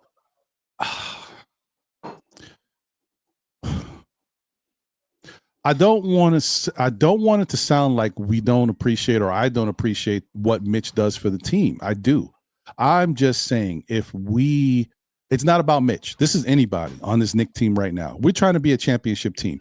Do I think that we win the championship this year? I don't know. Maybe we will. Do I think we can get to the finals? I've already said I expect us to get to the finals. If we get to the finals, we play OKC. I'm not necessarily saying we're going to beat OKC, but we have to position ourselves so that we can, right? But in my mind, knowing this Knick window, my whole thing is if you don't win this year, you better win next year, or you're not going to get it unless you make changes. I think this is the window for the Knicks. It's possibly get to the finals this year and win it, or win it next year. That's my opinion about this team with a new coach, with new systems. I think you get there this year and maybe win it, or next year you better win it. That's my feeling. So my whole thing with Mitch is if you have some struggles right now, Mitch is on limited minute restriction. He's not a great offensive player. He shoots terrible free throws. And another thing I wanted to say real quick, guys, is guess what? The hack of Mitch thing, it's not being employed. It was employed a lot more last year than it has been this year. It's coming, y'all. It's coming. Don't think it's not going to happen. So we may not be making a big deal about that free throw shooting right now, but when teams start to like, okay, now it's getting real. Yeah, I want to win this game. Hack a Mitch. Don't think it's not going to happen. So is there better players out there from a big standpoint than Mitchell Robinson? The answer is yes. Is there a bunch of players that can do exactly what Mitchell Robinson does? Maybe not specifically. Maybe they're not better offensive rebounders. Maybe they're not, when Mitch is locked on. Maybe they don't play the best paint defense the way Mitch can once he's locked in. But from a standpoint of what the Knicks need, that's what we got to look at. All right. If there's no issues with Mitch, if he wants to come here, if he can stay healthy and we can pay him money and he'll be happy with it, I have no problems. I told you guys already. The only time I care to think about a trade scenario for Mitchell Robinson is if his agent and him think he's worth a certain amount of dollars and the Knicks are like, absolutely not. We can't do that. Can we pay you this? And they say no. Okay. Bye-bye. We got to work on a trade. That's the only time that I'm ready and willing to get rid of Mitch, unless he gets hurt. And then if he gets hurt, that's out the window because now we don't have the leverage because they don't want to pick up a hurt player, and he's on an expiring contract. Whatever. It's all up in the air. Let me bring my guy back into the fold, making a secondary appearance. Hold on. I had to think him up, but yeah, back for the end of the show. Hey, what's going on, brother? Welcome back. So let me remove this banner. Give me 1 second. So D-Rex, you came back. What's on your mind? And I just want to get your points real quick, and then lastly, I just going to get everybody's quick, final thoughts. And can I just do mine really quick? I'm gonna bounce. Oh, okay, all right. Go ahead. All right. Because the haters got to go so he could, be a father. I hope that Mitch. And by the way, Jay, it's okay. This is just your day. Everybody's time is coming here. There's going to be one day where you say something and everybody. It's a little while for everybody. I actually had 2 weeks ago. Some people weren't so happy with what I was saying, so it happens. Brother, okay. I love Jay. By the way, I love Jay. There is nothing that anybody could ever say to me unless it's directly rude, like you know what I mean, like personal. I don't care about any of that stuff. I say it as a fun. I'll take the name. I want to see the Knicks win. I have high hopes for this team. I would like to see Mitch do well. I had a great time on the show. Mitch,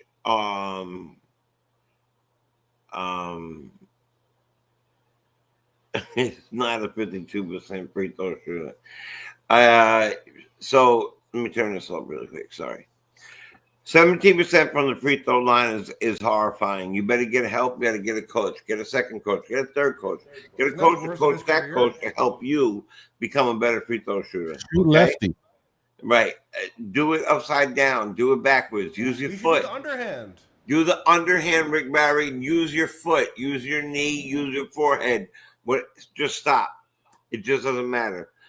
Soon it's so bad that they're going to take him out, and we're never going to have the opportunity to get those rebounds because he's not going to be in the game at that moment because we're afraid of getting hacked. And that is reality. I love that he's coming off the bench. I think it makes us stronger as a team. I like the lineup, the original lineup, and then the secondary lineup. Yesterday was a laugher. Let's not forget Utah and Orlando are completely different teams. It was a laugher, but I did like what I saw out of I believe it was Clarkson a little bit. I like what I saw out of obviously the captain. There wasn't much minutes delegated to a lot of people.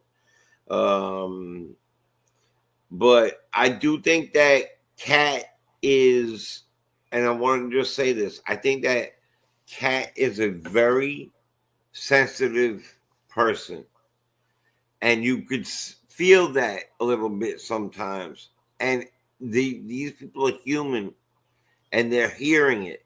He might be hearing the Giannis talk. Oh my God, I thought I was going to stay with one team my entire life. I was drafted to this team. Just what I tell you that last time when he said when he was interviewed after we played Minnesota, and he said that new Minnesota unit looks so dope. It's so weird to see Towns not on the back of it. That's not the type of thing you say when you're on a team, a different team. It's stuff like that still that even helps me even more want to push it up to the side. I'm still gonna root for him because he's a Knick. I'm still gonna root for Mitch. He's a Knick. I want to see him play more. He should tell his agent, kick rocks. I want to play. But you know what? I think it's gonna come to a head soon. And a lot of laughing on here. I think that was an amazing gesture you got earlier. So props, Crim's dad. You're not as funny as me, but you're definitely a generous man. And it's a blessing. Ron, you're a blessing. And peace to Knicks Nation, peace to D-Rex, peace to Wiz. Salute. God bless you and your wife and family, Ron. And peace to the chat. All of you. God bless you all. Thank you very much. My brother. Appreciate you. All right, bro. Take care. Later. Where is it? Here we go. Yeah. So let me just say real quick, shout out to my brother like no other, the one and only Mr. Smooth Soul Finger. What's going on, brother? Good to see you, my guy. Salute to you, bro. Salute to you, bro. Right. Direct. Go ahead, bro. What were you gonna say? Y'all hear me, right? And also, after you say what you were gonna say, piggyback into just your thoughts on tomorrow's game versus Orlando. Everyone hears me, right? I'm on a different microphone. Yeah. Than usual. Yeah. Okay. Yeah.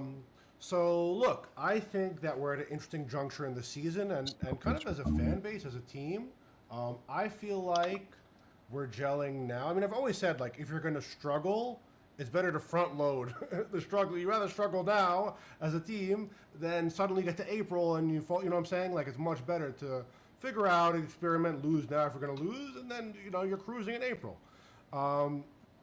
So I feel like the Knicks have a chance to do something really special. I feel like the Knicks at this juncture, like now the seal on playing rookies is broken, or playing young players. And again, are they perfect players? No, but to the point, Tyler Kolek currently has the 11th best assist to turnover ratio in the NBA. Mikal Bridges is number 8, and SGA is number 13. So when your players are doing things that are elite, you have to credit like the things that they're doing that are helping the team. Ariel Hukporti, even though he's been shaky and he hasn't been great, he's in the 97th percentile of blocking in the NBA. He's at 5.8 block percent, which is technically, if he had enough minutes to qualify, would make him the number 1 shot blocker in the Eastern Conference. Miles Turner has 5.6. Like Rudy Gobert is like 4.4 or something. So really, really, really elite block percentage, even fouling out everything. You know what I'm saying?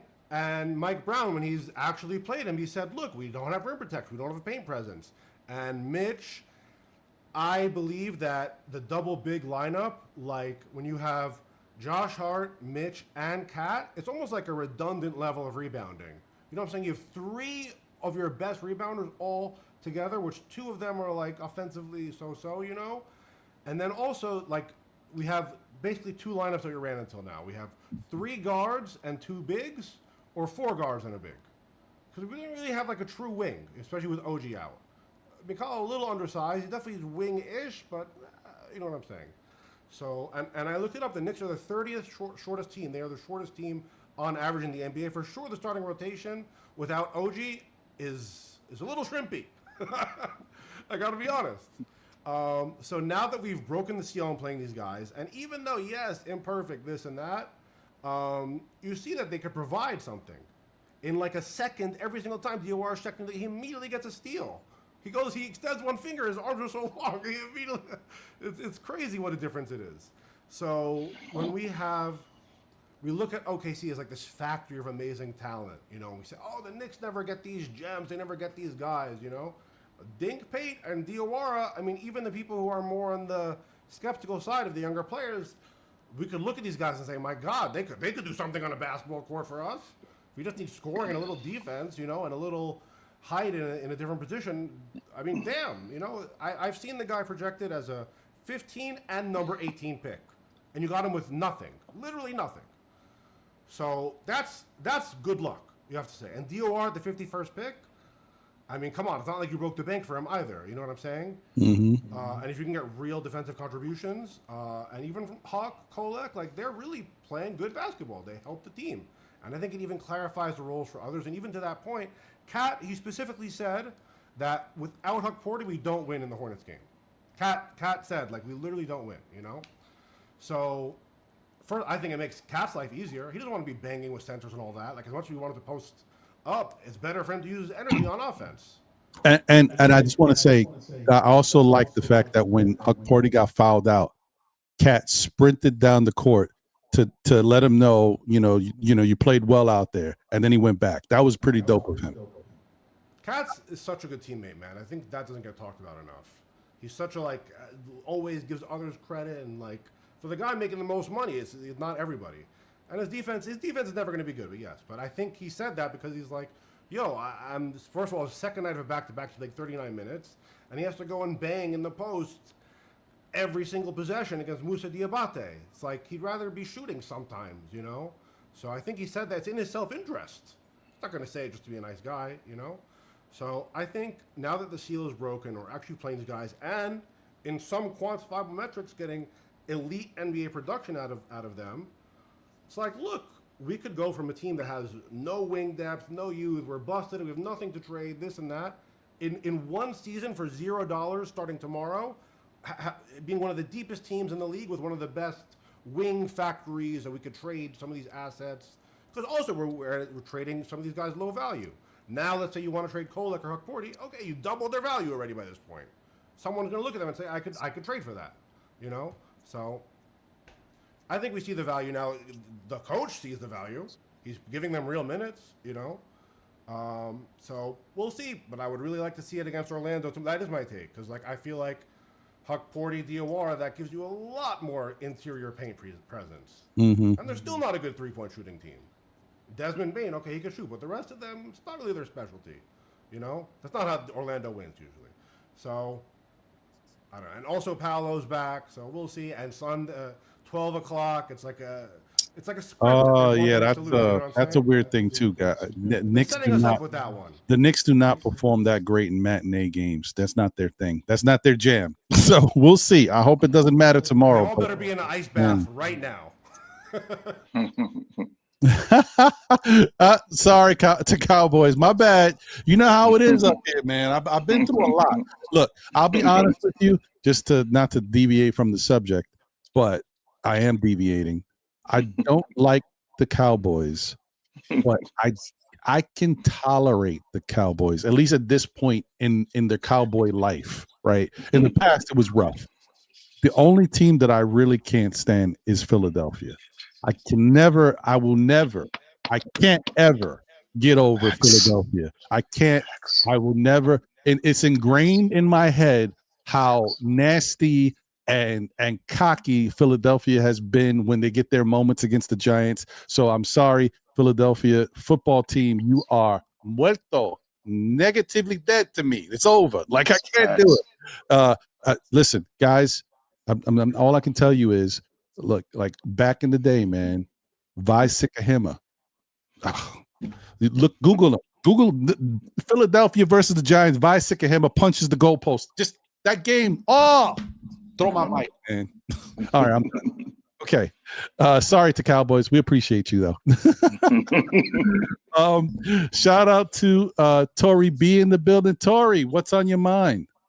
Hey, good people. I couldn't let the whole Saturday go by without dropping in and saying what's up. Hey, we appreciate you. You know how it Hey, is. Tori. What's up, Yo, people? Z sorry. Rex, you still didn't answer me, yo. Which one of them babies you gonna let me claim? Maybe Dink Fate. We might have to Yeah, get Yeah, yeah. I something Big from gotta, Fate. Dink. He's not even on a two-way. gotta get. Fine. I gotta claim somebody on my taxes. You gotta give me one of them kids to claim. Listen, I got a question for you guys, right? And it's way off topic for what you guys were just talking about. Um, right now, right? I feel like with OG coming back and Shannon hopefully back soon, we finally gonna have our team whole. Granted, nothing else actually happens because we actually haven't played with our team whole this season. 'Cause Mm, everybody's been out. First Mitch and Josh were out, then Josh came back, then Mitch, then Deuce went out, then Cat went out, now OG and Shannon. So we actually haven't played with our team whole. So now that we know that our team, well, we see them coming back and if they could get into a nice little stride and we see that they playing well, do you guys really want to break that up for the glittery gold toy sitting on the shelf? hmm. Because I'll let you somebody at else the finish. beginning of the season, right? We all went into the season feeling like these guys could get it done. And I still feel that way. I don't feel like we in a position where we have to make the move. Could we make the move? Yeah. Should we? Maybe, probably. But do we have to do it? No, because we don't need Giannis to win. No, yeah, I agree Giannis with that. needs the Knicks. We don't need him.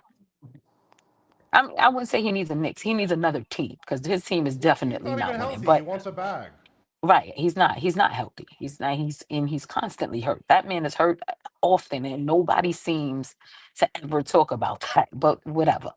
I just want to know that if we're rolling, because this is literally a new team, well, not a new team, but a new system, new coach, new offensive, defensive schemes. If this team starts to pull it together, come December, the end of this month, come January, they roll and they look good. Y'all really want to break that up? Mm. Like I feel like this team is good enough to win it, I do, yeah. but do you really want to break it up to go get the glittery gold toy sitting on the shelf? No, Because it's to the get star them, chase. It's we always the all star know, chasing. we got a gut. We know it. It's not coming at it without a steep price.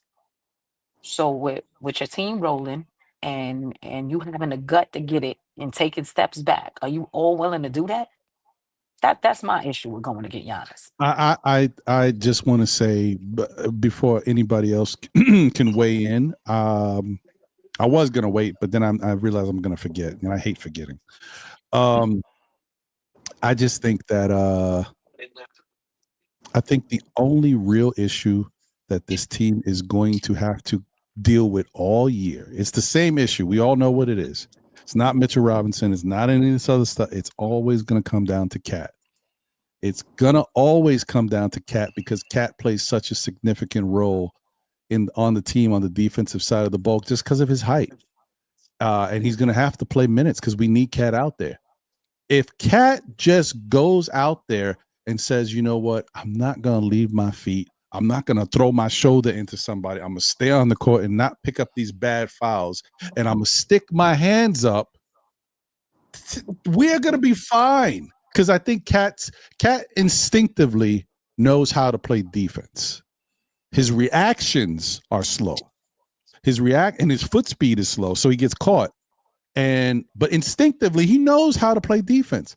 I don't think that if he just works on controlling himself and controlling his mannerisms, not sticking his hands like big men do this all the time. They always want to be guards. They want to stick their hand out and get a steal. Keep your hands to yourself, bro. We'll get steals somewhere else. We got a guy that gives us 2 steals a game. One player, not to mention what OG does and what Josh can do.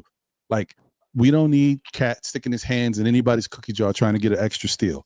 Just keep yourself solid. Stay with your hands up. Keep your body in front of your player, and that's it. And wait for the rebound.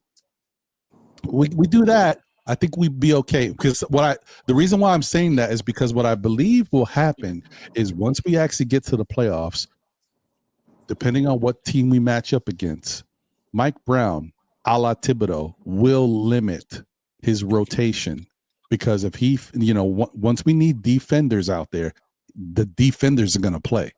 You're going to see more rotations where it's Deuce, Mitch, Hart, Macau, OG playing a lot of minutes. And I don't care. Once we get to the playoffs, I don't care how many minutes these dudes play. Let's try to win. Play the minutes. You rest in the offseason. Let's get the victories. So I think at that point, we just got to get to that point. I think we're okay. Mitch, Mitch and all that stuff will work itself out as long as he's healthy. But most importantly, Cat has to try to reel himself in, stay out there on the court and stay in front of his man and stop reaching, doing all that stuff. He's 7 feet. Guys have to contort and alter themselves to make those shots. He's fine if he can just do that, because we're not going to get anybody in here that's going to help this team defensively unless they make a trade. Naturally, there's guys on the team that we already talked about that might be able to help. The Diawaras, and with time, they might be able to help, give us a little bit more length and some defensive acumen out there. I am not sold on doing the Giannis trade either at this point. I just know that if it happens, I already told you guys the way I want it to happen. I don't want them giving up on Macau or OG to do it if they can avoid it. Because I think in the end, we're gonna realize it's like every time you try to make the team better, you get rid of one thing or you try to improve by adding this thing, and then you realize, oh, now we're missing this. The other years we try to get this. Now we need a 6'8" wing who can play defense. Well, we did that, right? He didn't play defense the first year. Everybody's like, oh, well, he did not. I don't want to say that. He didn't play great defense consistently the first year. Everybody was like, get him out of here. He wasn't. Now this year, he looks like the best thing since sliced bread. Now we appreciate him again. Things take time. So I'm with let's keep what we got. And if Milwaukee somehow comes back to the Knicks desperate, like, you know what? We're not necessarily getting what I want, and Giannis is making our life a living hell. He wants to go to the Knicks. We'll take this, and if this is something I'm comfortable with, then I do it. Can I also just we don't feel have like- anything the Bucks want. We can't afford Right, Giannis. OKC could afford Giannis with all their picks and this and that and developed guys. The Knicks cannot afford with what picks and what player are you gonna? And you think what they're gonna have Cat and Miles Turner?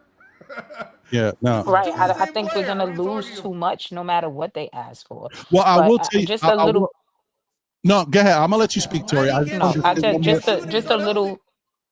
No, I was just saying just a little pushback about your comment about defense. I just personally think our best defense is our offense. The fact that we could just run the score up on everybody helps us so much. So I don't really foresee him limiting our rotations all that much, because I think he's gonna want to put shooters on the floor. So if that's the case, then I don't think he's gonna, shut down the rotation come playoff time. I think he's gonna still play 8, 9, maybe 10 guys, as long as they're putting the ball in the hole, because we can afford to make a mistake or 2 or 10 on defense if they're lighting it up. So I There we just go, don't Tori. see the rotation shrinking at all. And I just think that that's a blessing to know that, okay, you know what, we don't have to be the best defensive team in the league to win, because we can score. Hey, and Tori. So That's Tori, why, I just Tori. we want still to. in we still in pretty good I just Real want quick shape. to. one. I agree with you, Tori, because that's what Nick fans were obviously Okay. not happy with me when I said this before. I do think that that's what this Nick team is becoming. We are becoming an offensive team that we are going to have to outscore teams to beat some of them, because we can't stop them. We just don't have enough to stop and slow down a whole team sometimes when they're Right, really right. good I offensively. mean, when you come up against like a OKC, right? OKC plays great defense and they can put the ball in the hole. That's where you run up into trouble. That's a You don't different run animal. into that, right? But you don't run into that going through the Right, East, because you're either a good defensive team or you're a good offensive team. right. That's not a thing in the Eastern Conference. They don't have teams that are good, really good at both. Detroit is a great defensive team. They're not a great scoring team. Oh That's yeah, just not yeah, 100%. a thing. Orlando, great at defense. Only one that's consistently putting the ball in the hole is Powell. Like, they're not full of dudes that are gonna light you up. Same thing with Miami. They're coached Their coach is immaculate. I'll never take nothing from them, but they don't. There's one thing or the other. They don't have both. So we're lucky in that regard because we can run the gamut in the East if we could just get it together. And not for nothing, the Knicks have some great one-on-one defenders. Our team defense be super trash, yo. I don't get it because And they that's got all. And I, one-on-one defenders, but they don't play great together as a unit. Because McCallum's a great defender, OG's a great defender, Deuce is a great defender, Mitch is a great defender, but you can't never seem to get them all playing good defense at the same time. It's crazy. It's Tori, weird. that's right, Tori. That's why first time we were on together talking, people thought we could be the same person because we're both president of the Deuce fan club. But as my vice president, Tori, as my vice president, Tori, I Yeah. congratulate you on the points you made today. Excellent vice president of the Deuce fan I'll club, take the that. Deuce You could Hive. be the president of the do. I can listen. I'm running for everybody. I got it. So you could be the I got president. I'll you. be the vice president. So, Well, so hey, the great points you made, by the way, which I in some ways I asked a question about 2 weeks ago on, when I said if we had 40-10 at the break, do we touch the team? And no. that's almost same. No. Some of the same. Do we move? Do we trade for Giannis? The same question that Tori's asking, but I didn't put Giannis up. I just put do we touch the team? The question now, my vice president is asking is, do we go for make a Giannis deal, no matter how good it is, because we got to move at least Cat or Okay. OG or something like that, All right. right? So So to if your the answer point, is to your go point ahead. is what I was going to say before to Tori was the only reason why, from a Knicks standpoint, from a front office standpoint, that I consider the Giannis trade still in my back burner. If they came back to me, that I have to consider it specifically for Cat. Like I said, the asking price is too high for the Knicks. But if they lowered the asking price and made it more like a minimal 2-for-1, Cat and somebody else in the Knicks. Now I'm not talking about Hart or nobody. Cat and somebody else from the Knicks and maybe some picks for Giannis, I might have to do it, not because necessarily I want Giannis here over getting rid of Cat. It's Giannis has still got 2 more I know. years in the contract. Cat is a free agent after this year and wants an extension, if I'm not mistaken. Mm. Uh I get you. I get you. or not even a free agent. I think he has a player option, but he Right. wants an extension. So I gotta pay Cat. I mean, he don't want an extension at the same price, which is like 60 million. He wants more money. I'm like, oh, that's rough. So that's the only thing from a standpoint of the organization. Like, how much money can you really pay these guys? And I think it's contingent on if the Knicks, because remember, we talk about this trade happening right now, but it don't have to happen. It can happen in the offseason, right? But the bottom line is winning a championship or making it to the NBA Finals goes a long way in favor of Cat. If we can get to the NBA Finals, that makes Cat look great. If we win the championship, then we're not talking about no trades, are we? And then Cat gets his money. But I think that's one of the things as an organization I think I would wait for. Cat is a really good player, and we know when he's pushed, he steps up his moments, he can do some fantastic things. But he is going to be asking for a lot of money. He's already making a lot of money. He's going to ask. The inflation is here. He's ready for his next contract. That's big money. So I just don't know if the Knicks are willing to do that.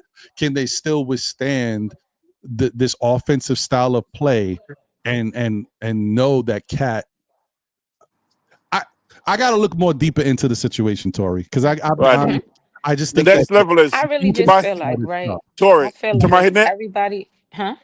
Listen to my heir apparent Tory, because I may get impeached by Parish Duggar and Sherman and them. If I get impeached, if they go to presidency, I just want to make sure remember the point about your individual defense versus team defense point, valid point, and that's coaching. But go ahead before 'cause I want to step back to that for a split second later on because that's an excellent point as well. Thank you, my VP. That's what I'm talking about. A VP who is proactive and in the mix, in the room where it happens. You're in the room where it happens. I can sing the song for you. I can sing the Sing song the for you. all praises. right, Tori, it's your time to go. He's talking about singing. We got to get away from when he Um, starts doing that. Go no, ahead, I Tori. feel What are you like going to say? the whole thing with Giannis, right, is for the first time, and I'm pretty sure this is all of our time because we've all been, at least for me, I know I'm older than a lot of people in that chat. This is the first time I can remember that a superstar actually actively wants to come here. Like I made the choice. I'm a top three player in the NBA, and I want to go to New York City and play. Right, but Hmm. I feel like everybody is so giddy about that that they're forgetting about the actual team that they have. Hmm. And this team works as a unit. It doesn't work when you start picking it apart because the little engine that could is surrounded by people that make him go. If you pull out pieces here and there to stick in the Giannis, and let's be honest, we all know that pick and roll game is not Jalen's real forte.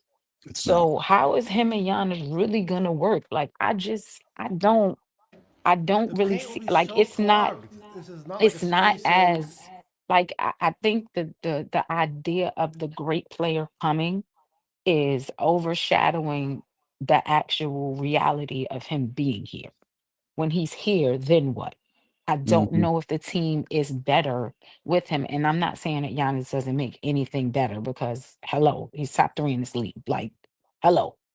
Hmm. Let's not pretend that he's not who he is. He is actually who he says he is and who we say he is. But that doesn't mean that he's a great fit here with this current team. Like if you're gonna bring him here with this current team, it's not just people that we gotta trade to get him. Now we're gonna have to make more moves to make the team better around him because we're not gonna have enough. So if your goal is to win now, it's not gonna be with Giannis, not this season.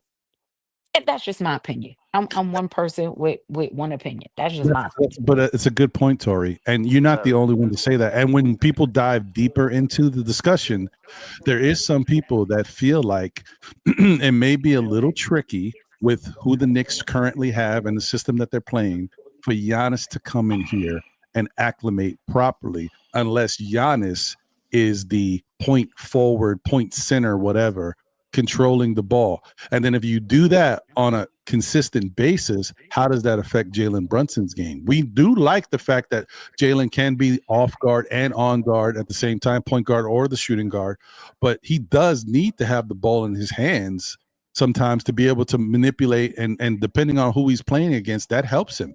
He needs to have some guys need the ball in I mean, he's a point guard. That's who he's known to be for his whole career. He's used to having the ball at least a certain amount of times. But we're talking Right, about some people feel like if Giannis comes here, he's the one who needs the ball in his hands all the time. right. So I don't know. There's I one don't. ball. And then the I know Cat get like a ton of criticism, and I get it because he's has some really bad days on a defensive end. But on the other side of the ball, Carl Anthony Towns is a draw. Mm-hmm. And that's what opens up this offense. I don't care how bad of a shooting day he's having, how soft y'all think he is, or how bad y'all think he playing. That man is a draw. And if you're a draw, you're keeping defenders honest, which is opening up our offense, which is why we can have 40-point quarters. So for every time y'all get on this man about whatever it is he doing, just remember that he's a threat. And he's a threat because he draws a defender, not necessarily because he's putting the ball in the hole, but because he got to keep the defense on the other side honest. That means they can't just double down on Jalen. They can't just double down on OG. Why you think all they field goal percentages up? Because they're getting wide open shots, or they can shoot over their defender, or they can get past the one guy that's defending them because they got to stay honest. So y'all got to cut that man some slack. Yeah, Facts, But I'm gonna get facts. off my cat But soapbox.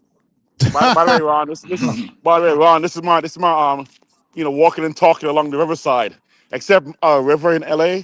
This is the LA River. It's about 2 feet deep. It's nothing like the Hudson or the East River, and it's really lame. By the way, that's really lame. So, but Mm. I can walk and talk like I'm walking down Wall Street. Anyway, Okay, whatever. You're walking and talking a little nicer than mine. Okay, I give you that. You enjoy it. And I And but just you probably I don't usually follow this. Listen, look at the chat when I'm on here, but Sharon, I'm not saying that Cat is drawing a bunch of double teams. What I'm saying is that on the offensive end of the court, they can't leave him. facts, So they exactly. can't double anybody else. That's what I'm saying, Sherwin. that's Not that he's drawing a double team. I'm saying that they can't leave him to double somebody else. So for as much as y'all dislike this man, he keeping the defense honest. And That's that's that keeping the that's guy true. that you like a little bit more agile and able to put the ball in the basket. So don't act like he don't serve Gravity. a purpose. And the Like other thing, y'all gotta stop. Like you don't the have to like him, but respect that he actually is respected on the offensive end of the court. He may not be respected on the other end, but they gonna check that man on the offensive end of the that's court. true. That's true. And the other thing too about Giannis having the ball, it's also about the fact of positioning, right? Because Giannis having the ball, bringing the ball up the court, allows Giannis to select his lanes where he wants to drive and penetrate. When you give Giannis the ball when you're already in the half court set, it's a little different. He doesn't have the head start, so obviously he can still do what he wants to do. We know how pressure packed Giannis is against the rim, but when he can have the ball coming up the court, he can pick his lane. He can pick his spot. Somebody on his team can set a real quick pick. Once he gets that pick, he's gone. Like that's Giannis in a nutshell. That's what because Giannis can't shoot. So that's why giving the ball to Giannis early and often allows him to pick his spots, pick his lanes, and attack. Whereas when you put him in a half court set, now depending on what the defense is setting up, they can push Giannis to certain spots and then back up and then possibly show the double. Then he's stuck. Like now he's got to figure out how, and we know Giannis can't really shoot consistently. So that's why I'm saying like that's one of those reasons why I say Giannis needs to have the ball, or like people feel like he needs to have the ball. So I just wanted to put that out there. But let me just get around to everybody because I know the show has been going. We almost on 5 hours. I'm getting that look like, oh, I'm like, all right. Okay. But me and Tori just got on here. Tori and I just got on here. Come on, man. Hey, 2 more hours. No. 2 more We don't need 2 hours. more hours. Sometimes the Strong best gotta get is to left the for last. family. At least in the case of Tori. Wiz, I don't know, but Oh, it is snap. what it is. Like whatever. Oh, snap. All right. Love you, Wiz. All right, so Wayne Fulton. yeah. Okay, I'm watching you. Don't worry. Don't think because I'm out there walking. I ain't looking. You run up on the 6'5", that's on you.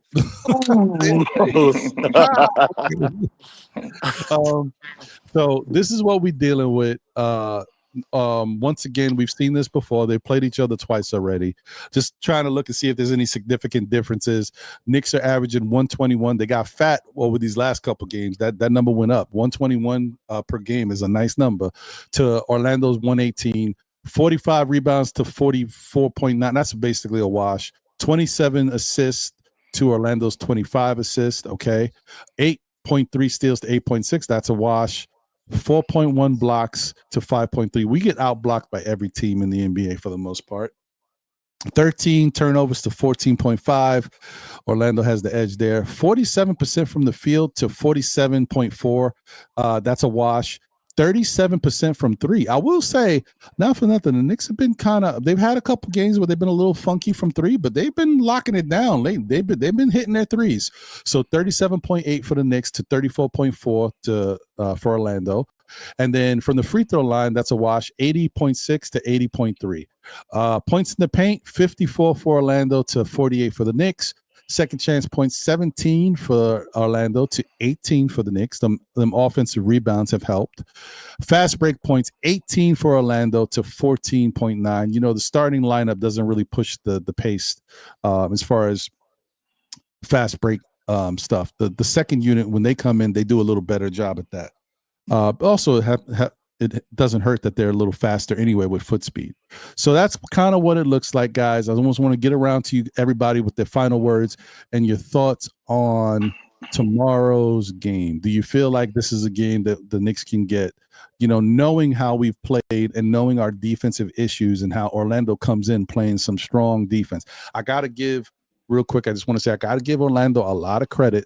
Them players over there, the guys we know about, obviously they play good defense, but the two real important people, we know who Jalen Suggs is. He's a beast on defense, but the two important people for them is the tall 6'10" guy who's always hurt, the lengthy guy. I always forget his name.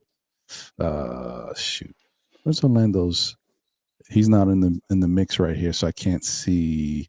Hold on, can I? Nikola Jokic? No. The skinny dude, tall. Oh, Britt, what's his name?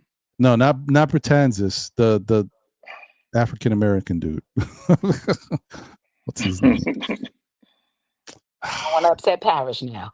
Not Carter, right? So you're not talking about Carter? Not No. Carter, the linky guy who was hurt for a season one time, and he's always kind of hurt, but he's been somewhat healthy now.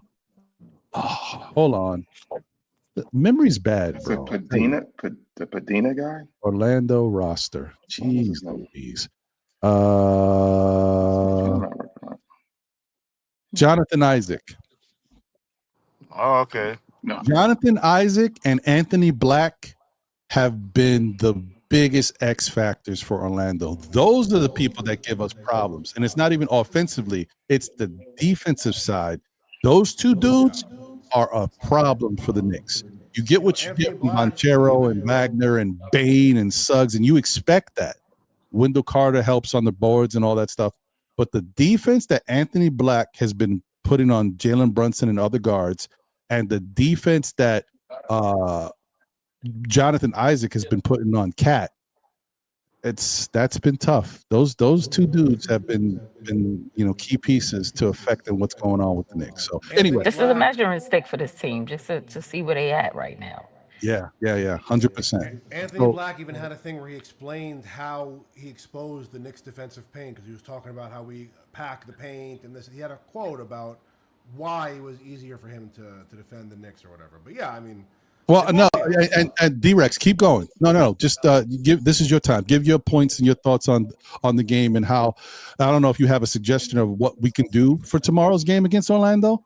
And yeah, give me your final words. Well, it's interesting because you kind of like interesting little rivalry now, or it's like almost like a playoff situation, because we lost twice. Now we first of all not only have to beat them now, but let's say knock on wood, we get to the NBA Cup, next level. It's Miami versus Orlando. So if we beat the Raptors, again, knock on wood, we might have to beat Orlando to get to the finals. That's true. Which would probably mean we play OKC. So either way, we have to beat Orlando or Miami. Let's say we beat the Raptors, to get to probably OKC. Either way, we have a rough record with both those Florida teams this year. So it's an important game. I think so, seriously. It's not NBA Cup, but it's a style of team that gives us fits. They beat us twice already. You don't want to go 3-0 and then you go into the, let's say, hypothetical NBA Cup game 3-0. It's not a good feeling. It's not a confident situation. So, yeah, I mean, I don't know. I think that you have to look at – it's complicated. It's complicated. I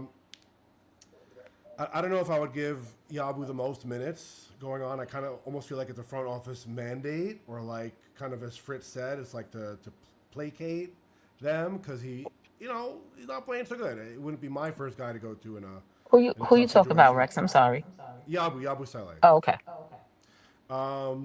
And Clarkson's good. I like Clarkson.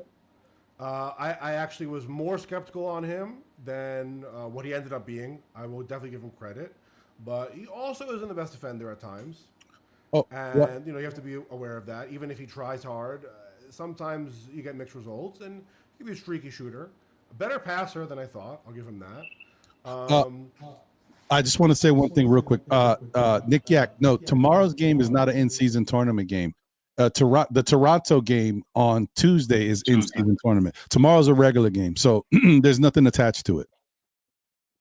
I was saying that if we progress to the next stage versus Toronto, the next game we play the winner of Miami Orlando. Right, because game. the way the East is set up, I can't remember off the top of my head. The East is set up. The next two games on Tuesday, or I don't know when the other people play, but it's the Knicks versus Toronto and Miami versus Orlando in the other bracket for the East. So that's what D-Rex is referring to. Correct. Continue, my guy. So, look, I mean, I don't think it was a insignificant gesture that Mike Brown went and did the whole defensive player of the game. I mean, obviously he played him, so whatever, it's more important. But I think he was saying, yes, you fouled out, but oh, there you go, exactly. Even if all he does is come in and take 6 fouls for Cat, he already made the team better. Literally just by eating 6 fouls that Cat would have had, he makes his life better. And we have to, now that we see these guys are playing, and yes, fouling, imperfect, whatever, but they are contributing to the rim protection and paint protection and doing their job in specific roles. It frees up other people. I mean, Cat literally said we don't win the game without him against the Hornets, which I think you can't ignore when he says, hey, we lose without him. And, how much more do you need? So I think you need bench defense. I feel like it's important because I'm not sure exactly why it's such a good thing to have. I think there's reasons you don't want somebody on their bench to get hot, I feel like, but the number one bench defense, the last I checked, is OKC, and the number two is the Pistons. And, you know, to Tori's point, like she was saying, oh, we can outscore these teams because nobody in the East is super good in offense and defense. I'm like, yes, but like our bar should not just be to be the best in the East. We should be thinking all the time. I mean, again, if the NBA Finals goes a certain way, we could play OKC in like 2 weeks. We could have another third game, you know, that we play in front of the entire NBA against. Okay, we could be playing them very soon. You know, this is not which is good. Just so you just so you know, that's not the bar. I was just using the East as an example because they don't have the thing OKC has. They're great on the offensive end and the defensive end. All I was doing is using that as a comparison. I'm not saying that that's the bar. I'm saying that we're lucky that in the East we don't have that issue because these guys don't have teams that are both great offensively and defensively. That was it. Yeah. Okay. I'm not saying That's that was my a bar. bad. I think we should definitely get better on the defensive end. Please don't think I don't want that. Okay, that's my bad. I misinterpreted. That's my bad. But yeah, I feel like that we've now come to a realization where the defense of our bench is bad. Definitely on the perimeter, something is not good. Something is not kosher. With if it's the lineup or the personnel or the scheme. At this point, I can't get over the fact that it keeps me up at night. Why we changed the coach, we changed the defensive scheme, and the 3-point defense is still bad against a different I mean, what, you know, to me that suggests the personnel. But it's something you need to fix because, like, you play against OKC, what happens? You want to go and score and get your points and your buckets. Not only they could defend you from getting their buckets, but they can also score and they can stop you. So then what do? You have no control of the game at all. You need to have some, and even the road situation, you have to be able to get stops on the road. It's very important to be able to stop them from just snowballing out of control, the crowd. Then you start to, you know, it becomes very difficult. You don't have to make a 28 comeback on the road, a 5-game leg on the road. It's very exhausting, you know. So I think that, look, we broke the seal on playing these guys. Some of these guys can contribute. 10 minutes of good defense. That's all they need. A little energetic jolt of defense can completely change the game. We've even seen it, you know. So what, he fouls out. He plays 15 minutes anyways. What's the big thing? You play extra 2 minutes? Yes, he shouldn't have fouled out. I agree. But, you know, he stopped them from going to the paint. That's his job, the end, you know. So we definitely need that kind of defense. And I think just look at the physical difference of, like, a Hakporti Diawara lineup. The length, their arms is so much more. And the whole point of it is, even if they're not in position when they're that long and that tall, they can recover and stunt so much more easily than Deuce, which is not a discredit to Deuce, but Deuce has to be tackling them to contest their shot. And if he's not right in their face, a 6'8 guy, he can't contest. He can't alter their shot. A 6'8 guy with a high release point, you can't disrupt him. And even, let's say Diawara, he's going to run back even after he stumbles. He could do more, and his legs are longer. You know, that's why I think it's like the physics. The court is bigger when you're thinking about an NBA 3-point defense. And I don't know, I did some research. I'm blabbing a little bit, but I did some research. They said OKC plays a wing funnel defense. Like, they try to funnel everybody towards Chet, and then Chet protects the rim. I don't know if that's exactly their scheme. I think there's more to it, but they said that the way to beat that is like a jumper, like a little midi jumper, like a KD kind of thing, you know? So like a Bridges, even Cat, we've seen flashes of it at times, but you kind of need somebody to get in there and do a little 6'8" or, you know, in the paint. But whatever. The point is, like an OKC team, you need to be able to stop them and score because they're not going to let you score at first. And on a fair fight of just skill versus skill, the Knicks starters, I think, can beat anybody. I think we lose, we don't get outplayed by teams. We get ran off the court. They, like, push us around and bully us physically and throw like a Hugo Gonzalez, who he also can't shoot on the Celtics, the Hugo Gonzalez guy. But he was I think I agree with you, and I think it's something that the Knicks definitely need to look at of better ways to understand how to beat these teams, especially the elite teams. And I mean, right now you're saying your point, and OKC is like everybody's got to be trying to figure out ways to beat OKC because now it went from before, you know, how you try to beat the best teams in the league. How can we deal with like OKC has become so dominant. Like, no, whoa, 20-1. all we got to focus on is OKC because like there's something crazy going on over there. So I get it. But I will say this is the longest final words ever. My bad. Sorry, I was cooking. I'm like, You should have cut what? me off. You should have cut me off earlier. I was got to work on my thesis. I was trying to put something together. I can probably do that while D-Rex is speaking. Like, just cut me off. Cut me off next time. I got a little too into it. Sorry. Cut me off. Do the yank. The yank. Don't worry, D-Rex. I had the longest one before. You broke my record. Congrats. I can mess with D-Rex like that. I listen. I met D-Rex in person. He's a really good dude, man. We had a good time. We chopped it up, had fun that day.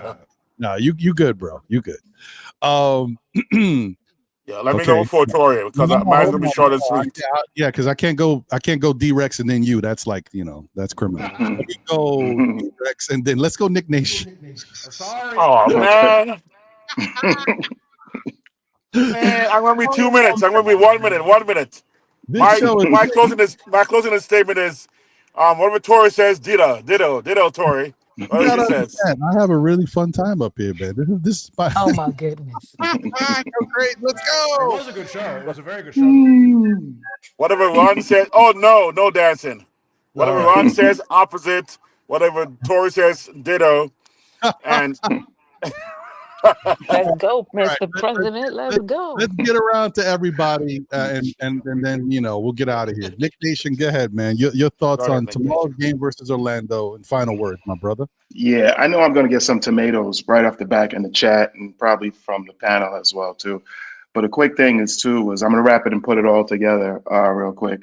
The even when we were talking earlier, as far as about Mitch and things like that, and the CBA knows that they have a problem, and Mitch is one of the people that may get caught into that because it's high and then it's bottom low.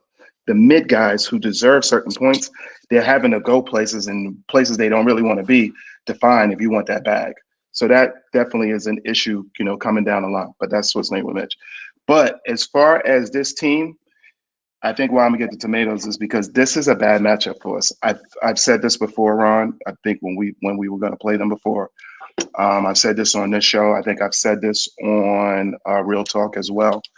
It's just a bad matchup for us, and I think early on, if we'll know. Or I think we'll know early. And why I mean early is because I don't want to try to out physical this team because I don't think that we can. I don't think we have the personnel to do that. But what we can do is out scheme them and then try to outwork and hustle them. And the last few games, what we're doing is running our head into a wall. If you look, I love Jalen Brunson, but what Jalen Brunson does do is if you guys watch, he takes certain defenses on him personal. And what he's going to do if this happens again, because you're going to go back and look at the tapes. They're going to put Suggs on him again. And if we run bumping our head into Suggs again, that takes away from what our offensive capabilities are. Let's not pretend, because I watched them. I watch a lot of, NBA. I haven't watched as much this year, but, last year and years before, I watched a lot of other teams. If Suggs didn't get hurt, best believe Suggs would have probably been Defensive Player of the Year. He is that good at defending the ball. The guy's tough. Believe me, I hate his 3-section hairline. Trust me, he's not a guy that I wasn't like. But if we see that, us bumping our head into that, and if we see Cat trying to bulldoze his way in there again, that's definitely a problem. Cat has to learn that he has to have some bull and some finesse. And what he's been doing against teams like this is trying to bull. These guys are too long, too big, pause, all that good stuff. But like I say, this is we got Bane over here. You know what I mean? You got Bane over here looking like the real Batman Bane. You know what I mean? Those guys are tough, hombres. This is not a game where we want to get up into the ego of it. And believe me, those guys come at us. Miami and Orlando, they come at us because that's Burrow 6 and Burrow 7. You sitting in your how many years have those guys been sitting at home hearing Nick cheers and their house? So they will get up for us. And believe me, that won't go past. So if you watch this game again and you see these guys trying to just bump each other, you know what I mean, and bang at what's name, I don't think it's a good recipe for us. The recipe is to somehow out scheme them, you know what I mean, to slow them down. They suck at 3-point shooting, not against us somehow. You know what I mean? If you think about those last what's name games, we came in saying, "Oh yeah, this guy can't shoot. This guy can't." Well, it doesn't work. Mitch, and I for some reason that was the strangest scheme I saw last time, and I didn't think that it was. You know, I mean, I thought I was seeing things, but we literally matched Brunson up on what's his name, Frank Wagner, Franz. Excuse me, Franz Wagner. What was that? I didn't even understand that. And then we switched them over and then put them to Mitch, and he took Mitch to town. This is just not like a what's name. So, you know, the way that we schemed against them last time, whatever our, game plan was, they better scrub that. And they better come up with another scheme and another way of getting our guys fluidly into the offense. Because it was that same thing again where we were getting into our offense once again, just about at 16 seconds, the guy getting a pass half. So if we're doing silly stuff like that again, and it gets so bad to me that a coach shouldn't have to say that. You as a player should recognize it and say, hey, you know what? I'm not going to allow Brunson just to have to kill his way on the way up. Cat, run up, take the ball, bring the ball down. Somebody, anybody else, or set a pick and a screen for him. Why keep sitting him there and letting him put in that exorbitant amount of energy to just get the ball past half? It's like we diverted back to last year's nonsense again, which I didn't get. But if you notice in that game, they opened up all of our flaws that way. And I just think that we have to come up. This is what Brown, if we brought you here and you are, and whoever else that you have on your staff, you better come up with a better scheme than what we're doing currently. That's my take on it. That's a really good take, Nick Nation. I think that's very fair. And I think the Knicks do have. And the good thing about this is that, you can't do anything but learn from this experience against Orlando, and when they have to start playing Detroit, which that hasn't happened yet, but it will, and it's going to be interesting. Yeah, and the Houstons and forget OKC, but you know what I mean. Like, this is good for them to learn and go through this and understand what they need to do to combat it. This is where you work on stuff and you find out what doesn't work. So by the time when we get deeper in the season, you have an idea of what you can do. But I was going to say that, how I say that sometimes I think that maybe lengthwise, sometimes the Knicks should look to use some of the young players to spell the starter, give them some time so they can get some break and get fresh out there, because they're going to need all their energy against a team like Orlando and all this stuff. I will. No Yabos though. No Yabo though. No Yabo. This is like a Diawara. Not Nadia could play at all, but like a Diawara. But I will say one thing, even though I still think that sometimes Mike Brown should put Diawara in there to spell the OGs or the McCalls, give these guys a little rest so they can kind of be in there and play at 100%. I do know that I would expect if Diawara came into the game, and if depending on who his matchup is, if his matchup is Franz Wagner, or even if it's Paulo Bencha, I expect him to get cooked. I'm just being honest with you.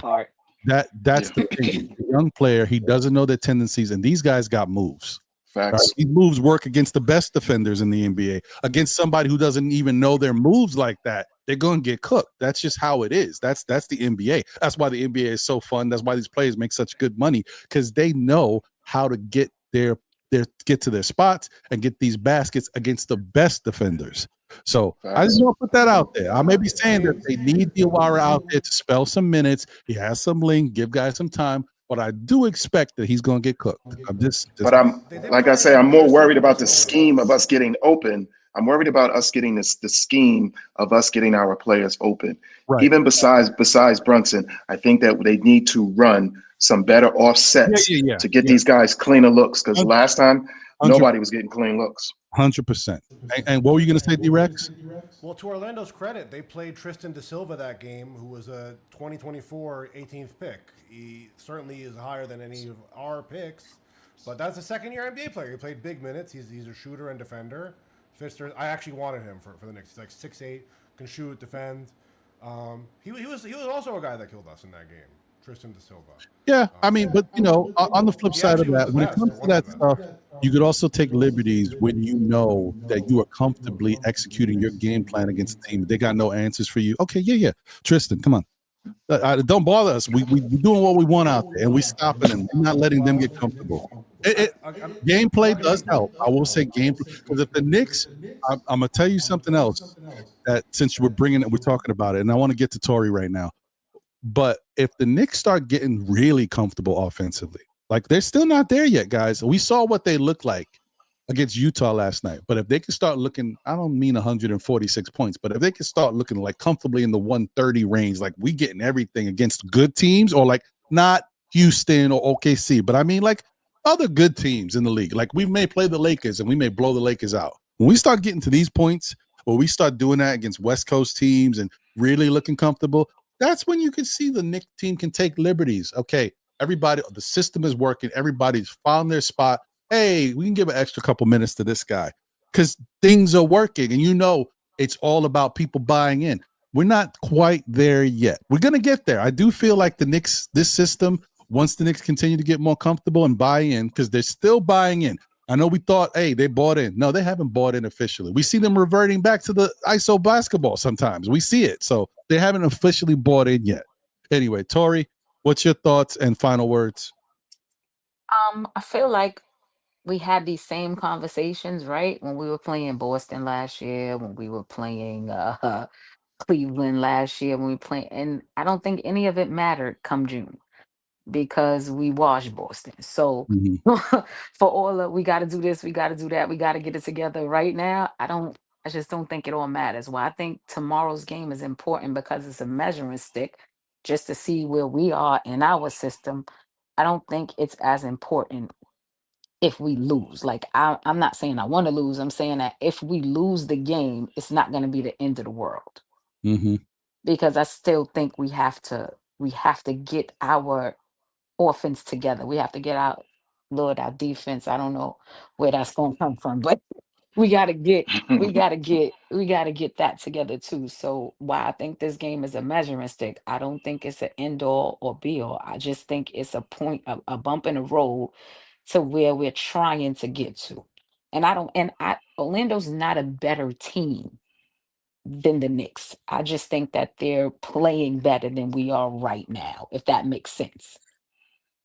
So I think we just have to get ourselves firing on all cylinders. And once we get into our groove, I just don't see us not being able to steamroll over most of these teams, because they're just not offensively inept. And I'll say that because they don't have as much firepower as we do. So if we could just get ourselves to average defense and buy into this system completely, I just don't see us not coming out of the East. So tomorrow's game is, again, it's a measuring stick. So just to see where we are. And if we trash up on Orlando like I really want them to, I don't really see that happening. But if we can really beat the brakes off of these guys, then I'll be spending the rest of my day very happy. I hear you. I'll be with you. I'm right Me there. too. So let me ask you guys before I get to Wiz for his final. This is a trick. This is not a trick question, but in a way, it kind of is. Just real quick, just the answer yes or no. Are the Knicks? And I'm not talking about. I'm going to eliminate the last 30 of the league, the last 10 of the league. Right, top 20 teams in the NBA. Are the Knicks better than any of the top 20 teams in the NBA? Torrey? Yes. D-Rex? Top 20, yeah. Just any of the top 20 teams. Are the Knicks better than any of those teams? Yes, yeah. Wiz? Oh, maybe Wiz is out there. He got caught in the bushes. Okay, well, all right, we'll come back. Nick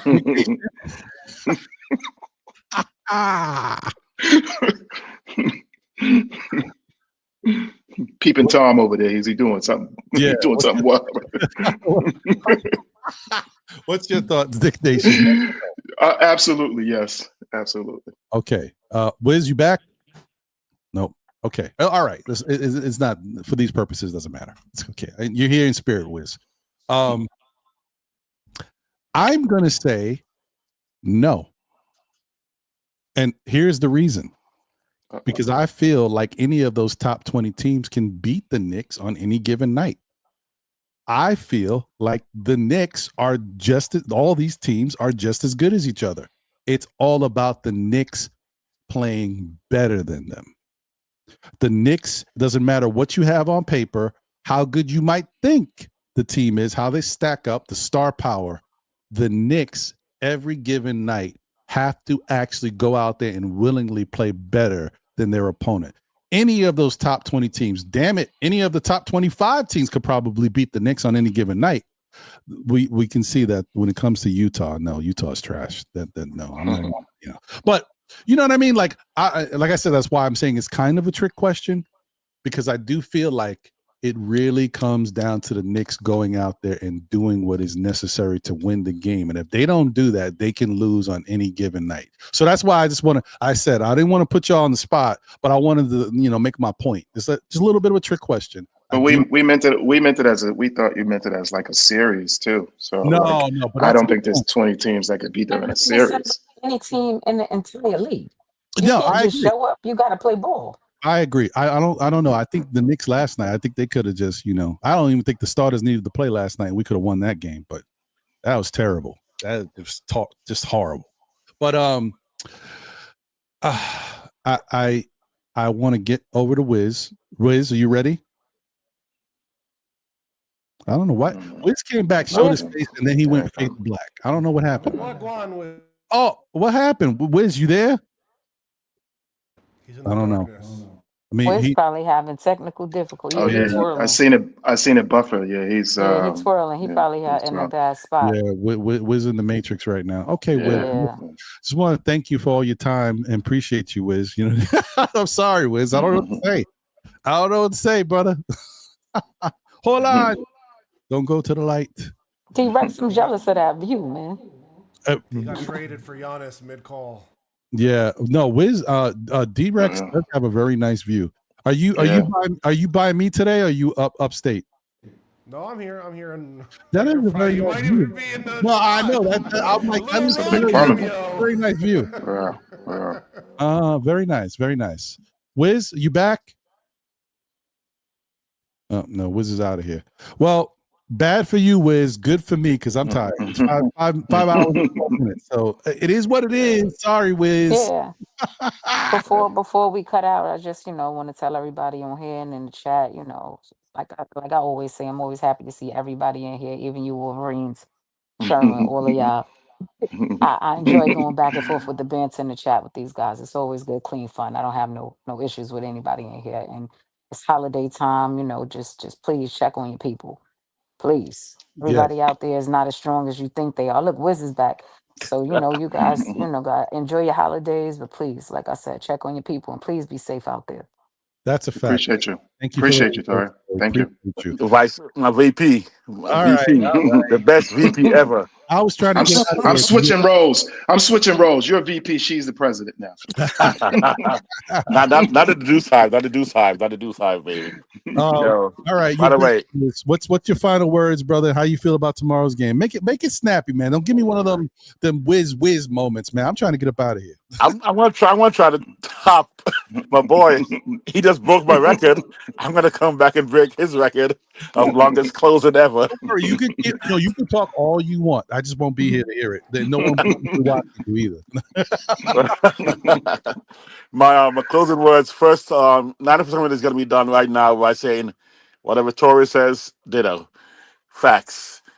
My only challenge with tomorrow is if we don't guard the perimeter. I don't think they can beat us just scoring 2 pointers against us. So as long as we don't have our scoring drought, which it Mhm. looks like we're breaking out of, that's the only thing that will stop us. Like Torres said, our best defense is our offense, but we also have defense. So the combination is a winning combination, and I think we can actually take them by playing our defense the way offense the way we do, and making sure our defense is tight on the perimeter. Don't let those 3 pointers come raining out from a team that can't score 30% from three everywhere else except us. Okay, so that's what I want to. I want to stop. The Mitch take, by the way, real good on Mitch. Even tomorrow is Mitch cardio is not a 5 minute cardio per set. Mitch is gasping for air after 3 minutes. He Mm. looks like what was the boy, the other guy, Taj? Oh, Taj Um, Gibson. yeah, remember Hmm. Mitch had 3 minutes because we're running now, and Mitch seems like he's breathing heavy after Hmm. 3 or 4 minutes. Hmm. So it's not even about coaches or about med staff giving them minutes. It looks like Mitch is gasping for air after 3 minutes. So again, I'm not paying somebody I'm $12 gonna pay million. attention to that 12. now that you said it. Thanks, Wiz. I'm gonna look for that now. Yeah, watch him. He's gasping for air after 3 minutes. So he's looking to come out. He's looking like, okay, I did it. Because these guys are being told, it looks like the Mike Brown mentality of when you're in there, go full force. That's why they can't play 40 plus minutes. That's why, even Tibbs' scheme was good, but these guys weren't playing, full on every minute they're out there because they're going to play 45 minutes with Tibbs. Now they realize, 35 minutes, 30 minutes. The backup guys are like 10 minutes. I'm going for it. It's a part of the team's DNA right now to go for it every second because also they're pushing the ball, like I got to reinforce it. Brunson bringing the ball up, not ideal against a team like Orlando. So let's play the way they want to play. Push the ball, first man open, mid court within 3 seconds. Start our play within by 18 seconds to go. We should be in the play. The ball should be moving. We're looking for a play or doing read and react, whatever we're gonna do, get it going. And that's the formula I think to win this game. We're a better team all around. We got more talent all around. So then that's what we need to go for. So that's my prediction. That's my recommendation for tomorrow. The prediction is that Knicks are going to win because I think yesterday showed that we had the talent offensively and defensively. Perimeter defense will guarantee we'll have it as well, and therefore I'm going to go for a championship. I mean, also remember tomorrow's game is game 3 against them. Hmm. It's a tiebreaker. It's important for tie-breaking purposes, just in case end of season. We got to make it a valuable game and go for it. So that's my take. Ron, thanks for having me on the show all the time. Appreciate it. Everybody, even Jay Chosen can stay, and even my boys in the chat, Sherwin and Paris Duggar, you guys can keep going. Except we're going to start to require higher payment for each time you're going to post some any kind of nonsense. And let's just keep the peace and let's win the game tomorrow. Peace, I like guys. it. I appreciate you, Wiz. Thank you, man. Thank you for the comments. Shout out to Gasface. What's going on, Gasface? Good to see you. Said we have 3 starting caliber point guards on our team. Shake my head. Well, I mean, it depends on how you use them. they all have their moments. Yes. I just wanted to say that in the first 2 games versus Orlando, the first game, Knicks shot 37 threes, or 36 threes. In the second game, they shot 37. Either way, I think the Knicks, in order to win tomorrow's game, need to go into the game thinking we're not going to be able to shoot from the perimeter effectively because of their defense. I'm not saying that's going to be the case. Knicks could come out hot and be knocking down everything the way they've been the past couple games. But I think they need to have a game plan that, hey, we're not going to be able to shoot effectively from the outside. So what's our way of scoring against this team? How do we put up points? And let's focus on getting second chance opportunities, staying strong on the boards. Also, see if we can, lock down the defensive boards as well. The Knicks need to create those second chance opportunities, and I think they just need to be smarter about the shot selection and making sure they get into the paint. Now, if they come out with that mindset and that game plan, I think they'll win because I think not only will they be focused on just getting good opportunities, good baskets. Once you start seeing the ball go in there consistently, I think the 3 ball is going to follow. But I think if you just come out raining threes, with the same style against a team that plays good defense, you're going to put yourself in trouble. So, shout out to Post Up Videos in the building. I don't think I've seen you in the chat before, but if this is your first time, thanks for being here. Said suggest already in foul trouble one day before game time. JB kills him. So okay, so you all right? I see what you're trying to say. Yeah, I think that they just need to come out with that game plan of let's try to move the ball and get good shot opportunities and not worry about I see what he's saying. yeah you see He's saying Suggs already in foul trouble. right That's what he's saying. Okay. after I said it. Okay. By the way, real quick, Huck Porty, 3 of his fouls were picked because of offensive foul for picks. I think the Brunson and them were moving too early.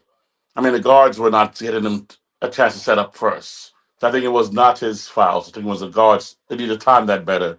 Obviously, everybody else does it. Maybe he has to set faster, but I think they also got to give him a chance. Maybe because he may be a split second slow, they got to wait a moment and then let him set and then move. Because that's 3 of his fouls were like that. So I can't give Huck Porty a too low score on fouling out on that last game. Just want to throw that in as well, besides the Mitch. So I'm looking at Jameson as probably the best option of the backup centers, in my opinion, right this second. But I wouldn't mind either one of those guys being a backup. Tomorrow's game is in the Garden? Yeah, you know what? Good question. Is it? Tomorrow's It's game. It's a 9 a.m. start for me, though. That's why I can't say that. Okay. Yeah, 12 o'clock at the Garden. 9 a.m. 9 a.m. on the real coast. On the real 9 a.m. coast? ain't that bad. You can have breakfast. On the best coast. That's kind of interesting. You know. But you sure got the best weather right now because it's freezing up here. Listen, enjoy that, bro. Enjoy that. We not loving what we dealing with right now. I know. Ron, before we cut out of here, I just want to say thank you for always giving us the place to voice our Nick opinions. You know, we appreciate you for opening up the panel to us all the time. Thank you, Tori. I appreciate y'all, man. I know, listen, it's one of them things where I'm just happy y'all still come and support the brother over here and you know, rock with me, because I know there's a lot of great Knicks shows in our community, and I see all of y'all showing love in the chat and being there for them too. So I definitely appreciate y'all can still show me some love over here, man. I know myself and John when we do the show, we appreciate it. And they all dance better than you too. They all dance better than you. I got the moves, man. Nobody knows my Jeff. When I get in my back, I get my Tom Willis. Y'all don't. Anyway, whatever. Anyway, real quick, and they don't look Cowboy fans on the panel either. They don't like Cowboy fans. Hey, cut it out, you hater. Tough crowd, yo. Wolverine says, "Who is John?" Come on, man. You know the Monday show. You know how we get down. The originator, none greater. Listen, and not for nothing. You spelled his name wrong too. Yes, it's Jon. That's the flagship show, by the way. We got almost 220 episodes over there on that Monday show. That started it all. But anyway, I just want to say thank you to everybody. As I always say, tell a friend who tells a friend who tells another friend. Still, Knicks fans, we'll be back again, whether it be on Saturdays at 11:30-ish, depending on if I've had my breakfast. You know, sometimes I make y'all wait, but I need to eat. Or for Know the Ledge, or I help talk y'all off the ledge. We okay. Or Monday nights at 9 p.m. for SKF Weekly when we do the recap of the week.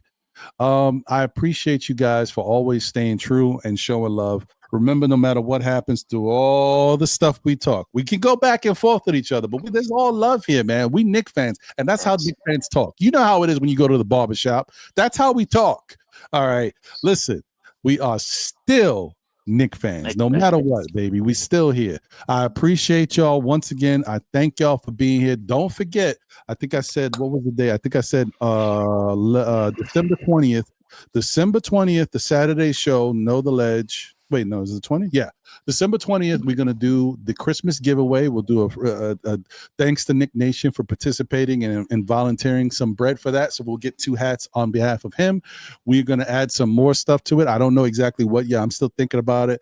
I was thinking about something else too, but I'm like, I don't know. That's a little tricky. When you get into clothing, I don't know. Like I would have to, if I wanted to do a shirt or something, I got to leave it there and find out who wins it, and then get your size and then order it. So, but whatever, we'll figure it out.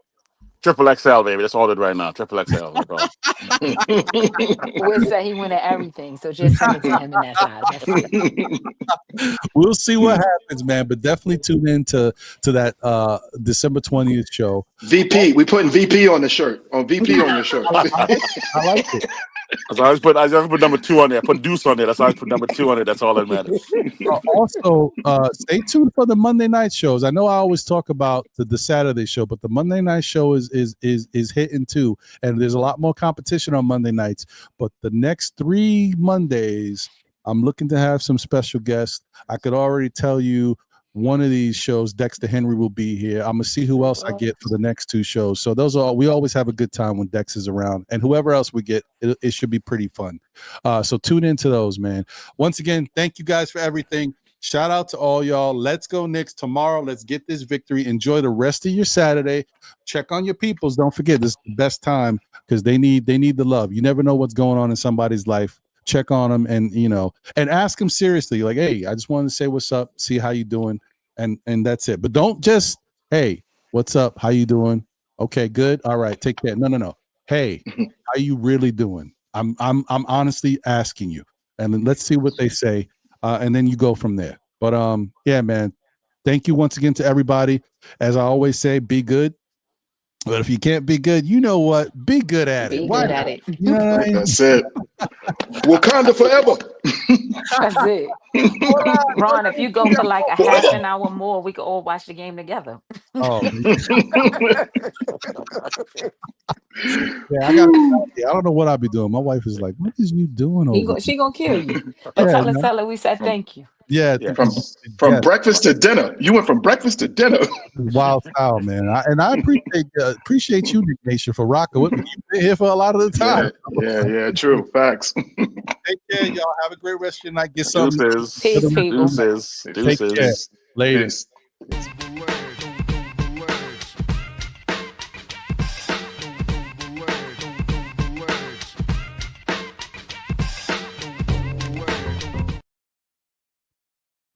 Hold on, y'all. I can't go yet. Golly. My bad, Parrish. He said, still love Wiz. Thank you for the generous super chat, Parrish. My bad, Parrish. And he said, OG for AD is the championship move. Both get hurt. Well, that's one thing. That's one way of looking at it. I don't know, brother. AD, but nobody gets hurt the way AD's getting hurt lately. Like Mitch got to be like, damn, you get hurt a lot, AD. Like, I'm sorry, I gotta go. Hey, I'm sorry, Paris. I got caught up in my stuff, but like I told you before, I never do anything intentionally. I never not forget to shout you out. But a lot of stuff be happening on the shows, man. But I got you, brother, and I appreciate the time, appreciate the love as always. Thank you, my brother. Okay. Now we out of here for real once again. Take care, y'all.